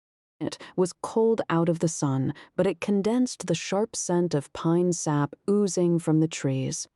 I walked steadily upwards, fallen needles crunching underfoot, long grass brushing my boots along with fronded ferns reaching out from black earth, their delicate tendrils uncoiling in bright green tips. A red squirrel, its fur russet and black, chittered a warning from a cone-laden branch. Fogg stopped to give it a woof, then ran on. I could hear lambs bleating in the distance. A horse neighed. A cockerel crowed, cattle bellowed somewhere on a hill, and the sound of running water underscored it all. A peaceful corner of heaven, wild and tranquil, and undisturbed by man. That was an illusion, of course. Man's hand pervaded everything.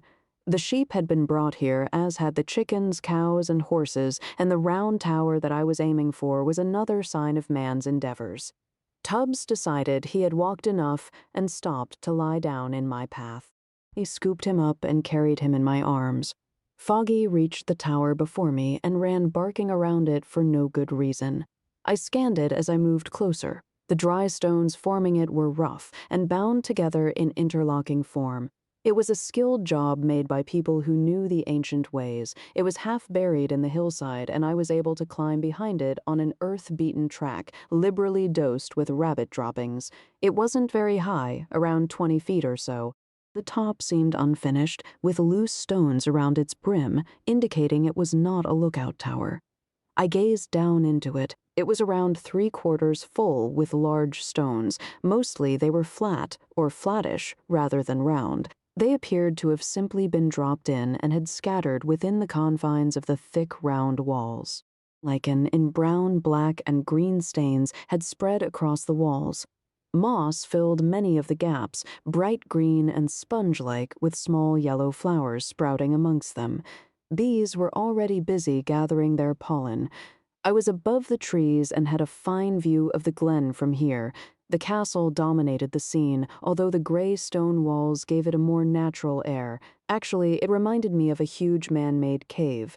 The river sparkled in the sunshine. You could see white-painted cottages beyond the promontory and the narrow gap where Swift and I had tried to intercept the body. I looked back to where the stank stones held the inflowing water. Strange how the pool of water looked black, even from here. The small kirk was set back some distance from the castle, the cemetery, and leaning gravestones set before it in grassy turf. Outhouses were ranged behind the castle, though I could barely make them out from here. Framming the whole were more dark pine trees, masses of them rolling back towards the high hills and higher mountains beyond. Who wanted this so much that they were prepared to kill 3 men for it? Or was it the dowry coins? Or both? I sat down on a pale rock protruding from the thick grass. Tubbs purred in my lap, Fogg lay panting at my feet. Brodie was the true mystery, who had known he was coming. Fitzroy had. But the heirs had been contacted 8 years ago when the Laird was first taken ill. Some had used the same genealogists to uncover their claims for the estate. How many had really made connections with the others? Daniel Addison's father was dead. We only had Daniel's word for how he'd died. Percy said Professor Coltrane's partner had died in strange circumstances, but there was nothing to point in anyone's direction. If Brodie had been killed the day he arrived, where had his body been left? And was he killed because he had the strongest claim, or for the dowry coin? But the coins weren't worth a huge amount, a few £100 at most, and the estate was a money pit. Without deep pockets, anyone inheriting the place would quickly find themselves paupered. I'd given Greggs my notebook and didn't have a use for it anyway. A list of suspects would simply be the names of people here in no particular order. And Lern had no idea who was behind the murders. Belinda seemed the grasping type, although that may be because she wanted to impress her father or prove herself. If she was an example of her family, they'd be a disaster for the place. Molly was the antithesis, but she could hardly manage everything alone, even if she did have inherited wealth of her own. Lars might succeed. Susanna was too old, in my view, as was Professor Coltrane. And what of Lady Peggy? She had upbraided Fitzroy for inviting the heirs to come to the castle. Did she really want to move to a cottage in the village? I stood up, brushing my trousers down. Fitzroy had proposed an intelligent solution to the problem. Let them decide the laird or lady for themselves. I decided to retrace my footsteps down the track and see how Swift's endeavors were going. We have discovered the owners of the fingerprints, sir, Greggs confided when I came across him in the hall. Mr. Lars and Mr. Craggy's. I eyed him. Has Swift arrested either of them? He has not, sir. Lady Peggy forbade it, as did Sir Richard. Apparently, Mr. Craggy had picked up the shillelagh only a short time ago when he was told that the putative heirs would be gathering. That doesn't mean he didn't hit Malone over the head with it. I took off my coat and handed it to him, but Mr. Craggy was with Lady Peggy and Mrs. Craggy during the period Mr. Malone was attacked, sir. He folded my greatcoat over his arm like the good butler he was. Therefore, it must be assumed he could not be the party responsible for these heinous crimes. We have, however, taken the prints of the entire household despite their many objections. I glanced at him. He had a simpering smile on his face, and I'd also noticed his sudden switch into the lyrical. "You're not planning on writing about this, are you, Greggs?" "Certainly not, sir," he spluttered. "I would not dream of doing so." "Not for the parish magazine or one of your theatrical journals," I asked, because Greggs was fond of dramatics and attention. "Or is it for Lady Clementine?" His cheeks turned pink. I'd hit the nail on the head. "She is the soul of discretion, sir." "No, she isn't. She has given her word, sir," he quibbled, "and I must inform you that the heirs are still in the drawing room. They are writing statements of their movements since they arrived at Inspector Swift's behest. Learn if you will excuse me." He made a rapid escape with my coat. I headed for the drawing room where the sound of muted voices greeted me through the open door. Foggy had beaten me to it, so had Tubbs. They were both curled up on the hearthrug in front of the blazing fire. I wove between the sofas to the front where Swift was standing. Everyone else was sitting ranged in front of him, their heads bent over papers. They were all writing.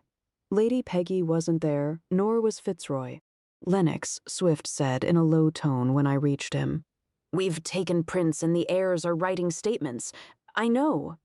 I extended a damp boot towards the yellow flames. "Greggs told me you only found Lars and Craggy's prints. Yes, we know Lars touched it. It's possible the killer wore gloves, so it doesn't give us definitive proof." Lady Peggy confirmed both he and Mrs. Craggy were with her at the period in question. "That means we can eliminate the three of them," he said, bright-eyed and happy now that he was doing proper police work. "Why throw the shillelagh into the water, then?" I asked, "if no incriminating prints had been left on it." "Caution, I suppose," he said. "I've finished writing." Daniel called out and held up his piece of paper. "And me," Molly said. I have also, Lars said. Wait, where you are, please. Swift went to gather the statements from them. Craggy tottered in, rattling tray in hands. It held a steaming cup and a plate of biscuits. He advanced slowly towards me. Ye missed the tea and cake. The lady said I should bring some for ye. Thank you, I said appreciatively. He put the tray on a worn leather stool by the fire. I sat next to it. I walked up to the tower on the other side of the bridge. I told the old butler, thinking to find out more, it in a tower, Craggy said, and shuffled off without further explanation. Craggy is correct, Professor Coltrane said. He was sitting closest to me and had obviously been listening. It is the McFee cairn. It commemorates the clan's fallen heroes. Ah. I picked up my plate of Victoria sponge, wielded the silver fork accompanying it, and waited for enlightenment while eating. The sponge was so light, it almost melted in my mouth, along with the cream and jam filling. I discussed it with Lady Peggy the other evening, he continued. Each stone is dropped in there for a life lost for the clan. It is in remembrance of those who died before their time, mostly men who were killed in battle. But there are some who died in a collapse of the gold mine. Swift had finished collecting statements and came back to the fire and sat down, papers firmly clutched. I'd finished the cake and was now finishing my tea. Was that why it was closed? Molly was openly listening, not quite. Coltrane began a lecture, apparently in his element. The gold had run out, and the laird at the time was convinced they only needed to dig deeper to find a fresh seam. But it was a desperate act. There were not the funds by then to buy suitable supports or the machines needed to pump out the water that collected as they dug deeper. A sudden downpour caused a spate of water to fill part of the mine. Some drowned, others were buried. They were dug out, but the collapse left 24 men dead. Lady Peggy said those that drowned remain buried in the mine to this day. The entrance has since been filled and covered with turf. It is no longer visible nor accessible. Greggs meandered in quietly, then went to sit at the rear and begin his preparations for note-taking. "What happened to your partner, Professor Coltrane?" I asked. He almost choked. A number of heads went up. "What?" he said. "Your partner died after you'd had a falling out?" I repeated. "How did you find that out?" Clowered his voice, the geniality suddenly gone. "They're detectives," Molly said, and sat up, eyeing the confrontation with sharp interest. "They're supposed to find things out." Coltrane fumed for a moment. "It wasn't how it sounds. He did it. He killed himself. I tried to stop him." "That's your story," Molly said. The others were now all ears. "What do you know of it?" Belinda asked her. "Nothing. It's what they say in detective novels." Molly grinned. "I thought I'd give it a try." "You shouldn't be so nosy," Belinda replied. "We are now to agree on the new laird or lady between us." Lars came to Molly's defense. "There cannot be secrets of such importance if we are to do this." Susanna sighed. "I guess you're right about that, Professor." He hesitated, his lips pursed thin. "You should explain yourself," Professor Swift said. Coltrane blinked, then nodded. "Very well. I was a senior lecturer of anthropology at Boston University. Professor Gavin Pierce and I were commissioned by the university to write a book titled Primitive Society, a study of the origins of custom and belief among the races of man. It was to discuss society's progress from primitive to civilized stages. We had framed this into sections on savagery, barbarism, and civilization. We worked well together until it came to biological determinism and hierarchical racial categories.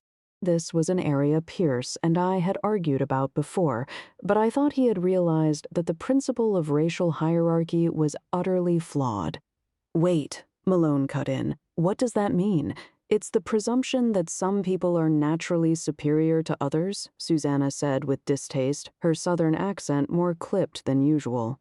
"A popular ideology among those who want to think they are somehow born superior because of their birth. It is contemptible, in my view. Learn was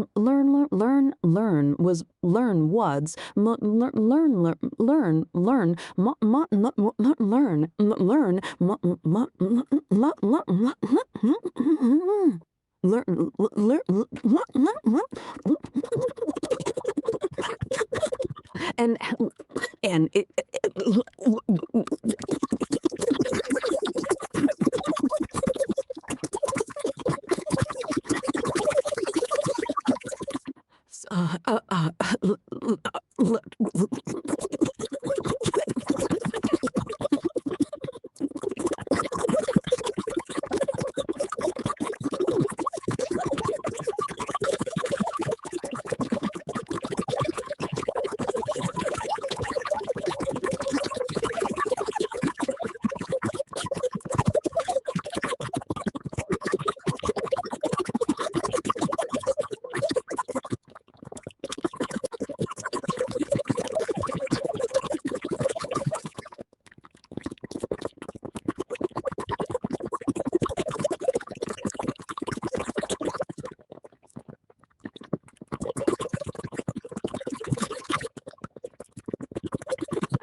this book was very important to Pierce. He was ambitious and wanted to become president of the university. I was on the point of retiring, but hoped to leave with my good reputation intact. He stared at the flames crackling in the hearth for a moment. Pierce had been approached by the Eugenics Record Office and offered funding to promote the theory of eugenics in the book. I refused absolutely. I knew the funding came from wealthy people with their own agendas. I told Pierce I was pulling out. He declared he'd go ahead with a junior man and informed the sitting president. I'd discussed this previously with the president. He was of the same mind as I and told Pierce that he was out of order. He threatened him with the loss of his tenure. Pierce had already taken some of the funding and spent it. He was rather foolish in that regard. A few days later, he came into my office and exploded, ranting at me that I'd poisoned everyone against him. He shouted that I'd be sorry. Then he ran to the window. It was summer and wide open. We were only 4 stories up, but when he jumped, it was high enough to kill him. I had run after him, but he was too quick. A student saw him fall and saw me leaning from the window a moment afterwards. I was accused of pushing him or not stopping him. Rumors flew around, most of them ridiculous. His eyes hadn't lifted from his hands held in his lap. I was acquitted through lack of evidence, but it finished my career. I have not been able to publish articles or collaborate with my colleagues since. The book was never published. The general feeling seemed to be of commiseration, and I felt sorry for the chap, assuming him to be innocent, of course. Lady Peggy and Fitzroy came in together, breaking the strained atmosphere. "Are we disturbing you?" Lady Peggy asked. "No," the professor replied. "We are having a heart-to-heart." Fitzroy waited for Lady Peggy to sit, then settled next to her. "I think that advisable given that you must choose your own clan leader now," he said. Susanna put her hand up. "Yes?" Swift said. "There is something I must admit to," she replied. We all sat up with a gleam of expectation. "You killed Sullivan?" Belinda teased with a mocking tone. "Don't be ridiculous," Susanna retorted. "It is not of a death, it is a birth." She paused to take a breath. "The birth of my dear son." Learn?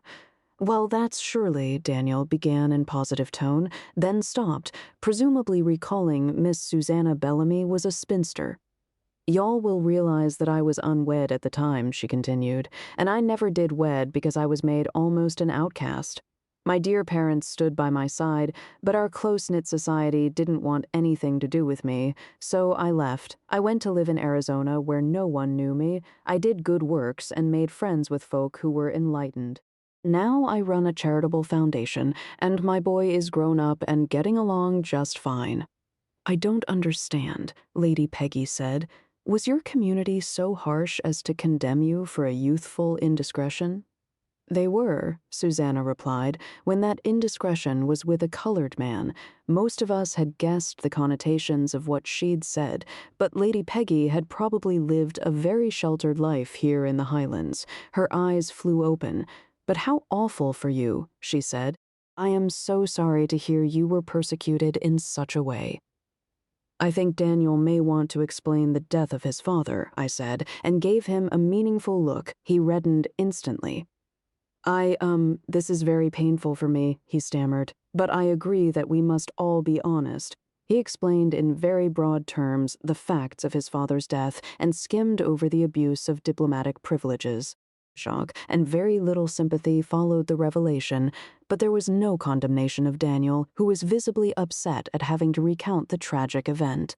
Professor Coltrane spoke up. "Sir Richard, have you placed a time by which we must decide who should be the next Laird or the lady?" Fitzroy glanced over at us. "I believe we cannot do so until the person responsible for the deaths of Sullivan and Brodie is discovered. And the attack on Mr. Malone," he added, then held up a hand as questions were called out. "But as I have every faith in our detectives, I do not believe this will be long in coming. Until then, I must again press upon you not to wander about alone and to ensure the ladies are always escorted wherever they wish to go. I'll look after you, Miss Susanna." Malone instantly offered. "As will I," Professor Coltrane said. She smiled sweetly at them in turn. "Molly?" Lars turned to her. "If I am allowed?" She beamed, her whole face lighting up. "Oh, Lars, that is just dandy." Daniel shifted in his seat, disappointment clear on his face. "Well?" Belinda turned to him. Ahem, may I be your escort, please, Belinda?" he asked politely. "Yes, but then again, you might be the maniac attacking everyone." She eyed him. "But I'm not," he stammered, "and it would give me away if I attacked you, so I wouldn't anyway." She opened and closed her pouting lips as she considered that. Well, I'll tell you now. I have a gun, and I know how to use it." "Good, that's good," he said, then tried a smile. "I think you're rather nicer than you pretend actually. Do you?" She seemed surprised by that. "So where are you taking me?" Would you like to go and see the cairn Professor Coltrane was talking about?" "I guess," she said. "The cairns across the bridge?" Daniel asked Coltrane. "It is," he replied. "Take the track, then look for the grassy path." Learn. "We will see you all later then," he said, and waited as Belinda rose to her feet, adjusted her dress, then walked ahead of him, her back very straight and her nose in the air. "Lennox." Swift held me back as they all trooped out. "What? This collegium of British genealogists, where is it?" he asked. "Knightsbridge," I replied. "Run by a couple of old dears, according to Daniel Addison." "I'll call them," he declared. "Fine," I said, and he went off. Greg sat blinking for a moment and then came to pick up my tray and tottered away with it, so I left too. Chapter 16. I headed for the gunroom and found Fitzroy sitting at the work table frowning at the shriveled glove. "Major Lennox," he looked up as I entered. "I am deeply disturbed by the events in this house." I pulled a chair from the table to sit opposite him. "You wrote to Brody. You had correspondence with him. Could anyone else have known he was coming?" "Yes, it is possible, and I imagine you must have already come to that conclusion." There was something reassuring about him. The Scots accent, the rounded vowels picked up in London, a deep, mature voice. The kind of chap you definitely want on your side in a courtroom battle. Was Brody's claim strong enough to have made him the new Laird? "I cannot say. I have never seen his documents," he replied. "What about Sullivan?" "Judging from some of the facts stated in his correspondence, I believe it's possible." "You said Sullivan was wealthy," I reminded him, and I was thinking of the photograph we'd found and how he looked like a laborer. Did he inherit money? "No, he was in construction, a builder. He was apparently quite sharp. He grew his business and made his own money, or that is what he informed me of when he wrote to me. Right? And Malone, does he have money and a valid claim to the title?" "I doubt he has money." He frowned. "And despite his bravado, I do not believe he has any proof of lineage. There is also the question of legitimacy. One cannot accept any lineage that includes illegitimacy along it personally. I'd be surprised if he had a clean line. Indeed, I would not be surprised to hear if he weren't some sort of felon. Neither would I, though I didn't say so. Concerning a clean line, you heard Susanna. Her son is illegitimate. Would he be able to inherit?" He looked away. "Probably not. So who now has the best claim?" I asked. "Daniel Addison." He paused, but I made inquiries after the death of his father. "There's a lot of ambiguity there, which the others now know about." "Indeed," he replied gravely, "and Professor Coltrane has explained the unfortunate experience in his past, too. I have collected all the dowry coins, as I pledged to do, and have placed them in the castle safe box, Major Lennox. I must admit that this situation is testing my resolve. I truly think we should allow the claimants to leave. Another death would be too appalling. It is not a decision for us, it is a matter for Scotland Yard, and I doubt they would agree." He looked upset at that, his eyes momentarily closing. "Do you have any idea who is behind it?" "No," I replied, then felt sympathy for him and added, "Not yet." Swift came in with Greggs on his heels, and my dog, Foggy, woofed a greeting, then lay down to roll over onto my feet. "Sir Richard," Swift said, and came to sit with us. "Sir." Greggs bowed in greeting, then took a seat by the fire but within earshot. "Sir Richard has collected all the dowry coins," I said, then let Fitzroy give them the details and explain all he'd just told me. "Have any of the heirs ever visited Castle McFee in the past?" Swift asked him a question we should have raised earlier. Not to my knowledge, Fitzroy replied. Daniel Addison's father declared he would come, and I informed him very firmly that he must not, presumably Macduff, or the villagers would know if anyone had attempted a visit, I said. Yes, naturally, Fitzroy agreed. You must know this castle and the estate quite well, Swift said. I do. My father was a very close friend of the Laird's. I often stayed here with my parents as a child. Why are there wedding clothes in the tower? I asked him. Swift looked up sharply at that. This was something else I hadn't quite found time to mention. What? I explained as succinctly as I could. Strange Swift turned to Fitzroy. Why are they there? It is an Eric, he struggled for the word, an eccentricity of Lady Peggy's, Fitzroy said, then sighed. I believe it is better I tell you the tale rather than her. The Laird and Lady Peggy had a daughter, Fiona. It was a difficult birth, and Lady Peggy very nearly lost her life, as did the child. Fiona was, he hesitated, not quite as developed as she should have been. Forgive me. He spread his hands. I have never wed and so do not have direct experience of raising children. Fiona grew physically as she should, but her wits did not. She was slow to learn and very naive. She was given to terrible tantrums when frustrated, and through these tantrums she ruled her poor mother. He shook his head. Lady Peggy was devoted to her regardless, although the Laird was less tolerant. He paused a moment, then continued. There was a boy from the neighboring village whom Fiona would play with, and she grew very fond of him. She remained fond of him as she reached her majority, at which point she declared she would wed him. He was not enamored of her, but he saw the opportunity that marrying the Laird's daughter would present. His name was Callum. He agreed to marry Fiona, and the date was set for early spring. This was almost 30 years ago now, he added. Fiona was never in good health. She would become overexcited, which quickly brought on fatigue. However, she was determined to make all the clothes herself. She was particularly adept at dressmaking. It was her only talent, and her mother had always supported her enthusiasm for it. Once the wedding was agreed, Fiona and Lady Peggy purchased the fabrics for themselves and for Callum and his parents. Callum's family were poor and would have barely been able to provide suitable outfits. Fiona worked endlessly, cutting, sewing, and tailoring the cloth. She enjoyed it, but she would work into the night and often forget to maintain her fire or eat her meals, even though they were left for her. She would often fall asleep over her work. Her mother tried to intervene and help, but there were times Fiona grew frustrated and demanded she be left alone. His eyes focused into the distance. Some days before the wedding, Fiona caught a bad cold which turned into a cough and settled in her lungs. She was feverish. The doctor was called, but the illness overcame her very quickly. She died of pneumonia the following week. We remained suitably silent. The only sound came from the scratching of Greg's pen and the clock on the mantelpiece. The young man, Callum, I asked, what became of him? He married another girl some months later and moved south with her to Cumbria. They are still there, Fitzroy said. I should mention that you have met Callum's father. He is the railwayman, Jock Macduff. Really? That made me sit up. As I said, Callum was a local boy, Fitzroy replied. I didn't see Fiona's name on the family tree, Swift said. Fitzroy glanced up. No, the Laird would not allow it. Why? I demanded. The Laird said Fiona was a simpleton, and unless she bred an heir, could not be added.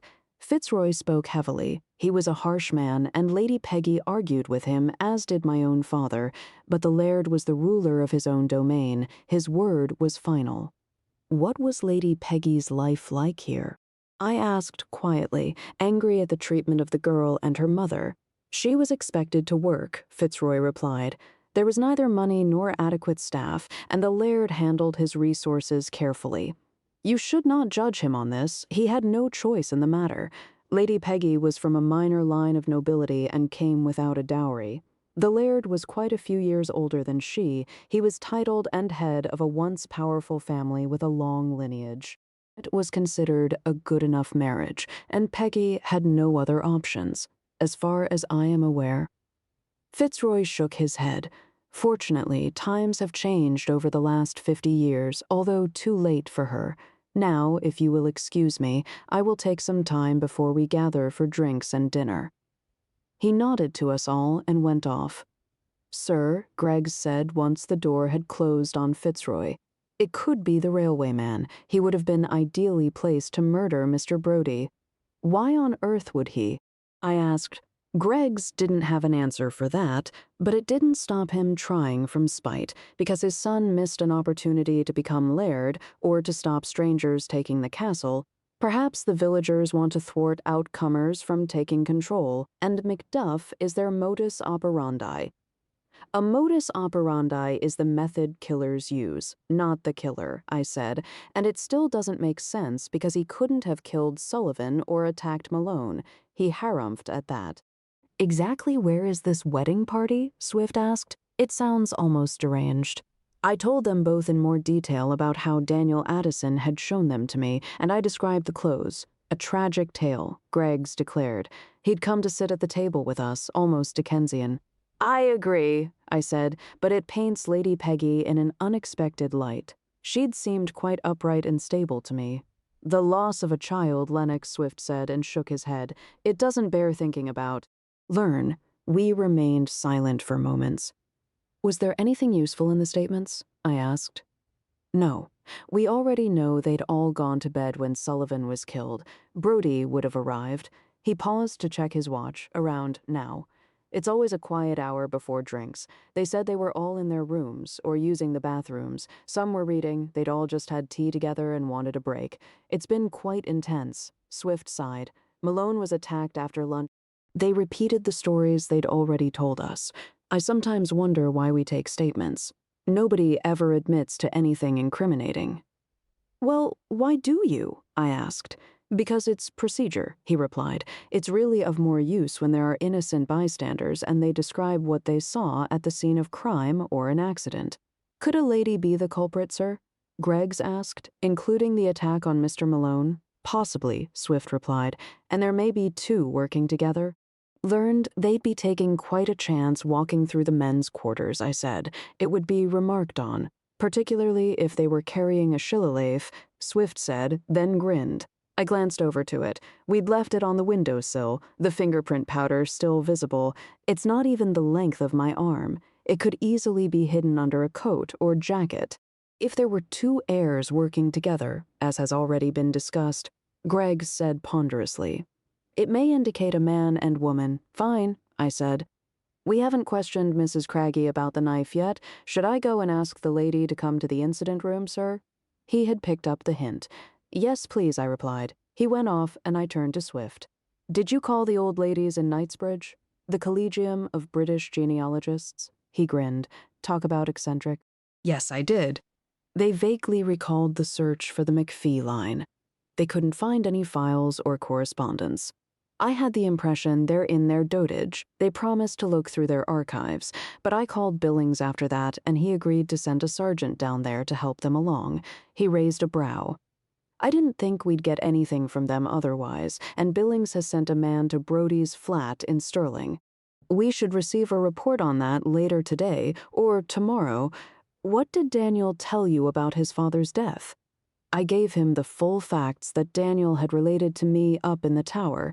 He thought about it. A harsh and traumatic childhood may have brutalized him. He could be capable of the murders here. It's possible his father had acquired information on the castle and the McFees. He said his mother burned most of the papers, I added. We don't know that is true, though, do we? "Sirs," Greggs announced as he opened the door and stood aside, "Mrs. Craggy has refused to be interviewed. She is preparing dinner." Swift looked up, then yawned. "Might be a good time to take a break, and I'd like to speak to Florence." "Fine," I said. "I'll see you for drinks in the drawing room." Chapter 17. Drinks were a jolly affair, given the events of the day. It was helped by Daniel Addison's offer to open a couple of bottles of the superlative Chateau Margaux he'd brought with him. Now, this is really quite excellent, young man. Professor Coltrane raised a glass to him. "It's the Pavillon Blanc du Chateau Margaux from 1912, Daniel replied. "It's still a little fresh, but 1912 was an excellent year." We were gathered in the drawing room for the usual pre-prandial noggins. Greggs wasn't there. So I'd grabbed a glass of the white wine from the tray of glasses Daniel had arranged a little way from the roaring fire. "We have some first-class wines in California," Belinda said, then sipped hers. "But I admit this is almost on a par, damned by faint praise," Susanna said with a cat's smile. Daniel smiled back and raised his glass. "I'm terribly impressed," Molly called over to him. She'd been sitting stroking Tubbs on a sofa. "Even I can tell this is great quality." "Yeah, and I'll bet it cost a packet," Malone added. He was slouched in an armchair, the ridiculous turban replaced by a large plaster fixed over the wound. I could see it was still swollen. "I would be interested to hear more about your whiskey distillery, Inspector," Daniel said to Swift. This began a long lecture from Swift in unnecessarily pedantic detail, although Daniel, Lars, Fitzroy, and Professor Coltrane all took a great interest in it. Learn each to chat to Molly, who is learn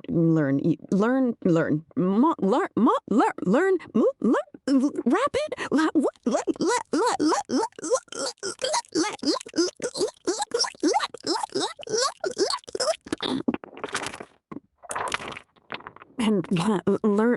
learn.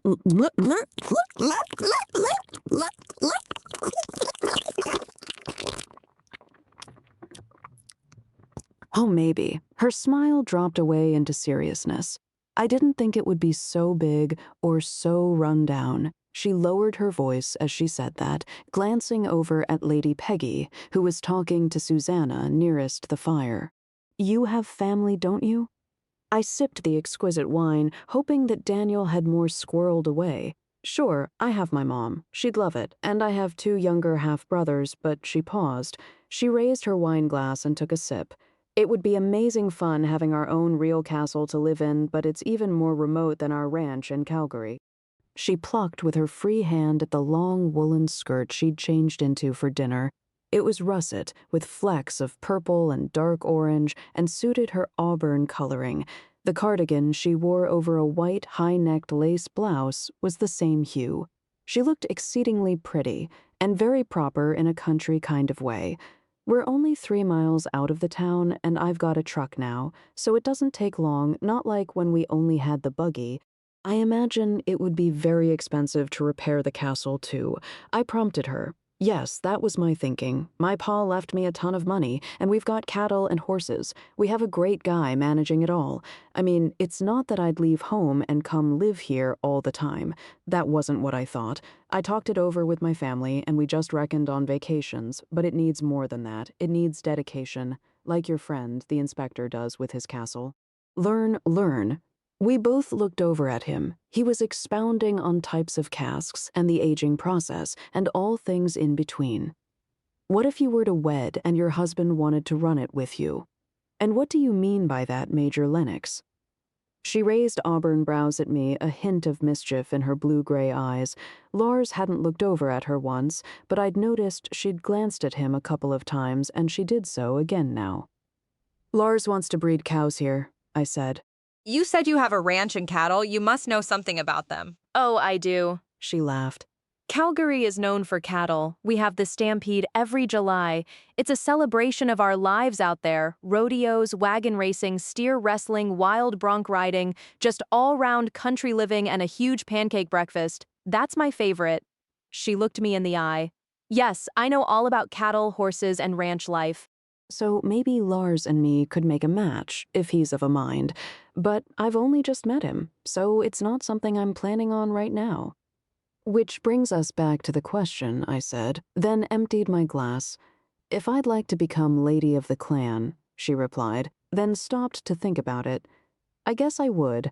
I don't know when I look around and see the reality of what it would take. It's a big job and a bit overwhelming. I think it might be too much for me." That surprised me and gave me pause.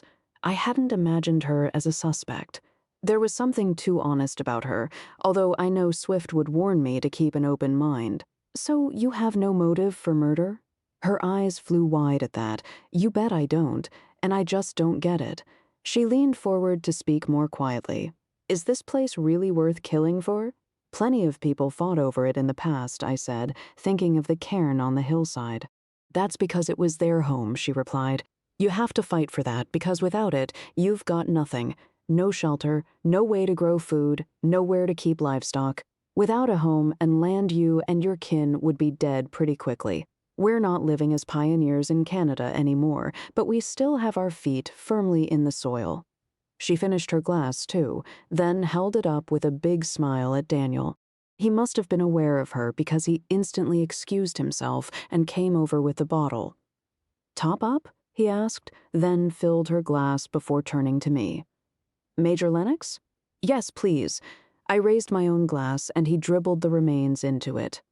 Oh, I'm sorry, he said, as the wine barely rose an inch. I could fetch some more, he offered, then stopped. Greg's had arrived and now announced in portentous tones, Ladies and gentlemen, dinner is served. Learn, I drank the dregs in one mouthful and put my glass down. I was about to offer my arm to Molly, but Daniel beat me to it. I can carry the cat if you like, he told her. No, he's coming with me. She held Tubbs with one arm and slipped her hand under Daniel's elbow. She realized Lars had risen to his feet and was now watching her. She gave him a big smile and walked off with Daniel and Tubbs. Belinda raised her chin defiantly and waited as the big Dane came over to her. Are you going to escort me? She demanded. No, he replied. Unless you act as a lady, I will not act as a gentleman. She flushed, her chin held a little higher as though trying to look down her nose at him. That failed, of course, as he was head and shoulders taller than she was. She eyed him, then dropped the attempt at imperiousness. Please, would you escort me? She said, a faint crack in her voice. I will, Lars replied, then held out an arm. Come, he said, and she slipped her hand through her head, now tilted up to gaze at him, and they went out. The professor had arranged to escort Lady Peggy, and Fitzroy had Susanna on his arm. Malone ambled behind them, and Swift brought up the rear. He was grinning. What's so amusing? I asked him. He frowned. Nothing. I was just explaining to them about the whiskey process, that's all. Learn, Molly doesn't think she wants to be the lady of the clan, I told him as we followed the procession down to the dining room. He eyed me sideways. Lennox, you must not accept everything people tell you as the truth. I wasn't, I countered. I was simply informing you. Did you find anything out? Well, we were discussing distillation and Madeira versus sherry casks for maturation. Diligence, swift, and process and procedure, I intoned. Yes, very amusing, Lennox, I grinned. Learn was seated next to Lady Peggy for some reason, and Swift was stuck between Belinda and Malone, which served him right. It was venison stew tonight with dumplings. There must be some interesting stories from the clan history, I said by way of conversation to Lady Peggy. There are, she replied. I speared a dumpling, then sliced it in half. Lurney was pretty hopeless at small talk. I was wary of mentioning the wedding party and the tragedy attached to it, so had tried fishing for a topic to set her off. Battles and all that. I visited the cairn today. Yes, she was picking at her food. Laird Fergus started it after he and his men slaughtered the Macduffs to the last man in 1368. The dumplings were pretty solid, and I was in danger of gluing my teeth together. I took a swig of red wine before answering. The chap with the pony and trap is Macduff, the Macduff clan beyond the mountains. Not from the glen, she replied. Right. I ate some more stew, which was swimming in a rich sauce and smelled of brandy and spices. It was excellent, despite the chewy dumplings. Fergus kept the head, of course. It was a terrible insult, but there were none remaining to object, she said, then ripped a bread roll apart to dunk in the remains of her stew. What head? I asked. The head of the Laird Macduff, she replied. That made me sit up. An actual head? Malone asked. Like a real head? Yes, Lady Peggy replied. It was hung by the hair from a ham hook in the chimney for 6 months. She waved a hand in the direction of the crackling fire blazing in the hearth. Silence followed as we all stared at the ornate clan arms carved and painted above the mantel shelf. What did they do with it once it was dried? Professor Coltrane asked. Learn placed him behind the shield hewn in the stone. Lady Peggy replied without any emotion. There are 2 eye holes bored into it so he could watch the clan celebrate his defeat every year and all that he was missing in this life. Is he still there? Belinda said with horror in her voice. Of course, Lady Peggy replied. Malone was the first on his feet and shoved his chair aside to go and peer on tiptoe at the carving. There are holes. He reached up and tried to push a pudgy finger into one of them. Please refrain from disturbing him, Mr. Malone. It is better not to wake the dead, Lady Peggy told him. Daniel had hesitantly pushed his chair back to join Malone. Sit down, please, Fitzroy ordered. Daniel shuffled his chair back into place, and Malone reluctantly came away. Are there ghosts in the castle? Molly asked. Lady Peggy gave a dry laugh. Learn in every corner, crevice, and corridor, but they are generally harmless. Greggs came in, pushing the trolley. The room was deathly quiet, so he called out, "Ladies and gentlemen, dessert is served." "Oh, thank goodness," Susanna said. "What is it, my dear?" "Individual baked apple stuffed with plums, cinnamon nuts, and molasses. Each is topped with double cream and honey sauce, madam," Greggs told her with a happy grin. He placed the first plate in front of Lady Peggy. She thanked him and picked up her fork. "You could stick a couple of plums on the apple and call it Macduff's nut," Malone said, and laughed as everyone realized the baked apple, slightly shriveled and browned, could actually resemble a head. "Quiet, Malone," Lars told him. "You upset the ladies." We all ate in silence, apart from Belinda, who gave her apple to Malone. She shouldn't have been so fastidious because it was exceedingly tasty, and the honey sauce was excellent. Now please remember to take a chamber candlestick to bed with you tonight. Lady Peggy reminded us as we filed back into the drawing room for a bedtime brandy. Craggy will douse the candles early as we are running rather short. Murmurs of acknowledgement followed, and she then bid us good night. Fitzroy also decided he was in need of an early bed. And I had the impression he wanted a break from the fractious gathering of heirs. "Do you think there really is a skull in the fireplace?" Daniel was the first to ask as we all sat on the sofas and chairs grouped in front of the fire. "Possibly," Swift said. "We found a walled-up skeleton at Brayburn." I remembered that, and I let him tell the tale of what happened. Despite the stories of ghosts and evil deeds, it was an amiable evening spent chatting and laughing as everyone drank a little too much and relaxed. Plus, none of us were too keen to leave the warm fug built up in the room. "I brought a recording with me," Daniel said. "Shall I play it?" "I left it by the gramophone." "Oh, what a swell idea," Susanna said. "We have musical evenings back home, and everyone brings a phonograph record for us to listen to, and sometimes we dance," she laughed.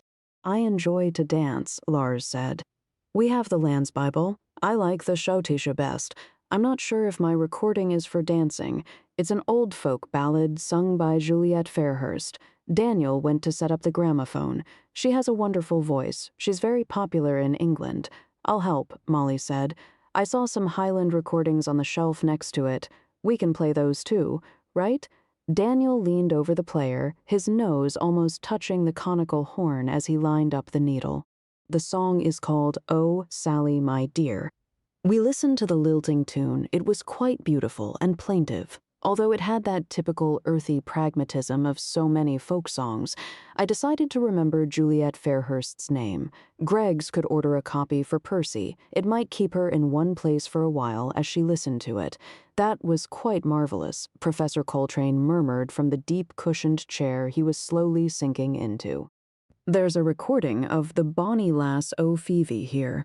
Molly had taken a phonograph from its sleeve and held it up.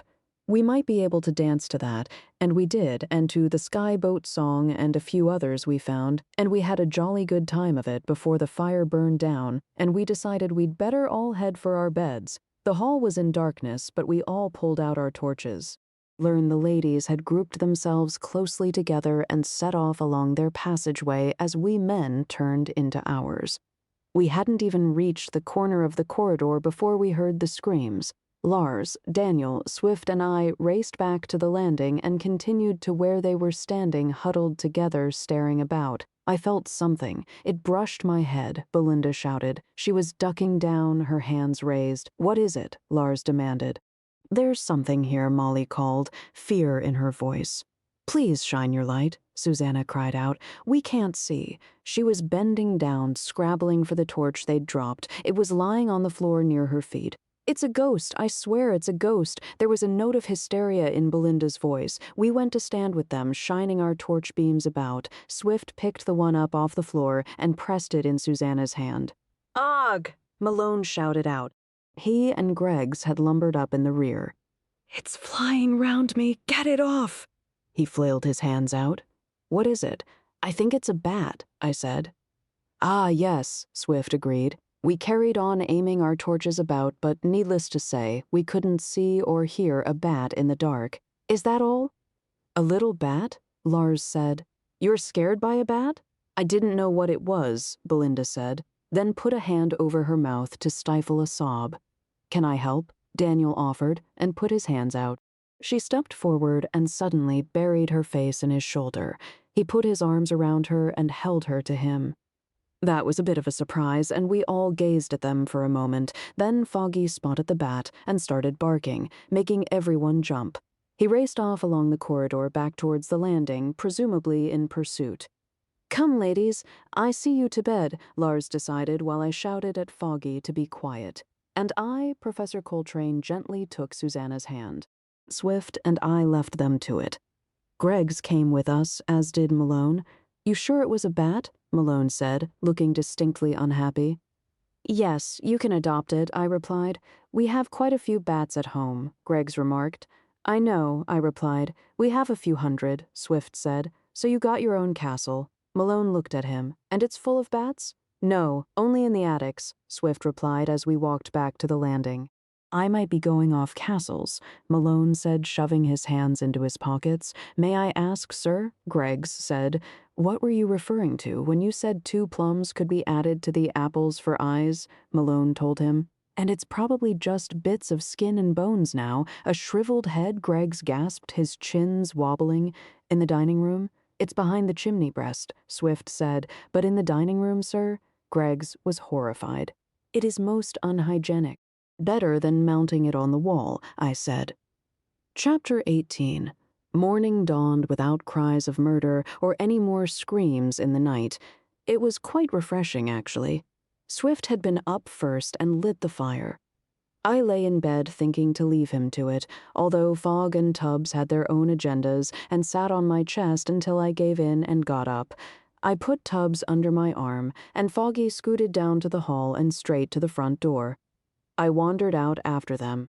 Dew lay on the grass. A cockerel crowed somewhere in the distance, and the fins of fat trout broke the surface of the broadwater. I'd seen fishing rods in the gunroom. I vowed to go and fetch one because it was the perfect day for casting a fly. "Do you think his suitcase might wash up?" Swift came up to lean on the bridge beside me. He was already dressed, spruce in his city suit and tie, complete with trench coat. I was still in dressing gown and pajamas. "You mean Brody's suitcase?" "Yes, of course. I'd put money on it being in the worm's hole." I thought the same.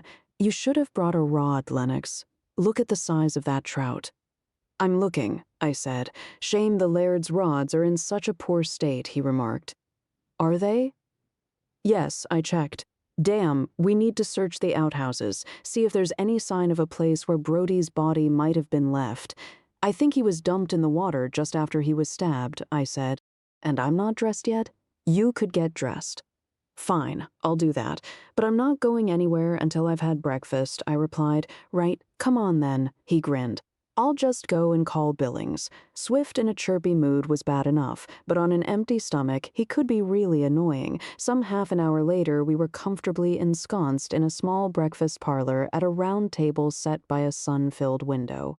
Greggs brought us blood sausage, pork sausage, eggs, bacon, fried bread, and more of the potato pancakes, then beetled off back to the kitchen.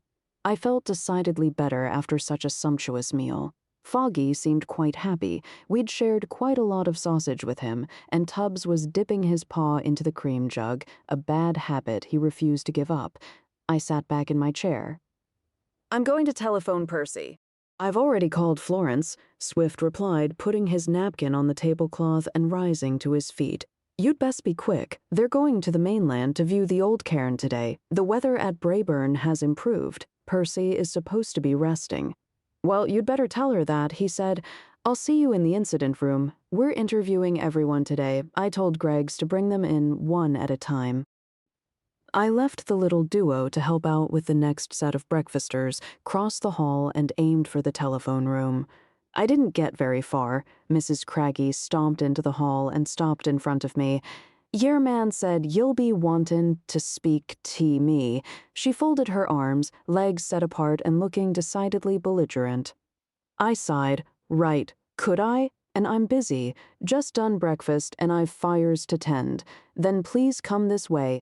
I wafted a hand and led her under the stairs to the gun room where I discovered a card pinned to the ancient oak panel.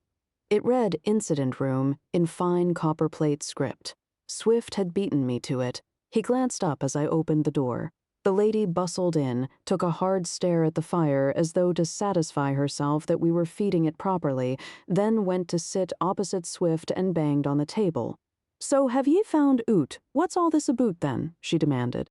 "No," he replied as I sat down next to him. "We were rather hoping you may be able to help." "Doin' what?" "I don't know nothin' about polis work," she replied. There was a gray smear of ash on her apron and across one creased cheek. She clasped her reddened hands in her lap, her long skirt draped over knees and down to her sturdy ankles and black lace-up boots. Greggs slipped in the door behind us and tiptoed to the chair by the fire to take up his position as note-taker. Then he cleared his throat and took out glasses, then his pen, then he blotted the nib. "Ready?" I glanced over to ask him. "Indeed, sir," he replied as he fixed the pince-nez on the end of his nose. Swift straightened his back and launched into police mode. "Mrs. Craggy, have you checked to see if a knife has gone missing from the kitchen?" "Yes," she replied. And "No? No," I repeated, disbelief in my voice. I said no," she retorted. "You're asking because of the man in the water?" "Yes," Swift replied. "Don't know nothing about him," she replied. "He was killed the day after all the other guests arrived," I said. "Who came into your kitchen that day?" "What time?" she asked. I thought back to what Macduff had told us before afternoon tea. Milady came as always, the habitual frown creasing her forehead deepened. "Craggy, Sir Richard, and Miss Susanna. She likes to bake and we spoke for a wee while," she sniffed. "A nice type, so she is." "Then the young lass with red hair come to say hello, Molly," I said, just to be clear. "Aye, Miss Molly," she said, "not the painted one. She's too full of herself to talk to the likes o'. Any of the others?" Swift asked. "The tall one, a real foreigner he is, but a well-built lad," she replied, obviously meaning Lars. "The slished one came by that morning. He's English, not much meat on his bones, and wet with it." "Mr. Daniel Addison," Greggs murmured to himself as he wrote the names down. "Why did they come into the kitchen?" I asked, watching her, her eyes darting at us in turn defensive in every gesture. I could see she resented the intrusion in the castle and was hardly surprised by it. The lasses came because they was curious to ken the kitchen. The thin lad wanted wood for his fire, so did the big foreigner. "Ack, I forgot, the loud un came in too, he just wanted grub. I gave him a slice o' cake and sent him away because I were growing foul o' the grue with all the comin' in and oot." "Foul o' the grue?" I looked at Swift. "Irritated," he translated, then asked, "Would any of them have seen the knives?" "It don't matter if they did," she replied, "'cause there's none gone. Where are they kept?" I asked. "The big uns are in the rack by the meat block." "You must have a lot of knives, given the age of the castle," Swift said. "I live at Brayburn. There's almost too much cutlery to count." "I've told yer, and you're not listenin'," she said very clearly. "It wasn't one of my knives used to stick at the dead man." "Right," I said, thinking I'd better change tack. "Did you see the one who was stick it?" I asked. "Before he died? I mean, when did he die?" she asked, which I thought an interesting response. Sometime after 4:30 on April the 2nd, Swift explained patiently. "Learn no. I didn't see no more Altenders that day, only the ones here now. I was gettin' the meal ready and the place was stappit full by then." "What about Macduff, the railway man? Did he come into the kitchen for any reason?" I asked her. No, not that day, she replied. He would if he had provender, but there weren't none, and he were fair puggled and wanting his hearth, so he told me the day next I saw him. Puggled? I looked at Swift. Weary, he replied. So you didn't see either Macduff or Brodie that day? I said so, didn't I? She retorted, her eyes flashing in anger. And I'd answer a gid bit quicker, if ye put your questions to be makin' sense. Madam, Greggs paused in his writing. May I inquire if any of the guests were outside during the afternoon in question? She smiled at him, or I think she did, because her wrinkles shifted from a scowl to something less severe. Now, I couldn't tell ye one way or another, but I like the way ye asked me. She turned to us. It were rainin' bad. D'ye ken? Yes, thank you, Swift replied. Now, is there anything else? She demanded. I couldn't think of anything. Well, I could, but thought we'd taken enough of her time. That will be all for now, Swift said, and we appreciate your help, Mrs. Craggy. May I escort you back to the kitchen, madam? Greggs stood and offered. Note, learn och, you're a braw gallant gent, so ye are Mr. Greggs. She gave a coy smile and held her hand out. Greggs duly offered an arm, and off they went. You know, we might just have to take him on, Swift said as he watched them go. No, we're not. Why? He's my butler, and we're having a baby. I need him. For heaven's sake, Lennox, it's only a baby. I looked at him. Swift. He laughed. Really, Lennox, you take things far too seriously. What? He just carried on blithely. Learned the knife could have been taken from the kitchen, and she probably wouldn't have noticed, or she doesn't want to admit to anything. I was still thinking about the baby, and his ridiculous remarks. He scratched his chin.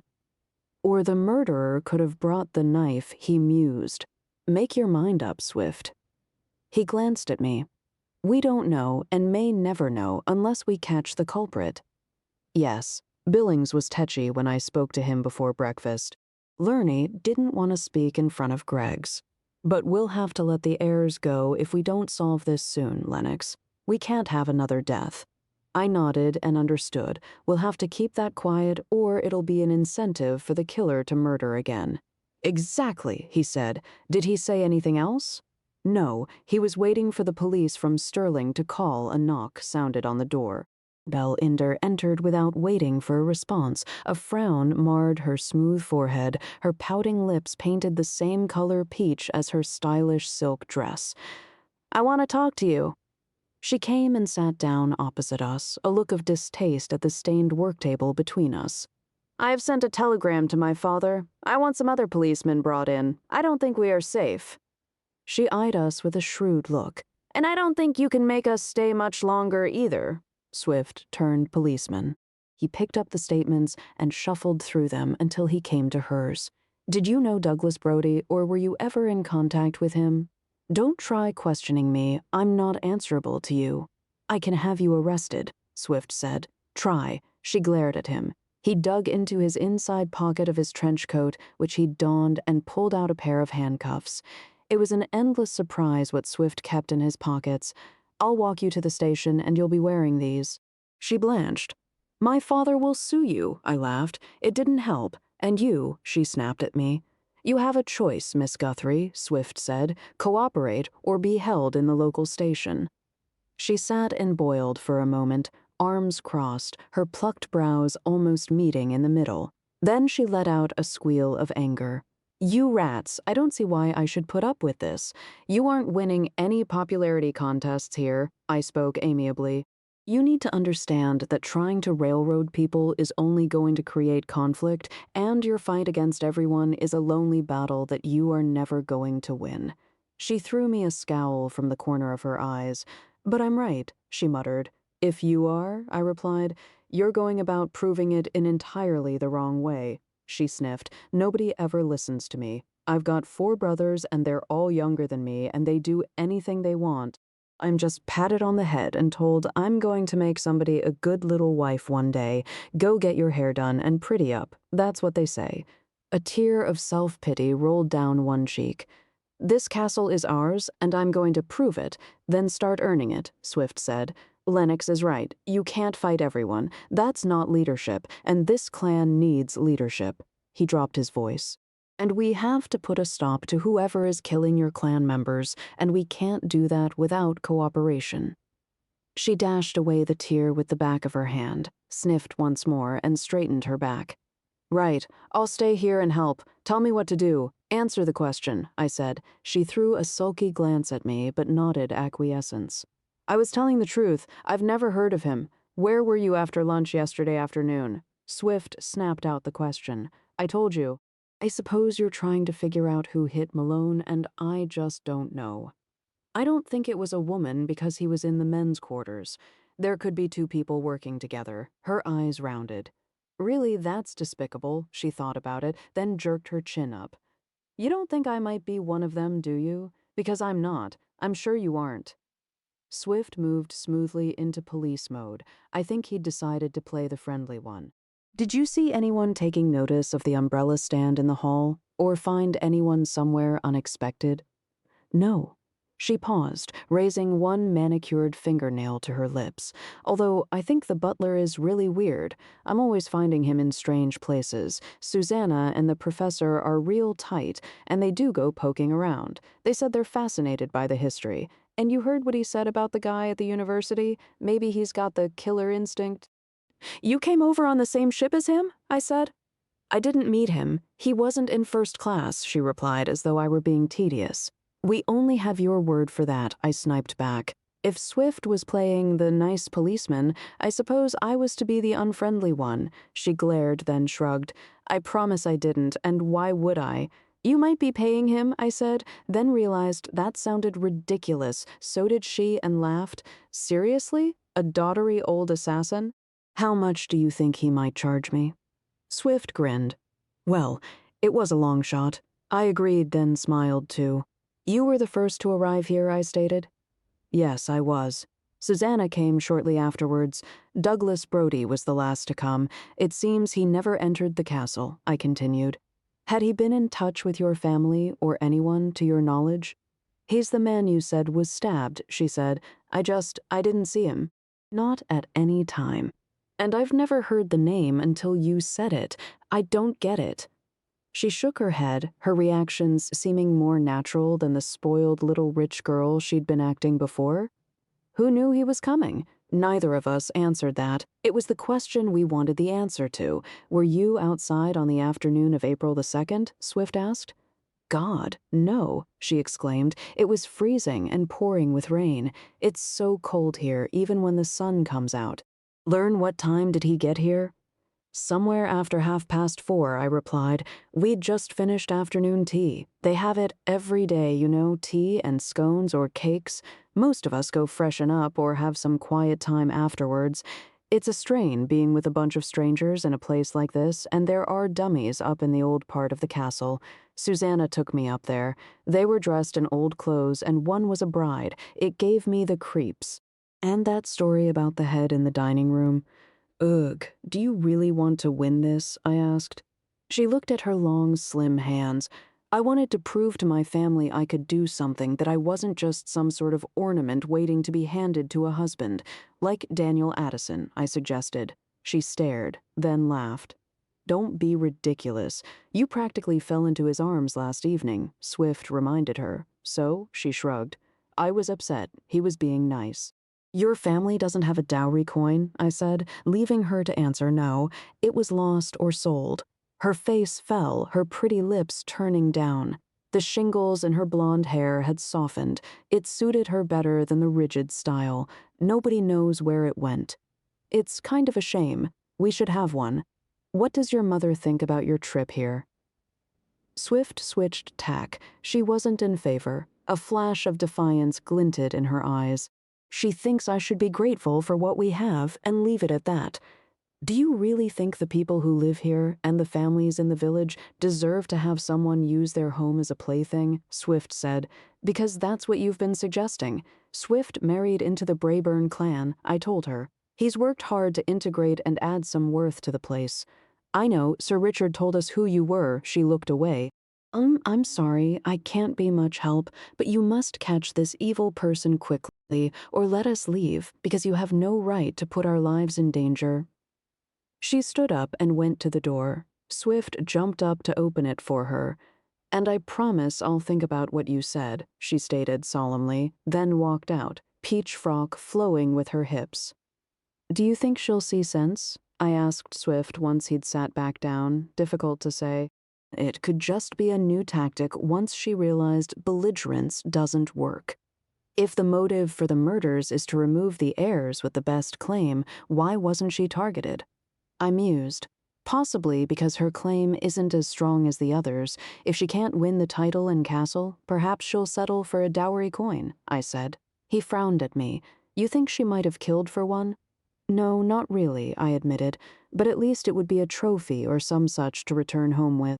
Lee nodded. "Should I find another suspect, sir?" Greggs had put his pince-nez away and now stood up. "I suppose so," I said. "We'd better get it over with. It is an essential part of the procedure, sir." Greggs reminded me in a serious tone and then went off with an air of intent. I sighed. He was turning into Swift. Chapter 19. 10 minutes later, Susanna entered like a breath of fresh air. Foggy and Tubbs bounded in with her and made a dash for the hearthrug. They followed me down from the breakfast room. "My, they can eat," she smiled. "Now your divine butler said y'all want to talk to Lil old me." She exaggerated her southern accent, then laughed. Swift smiled briefly, then resumed his stern policeman face.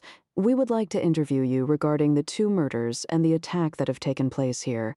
Her own smile instantly died. "I'm sorry I was wrong to be flippant, and I will answer any questions that need answering." She dressed in a mid-calf wool crepe dress in deepest plum, the sleeves tapered to the wrist with turned velvet cuffs. "Are you fearful?" I asked her. "Whoever has killed the 2 men here is very dangerous." She glanced at me. "I should be, shouldn't I?" She let out a sigh. "I've been locking my bedroom door at night, but I'm still having trouble believing it to be true. Do you really think this person means to kill us all?" Swift shifted uncomfortably in his seat. "Run, providing you all remain in groups and continue to lock your door. I'm sure you will be safe. Now, one thing you can be sure of, Inspector," she tapped a finger on the table, "is that you can't be sure of anything. Not unless you know who did it, and I have to assume you do not. You are correct, we don't know," he admitted, "but I can't allow you all to leave. It will be impossible to catch the culprit if we do so." "I don't believe that either," she challenged. "Learn, whenever you figure out who it was, you and the rest of the police force will go find them and arrest them. You don't need us all here, held hostage, just for that." She certainly wasn't the type to hold back, and she had a point. I tried a diversion. "Why didn't you bring your son with you?" I asked. She turned her blue eyes to me. "Because he's away with the army. He always wanted to be a soldier, and he joined the Buffalo Soldiers. They don't care what color he is." Swift nodded. I assumed he knew about this regiment. "Is he willing to become Laird if you become the Lady of McFee?" "I think he would be," she replied warily. "I'll admit, I'm more keen than he is right now, but that's because he's out living his life.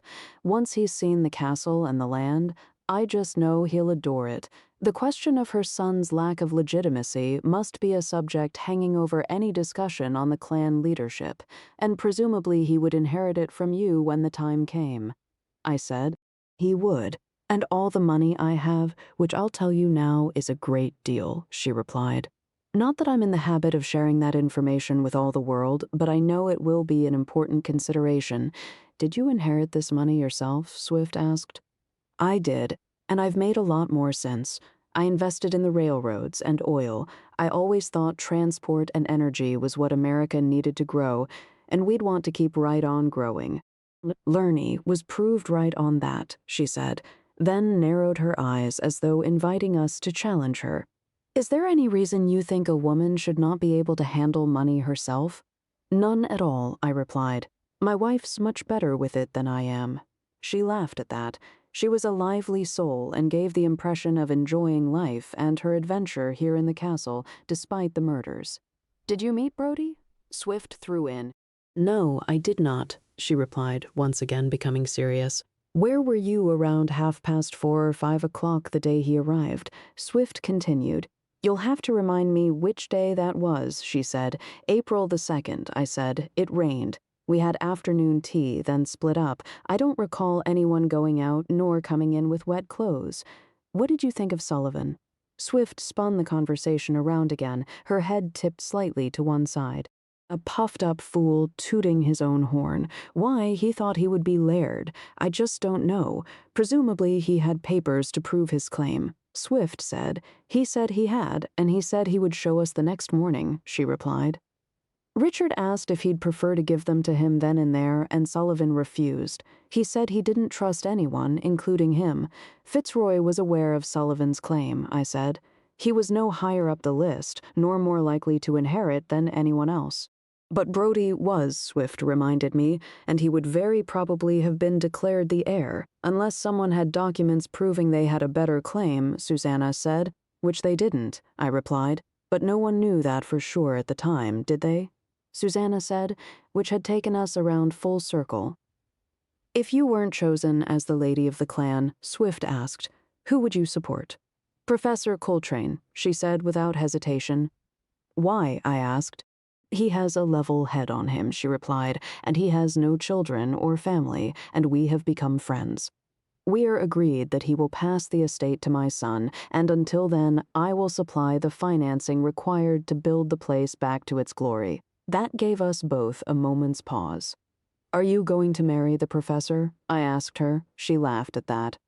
Dear Major Lennox, I have never wed, and my courting days are long gone. I do not want a husband, and I doubt a husband would want me. I didn't believe that. She could make some older chap a very happy man, and a wealthy one, too. But your son is not legitimate, as I am quite aware, Major. She suddenly turned very serious indeed. I have spoken to Sir Richard about this. He said that if Robert Coltrane were to adopt my son, then it would be possible for him to inherit from me. This is part of our agreement. Did you know Professor Coltrane before arriving here? I asked. I did not, she replied. I wondered whether to believe her. Could you explain in more detail what happened on the afternoon of April the 2nd? Swift returned to the topic. Well, there was Sullivan's accident to deal with that morning. She eyed him with an intent look. After lunch, Lady Peggy had asked us all to join together later in the drawing room. I think it was just to help comfort us. It was a very fine afternoon tea with 3 different kinds of cakes. I went down to the kitchen before that to take a look. I just adore baking. Mrs. Craggy was very kind, and I helped prepare the scones. Molly came too, and she set the trays up. What time did you all commence tea? Swift was eyeing her closely. This was the sort of detail that caught his attention. It was 3 o'clock exactly. Craggy had a bell and rang it in the hall. We all went. No one was late or laggardly. And you all left the room? When? Bright morning sunlight suddenly cut through the grubby windows, throwing shadows across Swift's lean face, highlighting his hawk-like features. Just after 4. Did everyone leave the drawing room at the same time? I asked. They did, she nodded. Craggy came in and started clattering around with the trays and made it clear he wanted to tidy up. We girls all returned down our corridor together. Lady Peggy went to the kitchen, and the men took themselves off. You and the professor have been exploring the castle, I remarked. We have. It has been fascinating, and I just loved the story of the mummified head last evening. Really? I said. It was the sort of thing to fascinate my wife, but most women would have been horrified. Yes, why not? It's true to the past, she said. Times were hard, and so were the people. We are blessed to live in an age of plenty, and to live in peace with our neighbors. They weren't so fortunate back then. Would you leave it there? Swift asked. I'd give it a decent burial in the churchyard myself, but it would have to be a joint decision with the clan. I thought that was a sensible idea. You've seen the wedding party, I said. I have, she nodded, her silver blonde hair catching the sunlight. We came across it on our exploration. Robert Coltrane has been making notes and maps of the place. We asked Sir Richard, and he told everyone the story. He said it was better we knew and avoid upsetting Lady Peggy through unintentional ignorance. I feel for the poor lady, although I think it's time that tragedy was also buried. I wondered how Lady Peggy would react to that and all the other changes a new laird or lady would bring to the castle. Is there a servant's staircase leading to the men's quarters? Swift asked. Own eye. Inspector, do you believe I've been making illicit trips down there in the night? She held her hand to her chest, mischief dancing in her eyes. Swift grinned. No, but we haven't had time to survey all the nooks and crannies yet. Well, of course there are passages going there, she replied, and to the ladies' chambers, and probably to places we have not yet had opportunity to discover. A light knock sounded on the door, and Greggs came in. Ah, I do apologize, sir. I was rather delayed. The professor was not in his room. Should I? Oh, I think we're done here. Susanna rose elegantly to her feet. Perhaps you can escort me, dear Mr. Greggs? He raised a brow at Swift. Fine, he replied, and thank you for your help, Miss Susanna. She beamed at him, then slipped her hand under Greg's arm. Lead on, my dear. I think I will gather my wits in my room, and then the professor and I will continue our explorations. Learn. They went out, perfectly comfortable with each other. It never ceased to surprise me how easily Greggs could charm the fairer sex. I'm going outside, Swift, I declared, and stood up. Then I'm going to ring Percy. I'll come with you. We should take a look at the Kirk. We managed to cross the hall and out the front door without being held up by anyone. Foggy came with us. Tubbs declined to leave the fireside. The sun was relatively warm as we made our way around the castle towards the graveyard. It was a haven of peace and tranquility. We threaded our way through short sheep-cropped turf, avoiding the many mounds lacking gravestones and pausing to read those that did. Actually, not many of the inscriptions had survived the harsh Highland weather, and only a few could be made out. Dolores McFee, aged 2, Swift said, infant daughter of Laird Gordon McFee and Lady Emma. Suffer the little children to come unto me, for of such is the kingdom of heaven. His voice cracked as he read out the words, poor little mite. I couldn't reply. I had a lump in my throat. Impending fatherhood was beginning to spark all sorts of fears in my mind. I wondered if everyone felt the same way. Did my father worry about me? Yes, of course he did. And the war years must have been hell for him. Come on, Lennox, Swift said quietly. Foggy had run ahead, a bundle of joy full of brainless exuberance. He barked at nothing in particular and ran towards the trees planted along the rear wall of the graveyard. We entered the chill of the kirk, the door creaking loudly. Our footsteps echoed on stone flags, the smell of mold and damp wax, and something earthy pervaded the place. Light filtered in through narrow lancet windows, some unglazed and shuttered, others holding panels of leaded green glass, uneven and imperfect. Simple benches stood in rows, a hollowed basin for holy water cradled in a niche near the door, rough walls in pinkish sandstone, an altar plain and unadorned at the end. No one's been in here for a while, Swift said, his voice lowered to an undertone. Yes, I agreed, possibly not since the laird's funeral. The stone flags were worn and clear of mud or stains. When we stopped to turn around, they clearly showed our damp footprints. Swift stooped down, gazing at the thin layer of dust gathered under the benches. He took out his torch and shone the beam across the surface of the flags. He wasn't brought in here. No, let's take a look at the outbuildings, I said, and headed for the door. Foggy was sitting in the low porch, his ears down, eyes round with that worried look only a small spaniel can adopt. What? I said to him rather pointlessly, but he did attempt to wag his tail. Something's wrong. Swift stated the obvious. Fezzy, I said to the dog. He knew what that meant. Go and find the bird, or rather whatever it was that had frightened him. We followed as he walked tentatively around the side of the kirk, following a path trod into the grass. We'd been in the shadow of the squat building, but came into the sunlight again when walking beyond it. A band of dense yew trees ran behind the church. We could hear the sound of sobbing coming from beyond them. We lengthened our stride as Foggy hung back. Lady Peggy, Swift called out as we emerged from the yews. She was over in the far corner of the graveyard, kneeling over a mound, her hands covered in soil, frantically scrabbling at the earth. We broke into a run. "Lady Peggy," I called out. She didn't look up, didn't seem to hear us. We reached her in moments, slightly breathless. Lady Peggy. Swift knelt next to her. She was bent over the grave, still ripping out the soil with thin hands. "What is the matter?" He reached a hand to grasp her wrist. "The coins." "There are coins," she gasped, her voice convulsed by sobs. "Why? Why are they here?" I saw them then. The dowry coins, the gold glinting through the dirt sticking to them. She had gathered what she'd found on the skirt of her dark blue dress. I noticed the wording on the simple headstone: Fiona Emily Beatrice McFee, beloved daughter of Lady Peggy McFee. "This is your daughter's grave," I said to her, trying to sound kind though I was shocked. "Let us help you up." Swift put a hand under her elbow. I took the other and realized just how thin the woman actually was. We managed to lift her to her feet, the coins falling from her lap as we did so. She bent over again, scrabbling to catch them. "Why?" she cried again. She never had a dowry. Neville wouldn't allow it. "My poor girl, my poor girl." She sobbed. I'd leaned down alongside her and helped pick up the scattered coins, then took them all from her shaking hands and held them in my own.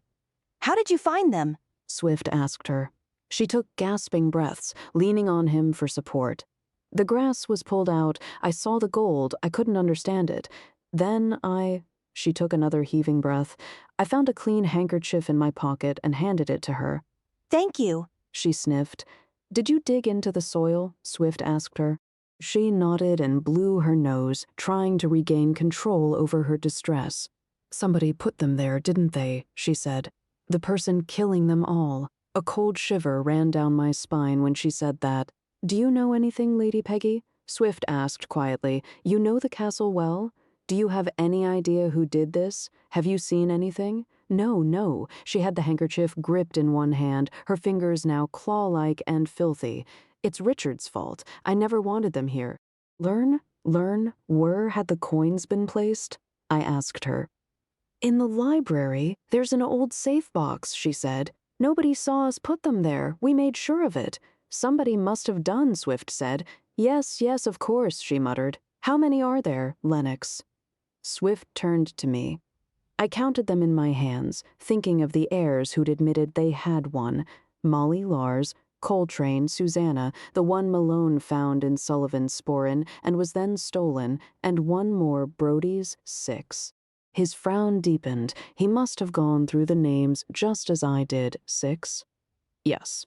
He didn't respond for a moment, then put a little pressure on Lady Peggy's arm. "Come, I'll take you back to the castle." She hung her head through the kitchen door, if you would. "I don't want to see any of the heirs ever again." Chapter 20. I waited as Swift led her back between the gravestones, then gazed again at the coins. Most of the soil had fallen from them, and they gleamed in the palm of my hand. They were heavy. I turned them over. They chinked against each other as I thought about their history and the making of them. The excited brides and grooms, the proud parents, the value of the gold. Then I dropped them carefully into the recess of my inside jacket pocket. I knelt to delve in the soil covering the grave to ensure there was nothing else in there apart from poor Fiona McFee, 6 feet below me. There wasn't, so I shoved the soil back in place and pounded the turf that had been ripped out of the ground. Foggy came to watch me. He still seemed forlorn. I'd told Swift I'd see him in the gunroom, but I had to check the outhouses first. We couldn't leave any stone unturned, although we'd barely had time to identify half the damned stones. I brushed my hands on my thick tweed jacket as I walked in the shadow of the castle, my little dog at my side. Swift and I were both shocked at the turn of events. It was cruel and strange. What did the killer hope to gain? Fear? And then an exodus from the castle. I answered my own question. The outbuildings were behind the tower house, which was hardly a surprise as it was the oldest section of the castle. They were mostly low and of simple build, local stone interlocked in the same manner the cairn had been. No mortar, just man's skill at placing them one with the other. They were clustered around a spacious cobbled yard, weeds and moss growing between the stones. The longest building contained stables, row upon row of partitioned stalls, iron hooks fixed into the walls to tether the horses. Cobwebs hung from beams, shriveled weeds and small twigs covered the cobbled floors. I entered the attached barn. A chicken was scratching at a moldy bale of forgotten hay. Foggy woofed, and it flew up onto a roof beam, cackling in fright. It cheered the dog up at least, and he stood below it, wagging his tail. There was an air of desolation about it all, and abandonment. A rotted carriage stood alone in a coach house. There were sheep sheds, storehouses, even a blacksmith's workshop full of rusted tools, a massive hearth, an anvil, a pile of horseshoes stacked in a corner, and a tin barrel full of twisted scrap metal. Lern gazed at the sunlight, trying to break through the window. The panes were almost opaque, with a thick layer of dirt, and decided to give up. There was no indication Brody had been here alive or dead, or indeed that anyone had been here for decades and more. I went back outside to breathe in the clear, fresh air, my eyes on the steep hill rising behind the castle walls, the spreading trees that had invaded the paddocks, and buzzards wheeling high in the cobalt blue sky. Foggy trotted alongside me as I walked hands in pockets, back round to the front of the castle.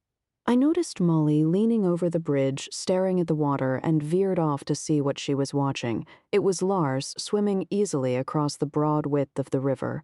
I'd no idea if he was wearing any clothes or not. "Molly," I greeted her. "Oh, Major Lennox." She turned to smile at me. "It's all right. He kept his pants on, and he's not going near the dangerous narrows at the end." Lernay made him promise. "Have you been out here long?" "No, less than a half hour," she replied, then turned back to watch the Dane power arm over arm towards us. "The water's freezing?" "Hey there, Lennox." Lars pushed wet hair back from his face. "It's soft water, just like home." "I'll take your word for it," I said. "You should try it. Good for the blood." He trod water, looking up at me. "If you find anything down there, please bring it to the gunroom. Like gold, maybe?" "Learn," he laughed, then rolled to swim down to the clear depths. "I'll see you inside," I said to Molly. "Will do," she replied gaily. Daniel and Belinda were walking out of the front door as I approached, seemingly comfortable with each other. "Belinda has agreed to come and explore with me," Daniel told me as I drew closer to them. "I thought I should get to know the place," Belinda said and forced a smile. I can't say she was relaxed or any friendlier, but she was trying to be agreeable. "Learn, we'll be back in time for lunch," Daniel promised. "Fine," I said, and entered the hall, shutting the door behind me. It closed with a reverberating bang. Greggs was in the gunroom, or rather the incident room. "Sir," he greeted me. "I have prepared a persona card for each suspect. It was an idea Milady's, and I discussed at Brayburn before our departure. We thought it may aid in the investigation." He had been sitting at the work table, pen, ink pot, and blotting pad before him, and now stood up with a small stack of cards in his hand. I could see he was rather pleased with himself, and he simpered happily as he placed the cards one at a time on the table. "Very good," I said, and went to join him. I could almost feel the presence of Percy and Florence as he laid out the cards in rows. It's just the sort of thing they'd have loved to do themselves. "I have sketched simple portraits for each suspect and written their names below the image, sir." He pointed to the nearest one. "This is the card for Professor Coltrane. I do not know his age, but imagine him to be in his late 60s. The ink drawing was actually quite good. It showed a simplified version of Coltrane's lean face, a few wrinkles, the wiry brows, and thin gray hair behind his ears. He was depicted with spectacles and a bow tie. We both turned around as Swift came in behind us. She's gone to her room. Mrs. Craggy is preparing a tray of sweet tea and biscuits."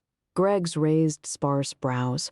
Lady Peggy was upset. I told him without going into detail. He was too preoccupied with his cards to ask questions. He explained what they were to Swift. "Excellent idea, Greggs." Swift commended him. "Let's see them." Greggs wafted a hand over the display neatly spread out on the table and explained in great detail. "You have hidden talents," Swift said as he took a closer look at the drawings. "What does this mean?" I put a finger on a row of 8 stars under Coltrane's face. This is the possibility that he may be the murderer, sir, Greggs said. I realized that he would never be the same after this. 8 stars out of how many? 12? Sir, he replied. Is that how many suspects you have? Swift asked, apparently taking this seriously, although I knew he loved these sorts of processes. It is, sir. Richard Fitzroy has 12 stars and is my number 1 suspect. He alone knew Mr. Brodie was coming. He duly placed the card at the top of the rows. We can't be sure he was the only one, I warned. Indeed, sir. I could tell he wasn't listening. Then Lady Peggy, Mr. Craggy, Mrs. Craggy, Professor Coltrane, Miss Belinda, Mr. Malone, Mr. Daniel Addison, Mr. Lars, Miss Molly, and then Miss Susanna, who I do not consider a suspect at all, sir.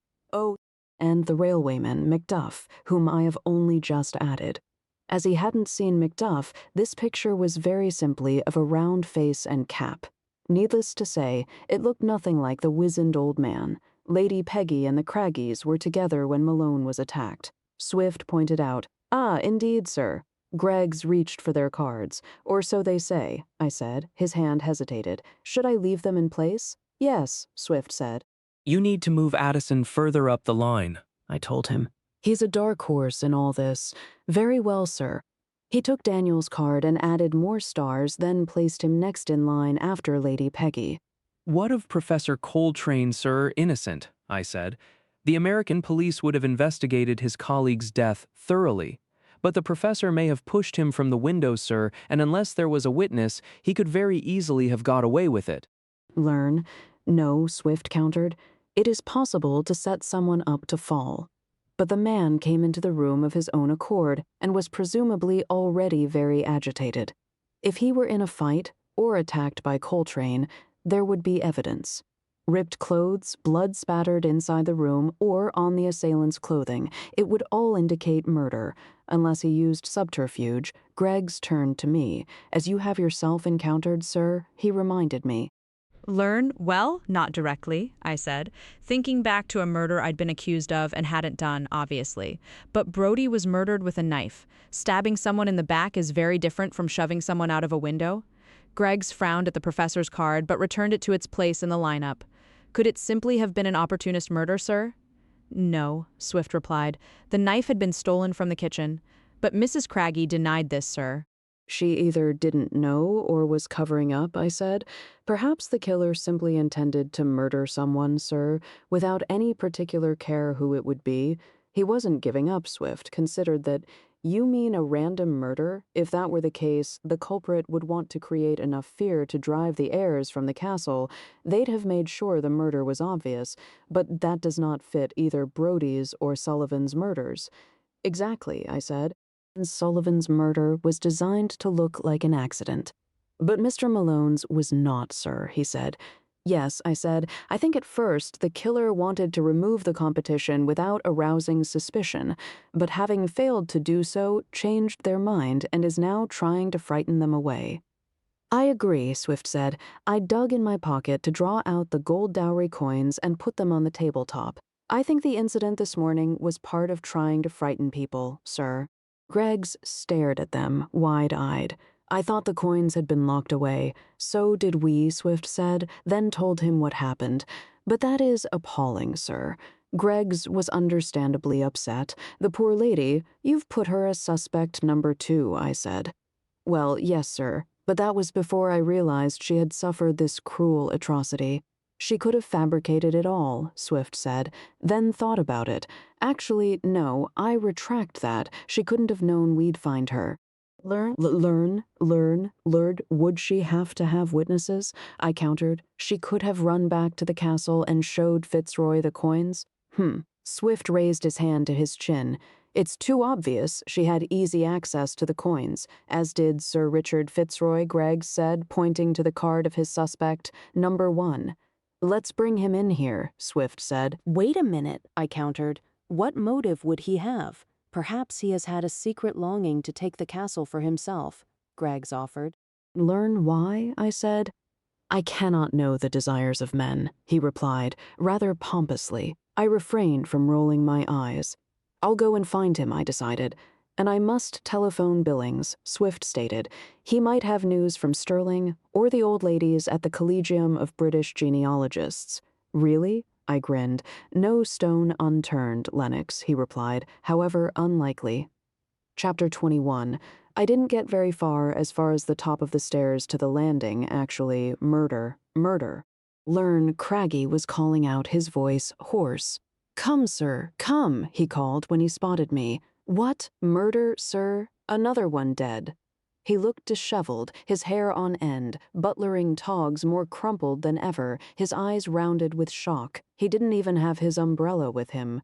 "Where? Who?" I demanded. Come, he stuttered, then lowered his voice to almost a whisper. "Murder?" He turned and tottered ahead of me, along the landing, then stopped to pull at a panel set in the wall below the arch leading to the men's quarters. It revealed a set of simple stone steps leading upwards, and was obviously another servant's passage. I cursed myself for not having explored the place more thoroughly, even though we hadn't been here 2 full days yet. "Who is it?" I demanded again. I don't think he heard, or was in too much of a state to listen. He climbed ahead of me, breathing heavily. The stairs were steep, the treads too shallow, as was often the case with servants' stairs. I guessed we were going to the old part of the castle, and was proved right when he pushed the rickety door open at the top. "Blasphemy," he muttered, then shambled quickly across the dusty floorboards towards the next set of steps and up again, heading to the room housing the wedding party. He stopped on the threshold, then stepped aside, an arm raised, his shaking finger pointing at the figures arranged in the far corner. Murder. My eyes fell first on the bride. A large knife had been driven through the veil resting on top of the neck of the dummy and into the canvas body.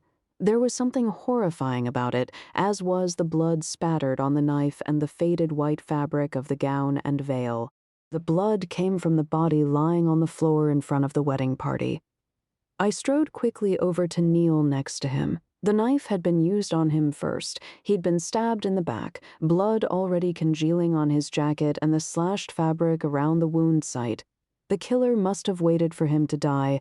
I doubt it took very long, judging by the amount of blood, then removed the knife and stabbed it into the bride's neck. I knew who he was. Learnwhy was tempted to turn him over, but decided against. I felt his neck, just in case there was any chance he might somehow not be dead. He was already cold. Death must have come early this morning. Dawn or shortly afterwards. "Go and find Inspector Swift," I told Craggy. "Tell him to come immediately. An abomination. An abomination." Craggy muttered over and over. He was nodding, half bent over, his hands clasped together. "Go, now," I ordered him loudly. It seemed to snap him out of the shock, and he looked up at me with fearful eyes. "Yes, the inspector, yes." He shuffled off, heading back to the stairs. I stood in silence for moments, feeling the sense of outrage and loss for the taking of an innocent life. Then I sent a prayer to the man upstairs, and hoped that the poor soul would rest in peace. Then I decided to search for clues, although I thought the chance of finding anything was slim to none. Damn it, why? I thought as I stalked around the echoing room gazing at the floor. There was nothing, of course. I returned to the wedding party and the desecrated bride. It was a blacksmith-made knife, very probably from the kitchen, as I was sure the one that had killed Brody was. Apart from the knife and blood, there was nothing obvious to be seen. I sighed. The killer may not be very proficient. That had been obvious from the mistakes made in the murders of Sullivan and Brody, but whoever it was utterly ruthless and cruel and clever. They must realize that this murder would be enough to release the heirs to scatter back to wherever they'd come from. "Lennox?" Swift called out. "In here!" I shouted, and heard the sound of running feet. Craggy said murder. Swift had called out, then stopped when he saw me, then the body at my feet. "Learn who is it? Professor Coltrane," I said, gazing down at his mortal remains, hell and damnation. Swift stalked over and immediately knelt by the body. He too felt for a pulse in the neck, discovered there was none. Then he examined the torn fabric and the jacket. He was diligent and systematic as always. He examined the professor's head, just in case he'd been hit first. He hadn't. Then he ran hands over his clothes, finding a pen, a handkerchief, and not much else. He's already cold.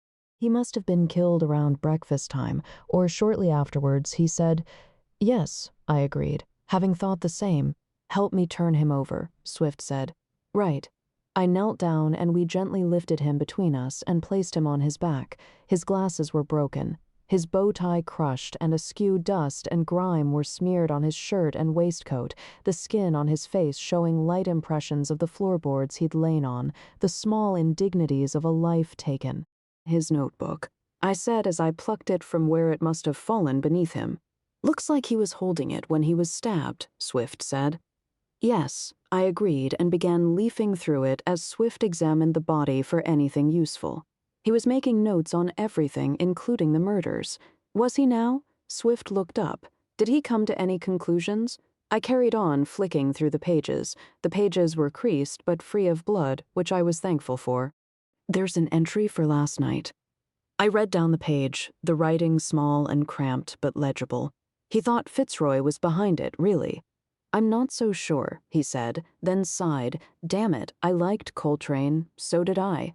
He was still kneeling beside the dead man and carefully lifted Coltrane's hands and crossed them over his chest. Poor chap. Susanna will be upset. Something of an understatement, Swift. I know, he said, then swore. Learn, we're not letting them get away with this. Lennox, do you have any idea at all? I looked down at the crumpled face of Professor Coltrane. There was an indignity, a violation of a decent man that made my blood boil, and the senseless attack on the bride done for no reason other than pure spite. I think I do, Swift, but we need to gather them all together and hear what they have to say for themselves in the drawing room? No, here, initially. Learn, learn, learn, learn, learn, learn, learn, learn, learn, learn, learn, learn, learn, learn, learn, learn, learn, learn, learn,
He went striding across the floorboards, his feet pounding on the wood in echoing footsteps. There was nowhere to sit down, so I stood with the dead man for a while longer, then went for a wander about. I found a narrow door in the next room and practically pulled it off its hinges to open it. I knew it was the round tower that I'd seen from outside, and it inevitably housed a winding staircase, except it didn't wind. It went down a few steps and then plummeted into the dark. Something must have collapsed somewhere below, and without support, the stairs had gone with it. I closed the door, then had to bang it with my shoulder to push it back into place. Who wanted this castle so badly? That was the question, and I was beginning to formulate an answer. There were gaps, and I might even be entirely wrong. I paced back to the desecrated wedding party and Professor Coltrane. He wasn't stiff yet, and his head had flopped to one side. We probably shouldn't let the others see him. I knew they'd never be able to wipe the memory from their minds for as long as they lived. Only the guilty deserved to witness this. His arms suddenly flopped to his side with a bang as they hit the floor. I almost jumped out of my skin. I stared aghast for a moment, wondering if we'd missed some signs of life. I checked the carotid artery again for a pulse. He was stone cold. There was nothing. He simply wasn't stiff enough yet for them to hold in place. I debated what to do then, gingerly crossed his arms back over his chest, then stepped away from him. Voices rose from the next room, reverberating up the stairs. Craggy had brought me up, and swift, obviously. I went to intercept them, my initial fury at the murder and desecration fading into sympathy and cold, hard determination. "Stay where you are," I called out. "Lennox?" Swift shouted a reply. "I've brought the men, right?" I replied, then nodded. "Fine." I walked back to the corpse and the dummies and waited to face them. Their reactions were predictable. Swift was at the rear, herding them forward. Fitzroy led the way. He stopped the instant he saw the bloodied knife sticking out the top of the bride's neck, his hand flying to his mouth. Lars was the first to spot the body. "Min good. Oh no," Malone almost wailed. "Not the prof." He was a real gent. "What the hell is this? Is he really dead?" Daniel asked. None of them had advanced any further until Fitzroy came tentatively closer. His eyes flicked between the body of Coltrane and the bloodied bride. "Was he stabbed?" "Yes, in the back," I replied, "the act of a coward." "This is a monstrosity," he uttered, then glanced at me. "Don't allow Lady Peggy to witness this." "We won't," I replied. "Why?" Lars asked, anger in his voice. "Why do this?" "Learn. I want you all to gather around me," I told them. "Major Lennox, for God's sake," Daniel said. "Is this necessary? One of you did this," I replied. "Move," Swift ordered. Lars moved, so did Fitzroy. The other two shuffled behind. Malone had left the plaster off his scalp today, but still wore the kilt and his stolen Highland finery. Lars was back in cream sweater and light pants. Fitzroy looked as though he was ready for a day at the office, bow tie perfectly positioned, although his silver hair was a little disheveled. Daniel wore the same tailored gray suit as usual. When was this obscenity enacted? Fitzroy demanded early this morning. Swift replied, coming around them to stand by the other side of the corpse. "What time did you all go to breakfast?" 8, Lars said. "I was warm in bed and did not wish to stir. We had breakfast together," Fitzroy said. "You weren't there and neither was?" His voice tailed off, and he nodded at Professor Coltrane, whose color was already becoming mottled even in this short time. "It was the dancing last night," Malone said. "We thought he was tired out. He was enjoying himself." "We all were. Did anyone ask after him?" I said.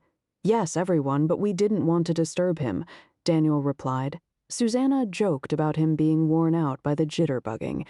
"Did he have his notebook with him?" Learn, Fitzroy asked suddenly. "No, I lied. Why? He spent a lot of time writing in it," he replied. "I thought it might be the cause of." He took a breath. "His death." It wasn't. Swift backed my lie. "Who wants to leave the castle now?" I asked. "I do." Fitzroy was the first to respond. "I do not," Lars said. "I want to stay until this is done, and Daniel echoed. I'm not going anywhere, Malone said. The prof deserves justice. He glared suddenly at us and demanded, "You're not giving up, are you?" "No, Swift," and I replied at the same time. "Do you think he suffered?" Malone asked. Swift glanced at Coltrane's corpse. I doubt it, or not for long anyway. That didn't really make anyone feel any better. I took the dowry coins out of my pocket and spread them in my hand. "We found these this morning." "What? Where?" Fitzroy demanded. "How could they have been taken from the safe?" "That's a question you need to answer," Swift replied coldly. Fitzroy stared. "Look, I don't know what you're hoping to achieve by this, Inspector, but it sounds as if you're trying to implicate me. We ignored that. Did anyone go outside before breakfast?" I asked. They all said no, of course. I was outside myself early this morning, but I was equally aware we hadn't found all the doors leading in and out of the place. Then I thought of Coltrane's notebook. He'd been mapping the place. He could easily have shared his information with someone. Not that we'd ever know now. I thought it curious the killer had left the notebook with the corpse. If it were me, I'd have burned it. Should we say a prayer? Daniel offered. "I'd like to, with permission." "Yes, of course," Swift agreed. Daniel began to recite an old prayer I hadn't heard in a long time. "Almighty and merciful God, we commend into thy hands thy servant who has departed this life. Grant unto him rest eternal, and let light perpetual shine upon them. May he go forth in peace, and may thy holy angels lead him to his rest. Comfort those who mourn and strengthen our hearts with the hope of resurrection, through Jesus Christ our Lord. Amen." We all muttered amen together. Then Coltrane's hands slid from their clasp across his chest again, his arms once more falling to the floorboards with a bang. Arg. They all jumped backwards, including Swift. "It's nothing to be alarmed about," I tried to sound reassuring. "Rigor mortis hasn't set in yet. Check him for life. Check him for life," Fitzroy yelled, horror on his face, all semblance of assured self-control entirely gone. "I'll do it." Daniel leapt forward and knelt over him. We waited as he listened carefully for breathing and felt for a pulse. "I think he's dead. I mean, he is, I'm sure of it. I help." Lars also moved to lean over the body. "I have medical knowledge." He was a little longer in checking for signs of life, then shook his head. "Nay, he is dead. I'm sorry." Swift was shaken. I crossed his hands over. It was a mark of respect. I should have left him as he was. I didn't say anything, but thought Professor Coltrane would have been rather amused by the incident. I let a moment pass before turning to Fitzroy. "Sir Richard, come with us. We need to interview you." "But you must call an ambulance, and the police," he said, unable to drag his eyes from the body. "Later," Swift said, "please proceed ahead of us. The rest of you must go to your rooms and remain there until instructed otherwise." "You're not going to leave him here on his own, are you?" Malone said. "Yes," I replied. "Now do as you're told." Chapter 22. They trudged out and down the stairs, Swift and I bringing up the rear. We went with Fitzroy to the library, and he led us straight across to the small safe. It rested on a shelf, fixed to the back of the bookcase. Hidden behind a small pile of books, a child of moderate intelligence would have found it within 5 minutes. "It's locked, look," Fitzroy demonstrated by tugging at the brass dial in the center of the squat iron box, "and I have the combination in my wallet." He reached to draw it from the inner pocket of his superbly tailored jacket. "Here, you can see it." Lady Peggy opened the safe for me, told me the combination, and I wrote it down. He fumbled with the wallet, his hands trembling slightly. It was obvious the morning's events had disturbed him. "This is it." He removed a folded piece of cheap gray-white paper, put the wallet on the bookshelf next to the safe, and handed it to Swift. He read it carefully. "Did you tell anyone the combination?" "No, of course not," Fitzroy spluttered. Learn I'd noticed a pad of the same paper on the desk near the fireplace and went over to pick it up. "You used this pad to write on?" I held it up. He glared at it. "Yes, what of it?" I tilted the pad in the sunlight coming through the windows. "You left an imprint on the page below," I said, and showed him the indent. It was quite clear, and an exact copy of what he'd written on his own sheet of paper before he tore it from the pad. He gave a faint groan, then lifted his hand to his forehead. Learn, oh God, this is appalling. What sort of fiend is among us? He dropped his hand, weariness and worry in his handsome face. Where did you find the coins? Swift told him, succinctly and calmly, how we found Lady Peggy in the graveyard this morning. It horrified the lawyer. That was cruel. Why poor Lady Peggy? Why attack her and the wedding clothes? If she discovers what happened, she will be distraught. I think the killer has decided to frighten everyone out of the castle, Swift said. They said they wouldn't leave. You heard them, Fitzroy retorted. But you could order them out, I said. Yes, and I will, he replied. This cannot continue. What happens if the clan do not agree on a new laird or lady? I asked. Then Lady Peggy will remain in place until such a time as a chief can be chosen. He sighed. I think that could be quite a long way off, given the circumstances. What about you? I asked. What will you do? He gazed at me. What do you mean? Learn as before. Who will administer the estate? I persisted. You or Lady Peggy? Me, as you are very likely aware, Major Lennox, he said, anger in his voice. It is standard practice until all the legalities are processed. And how long will that take? Swift said. Until a new clan chief is decided upon, Fitzroy replied heavily, as I thought I'd made clear. He took a breath. Have you informed all the heirs of Professor Coltrane's death? Not yet, Swift replied. We will gather everyone in the drawing room in 1 hour, I decided. To announce his death? Fitzroy demanded. Yes. And to expose the murderer, I replied. Swift looked sideways at me but didn't react. What? Fitzroy's silver-gray brows rose, then drew together. You know who it is? Tell me. No, I replied. Inform the household. They must all go to the drawing room 1 hour from now, I instructed him, then turned and walked out. Swift caught me up. That was a good observation on the notepad. Lennox, it wasn't difficult to put 2 and 2 together once I saw the paper he'd written the code on. He considered that. Do you really know who's behind this? Yes, I said, then admitted. I'm pretty sure of it anyway. He glanced at me. Do you need anything? No, I still have the coins. My head was spinning with trying to think of everything. Perhaps some vinegar? Vinegar? Learn, we were crossing the hall. Lars and Malone suddenly appeared on the landing. Detectives, wait, Lars called down. They came down the stairs quickly, Malone's overlong kilt dragging behind him on the treads. We gotta tell Susanna, Malone said when they came to us. We need your permission to move around. I want to ask Molly to come, Lars offered. We can go to see her first. Right, Swift said. I agree. We can't spring this news on Susanna as part of an announcement, nor the rest of the household. Good. Come, Malone. We go quickly now. Lars was already heading back to the stairs. But don't say anything about the bride. I called after them. We will not. Lars called back. Malone had to pluck up the kilt to run up the steps. They made a strange sight between them. The tall and muscular Dane, the short, stumpy American in his unlikely getup. Did you call Billings again?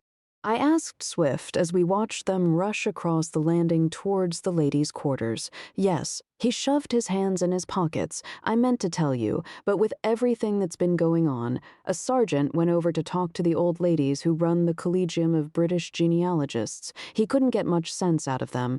They're both very old, but they allowed him to go through their files, and he found correspondence from when Fitzroy first contacted all the potential heirs. He confirmed that Brody had been in touch and appeared to have the best claim.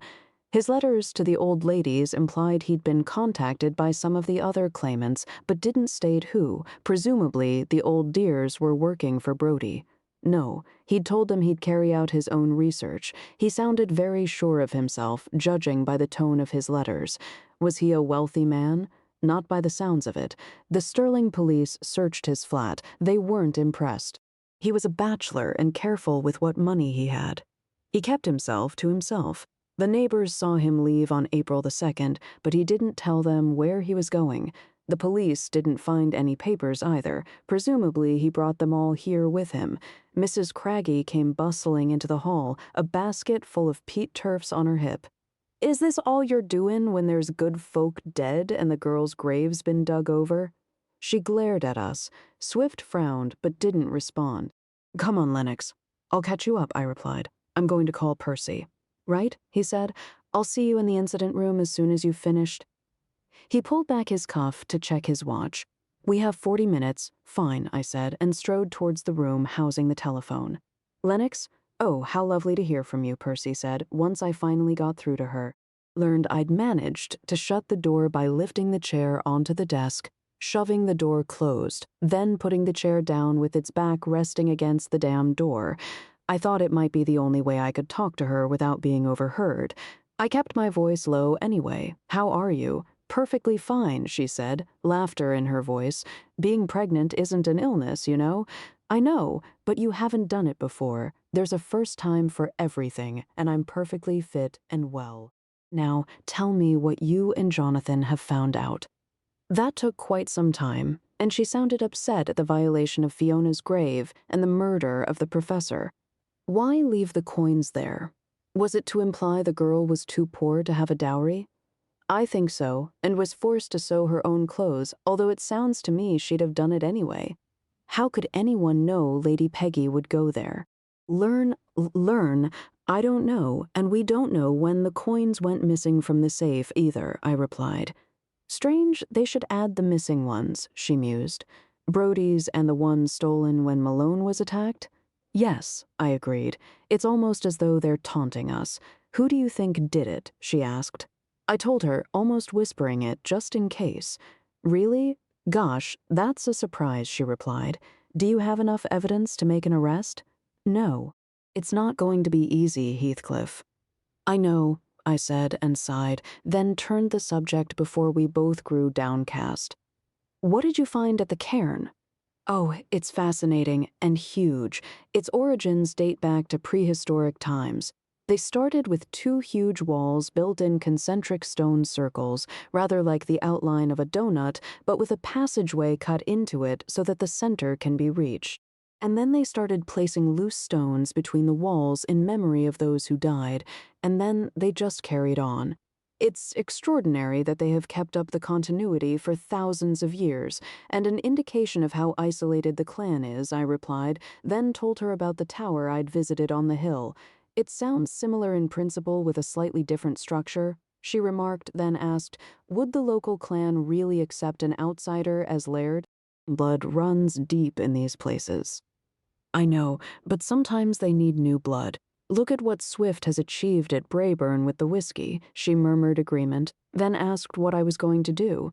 We discussed various ideas, but it really would be dictated by the reactions of those present, and the murderer, of course. Then we switched to talk of home and babies and the practicalities of what we'd need, such as prams and layettes and whatnots that were a total mystery to me. I just agreed to everything. A banging on the door gave me pause. Costin more than pennies this time. Craggy's voice was muffled but loud enough to hear. I have to go, old stick, I said. We will be home later today. Really? She sounded pleased. Do let us know what time and we'll meet you on the mainland. Fine, I said, then said my goodbyes and my love, and finally put the receiver back on its hook when Craggy banged on the door again. Lurney handed him a shilling after I'd rearranged the chair to get out of the room. 15 minutes, I told him. You and Mrs. Craggy in the drawing room, and Lady Peggy, I've been told. He rasped back. We all got to be there. You're going to get the monster killin' folk. Probably, I said, and made a rapid escape towards the gunroom. Sir, Greggs was sitting at the work table with Swift. This is a tragic state of affairs, poor Professor Coltrane. I was most distressed to hear the news. Yes, I know, I replied tersely. They were drinking coffee and eating flapjacks. May I pour a cup, sir? Greggs stood up and offered, yes, please. He duly did so, and I reached for a flapjack and sat down. We've been going over Greg's notes, and Coltrane's Swift said he had both notebooks open on the table in front of him. Coltrane had made a good job of mapping a plan of the castle. There are doors and panels, and servants' stairs all over the place. Some had crosses over them. Lurney think that meant they were inaccessible. I thought of the winding stairs in the round tower. Were there many doors leading outside? Yes, a surprising number, Swift said, given that this was once a fortress, but I expect they were built in more peaceful times. I have collected together the statements, fingerprints, and evidence, sir, Gregg said. There is only the glove, the shillelagh, and the dowry coins, sir. We haven't removed the knife from the dummy yet, Swift said. But the doctor is on his way. Craggy had called him, though he won't be here for a time because he has to go to another glen to patch up an injured farmer. Right, did you fingerprint the knife used to kill Coltrane? I asked. Yes. Swift nodded. There was nothing. The killer had almost certainly worn gloves. There's very little to show for our detecting, sir, Greggs said. As I am aware, I replied. I hope you're sure about this, Lennox, Swift said. It will be fine, I decided, regardless of my assurances. We spent the next few minutes arguing over details and what I would say and how likely it was that I'd force a confession or an admission anyway. I emptied my coffee cup and finished off the flapjacks when Greggs announced we had to leave. You have the coins? Swift fussed. Yes, I have brought the notepad from the library and... We don't need it, I cut in. You can't be sure. Yes, I can. Come on, Swift. Learn. With that, we left to make our way up to the drawing room and the gathering of what was left of the clan McFee. Chapter 23. I ran my gaze over them all as they stared back at me. Why did William Sullivan have to die? I began. Malone put his hand up. It's rhetorical, I said. What? He replied. Please remain silent, Mr. Malone, Fitzroy told him. Unless the Major asks you a question. He just did. No, he didn't, Fitzroy said. Quiet your mouth now, Malone's Lars told him. They had arranged themselves in the drawing room on their usual places on the sofas and armchairs nearest to the fire. The sun had slipped away behind billowing clouds and allowed the cold to creep back in. Lady Peggy was there, her face weary and taut. Susanna's eyes were red-rimmed. She held a handkerchief in her hand, looking as though she'd aged 10 years in a day. Molly sat next to her, holding her hand. Lars was on the adjacent chair. Most were pale. The tension clear in their faces. Daniel was almost ashen, his brow creased, his face drawn. Even Belinda looked abashed. Her usual hectoring bravado subdued, her eyes, lightly made up, were round with worry. The Craggies sat at the rear, uncomfortable and red-faced, veering between defensiveness in protection of Lady Peggy and fear of what more revelations might bring. Greggs sat to one side, glasses perched on his nose, rather in the way of a court recorder who had seen it all but rose above it regardless. He had brought his notebook, pen, and the cards he'd carefully prepared. I couldn't think of a use for them, but I'd assured him I'd try. Sullivan's death was supposed to appear an accident. I tried a different tack. The killer botched whatever plan they had. Why have you got my vinegar? Mrs. Craggy shouted out. I held my hand up to stop her. Learn, I will come to that. I stood quietly for a moment, then continued. The killer also botched the next murder, that of Douglas Brody. His body was supposed to wash away in the waters of the river, but somehow he was held up, probably by the stank stones damming the Blackwater. I believe the killer hoped his body would never be observed, his arrival here unattested apart from the station master, Jock McDuff. Would he have raised an alarm at the disappearance of a stranger? I'm not sure he'd have even noticed. He wouldn't have done, Mrs. Craggy called out. He had no time for Outlanders. They were all the same to him, and yet the killer couldn't know that when devising their plan. I ignored the interruption. One thing they did know was that Brody had the best claim, and all he had to do was present his official papers to Sir Richard Fitzroy, and he would become the new laird of Clan McFee. Isn't that right, Sir Richard? I addressed him. If he indeed had the requisite papers, then it was quite possible, he replied evenly. He seemed to have recovered his usual composure. Weren't you surprised when he didn't turn up? I asked. Yes and no. He gave the classic lawyerly response. He may have merely been bragging in his letters to me, or had simply discovered in his research that his claim wasn't as strong as he'd assumed. Why would he write to you that he was coming then? Molly asked. In my extensive experience at the bar, Fitzroy replied, it is not uncommon for individuals to engage in behavior that may appear anomalous or inexplicable. You mean people are weird? Malone called out. One could say so, yes, Fitzroy replied. Jock McDuff attested to Brody's arrival on April the 2nd. That was the day after everyone else had arrived, I continued. We know he had a dowry coin because he'd held it in his glove. This was the cue for Greggs to pick up the now dried-out glove and hold it up. A few mutterings of distaste resulted, for which I couldn't blame them because the glove looked more like a shriveled hand than ever. "Thank you, Greggs," I said.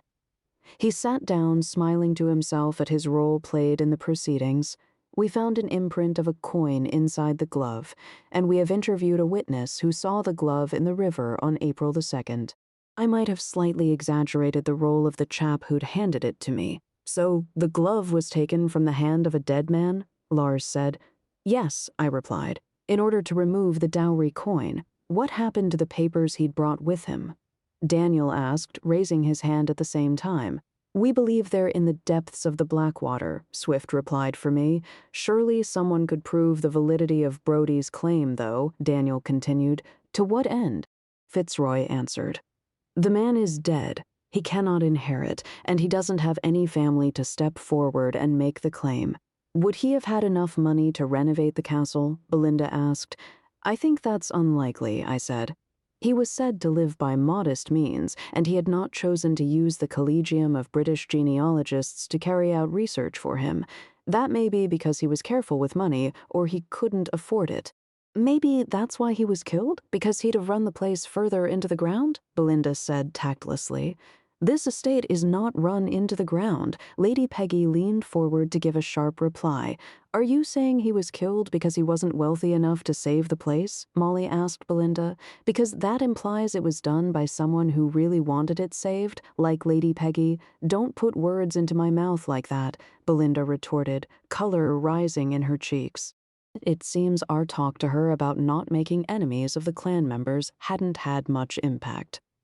"Enough," I snapped. "What you're talking about is motive. Why were Sullivan and Brody killed?" Malone raised his hand again. "Stop now." Lars hissed at him. I carried on regardless. Sullivan was possibly wealthy enough to pay for the renovations needed to the castle. He had his own construction company, and he was so keen to become Laird. He even had his own Highland outfit made in the McFee tartan. I aimed a look at Malone as I said this. I don't think either man was killed because of money. I think it was simply because they both had the best claim to the castle, which is why I got bonked on the head. Malone called out. "You have not proved this," Fitzroy reminded him. "I'll do it. I'll get them genealogists to do it for me." Malone twisted round in his chair to reply to the lawyer. "Do you have any illegitimate births in your line?" Fitzroy demanded. "How would I know?" Malone replied. "Have you ever been to jail?" Fitzroy continued. "Because I can assure you, I will find out." Malone turned back in his armchair and looked down at his hands. "I was too young to know what I was doing." "What was it, Malone?" I asked out of curiosity. "Selling steak out of the butcher's store I worked in," Malone muttered without looking up. "You must explain more," Lars said. "This is not clear." "I stole some of the best cuts and sold them to people I knew in the neighborhood," Malone said. "I got 18 months when the boss found out. You were not too young to know that was wrong," Lars told him. "Well, maybe," Malone grumbled, "but I've kept my nose clean ever since." "Learn the motive for your attack," I said. Could have been a panicked reaction by the killer. Swift and I had arrived to investigate. We didn't believe the death of Sullivan was an accident, and we'd just witnessed Brody's body floating away down the river with a knife in his back. The killer now wanted to scare everyone enough so that they would demand to be allowed to leave. Greggs waved the shillelagh in the air at this point, but nobody noticed. "And is that why poor Robert Coltrane was murdered this morning?" Susanna called out, her voice cracking with emotion. I glanced over at Swift, who nodded.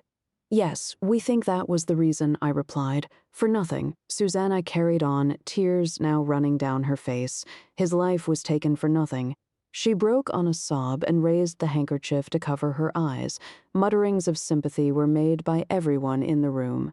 "And was it the reason for the dowry coins buried in my daughter's grave this morning?" Lady Peggy demanded, her voice high and taut.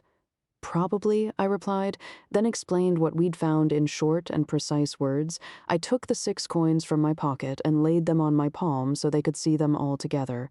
"How could someone break into the safe?" Daniel asked.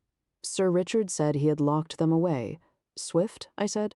He stood up, picking up the cheap notepad we'd found in the library, and went on in pedantic detail about how it had been done. I left the coins on a low table and went to pick up a glass of water Greg's had left for me on the long sideboard. Despite having been in there numerous times, I hadn't had much of a chance to look around. The picture on the wall next to me was of an austere-looking man in full Highland regalia. The frame was gilded and quite fresh. It made the dark red painted wall behind it look dull and tired. Laird Neville Ramsay, Duncan McFee, was inscribed below the portrait. The laird himself, he was frowning at me from under bristling gray brows, a hard man judging by his cold eyes, clenched jaw, and combative expression. Lennox Swift called to me, right? I put the glass of water down, wishing I'd told Greggs to find a decent claret instead, and went back to tormenting the murderer as I closed in slowly but surely. The killer knew such a desecration would be deeply hurtful, and that Sir Richard would be furious. It would be logical. He'd call a halt to the gathering after such an escalation of terror. None of us had said a word to Lady Peggy about the knife stabbed into the bride's wedding dress. Fitzroy told us he would ask Mrs. Craggy if repairs could be made to cover up the atrocity, but we weren't particularly confident of it. Burying the coins was a mistake because the murderer made another blunder, this time leaving fingerprints on one of the coins. That was a lie, but it made them all sit up. Greggs raised his hand. "Ahem, sir, not now, old chap," I told him firmly. I knew he was about to remind me that we hadn't had time to brush the coins for prints. It was left on the coin that had belonged to Brodie, and that stupid error will cause them to hang. Who, a few of them called out. Who was it? Fitzroy raised his voice. "Major Lennox, I was under the impression that you and the inspector believed it may be two people working together. We considered the possibility but realized it was the work of a single individual," I replied. "Tell us who it was," voices called out again. "The person who had the most to gain and the least to lose by coming to live in this remote castle, far from the prying eyes of the authorities and the whispers of murder." "Who are you talking about?" Daniel shouted. I ignored him. There was candle wax in Sullivan's hair. It was caused by hot wax being spilled from the guttering candles in the chandelier hanging in the hall. Which of you would not realize the wax would spill when they dropped the iron chandelier onto Sullivan's head? In my mind's eye, I could see the three younger members gazing up at the candles burning in the chandelier above them the evening we arrived. Most of us have lived with candles at some stage in our lives. Gas lighting and electricity have been slow to arrive in remoter parts of the world, but those fortunate to have been raised in modern houses with modern comforts would never have used candles. They wouldn't have realized the consequence of dropping the chandelier onto Sullivan's head. I now had the killer firmly in my sights. The plan was poorly thought out and poorly executed. Sullivan was too drunk to push down the stairs, and I suspect he was sick from all the liquor he'd had, which was why the circular rug in the hall smelled of vinegar, didn't it? Mrs. Craggy? I could smell sick on it as well as the blood. "That's why I used the vinegar," she replied. The killer made use of the opportunity and killed Sullivan when he'd lurched over to the banister rail and leaned over it. Once he was dead, his body was dragged to the stairs and rolled down it. I eyed the culprit, who was beginning to squirm. "You were quite clever in telling me you suspected murder when we spoke at dinner the night we arrived." I directed the words at him. "You had realized by then the mistakes you'd made, such as the blood on the second step down. You knew that couldn't have happened had Sullivan fallen of his own accord."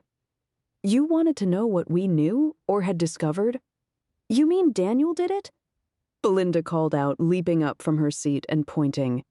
"He murdered 3 men? Just for this decrepit old castle? My God, I thought you were just a stupid sap, but now I see what a stinking little coward you are." "Be quiet and sit down," Swift ordered her. "Sure," she retorted and plonked down, staring daggers at Daniel. "But I hope you're going to hang him, and I hope it hurts like hell. So do I," Molly said, fury in her voice. "Poor Professor Coltrane, he should be sitting here with us right now." "Enough," Swift snapped. Mistake after mistake. I said to Daniel, who was trying to crawl back in his chair, one botched attempt after another. I raised my head to look over at Mrs. Craggy.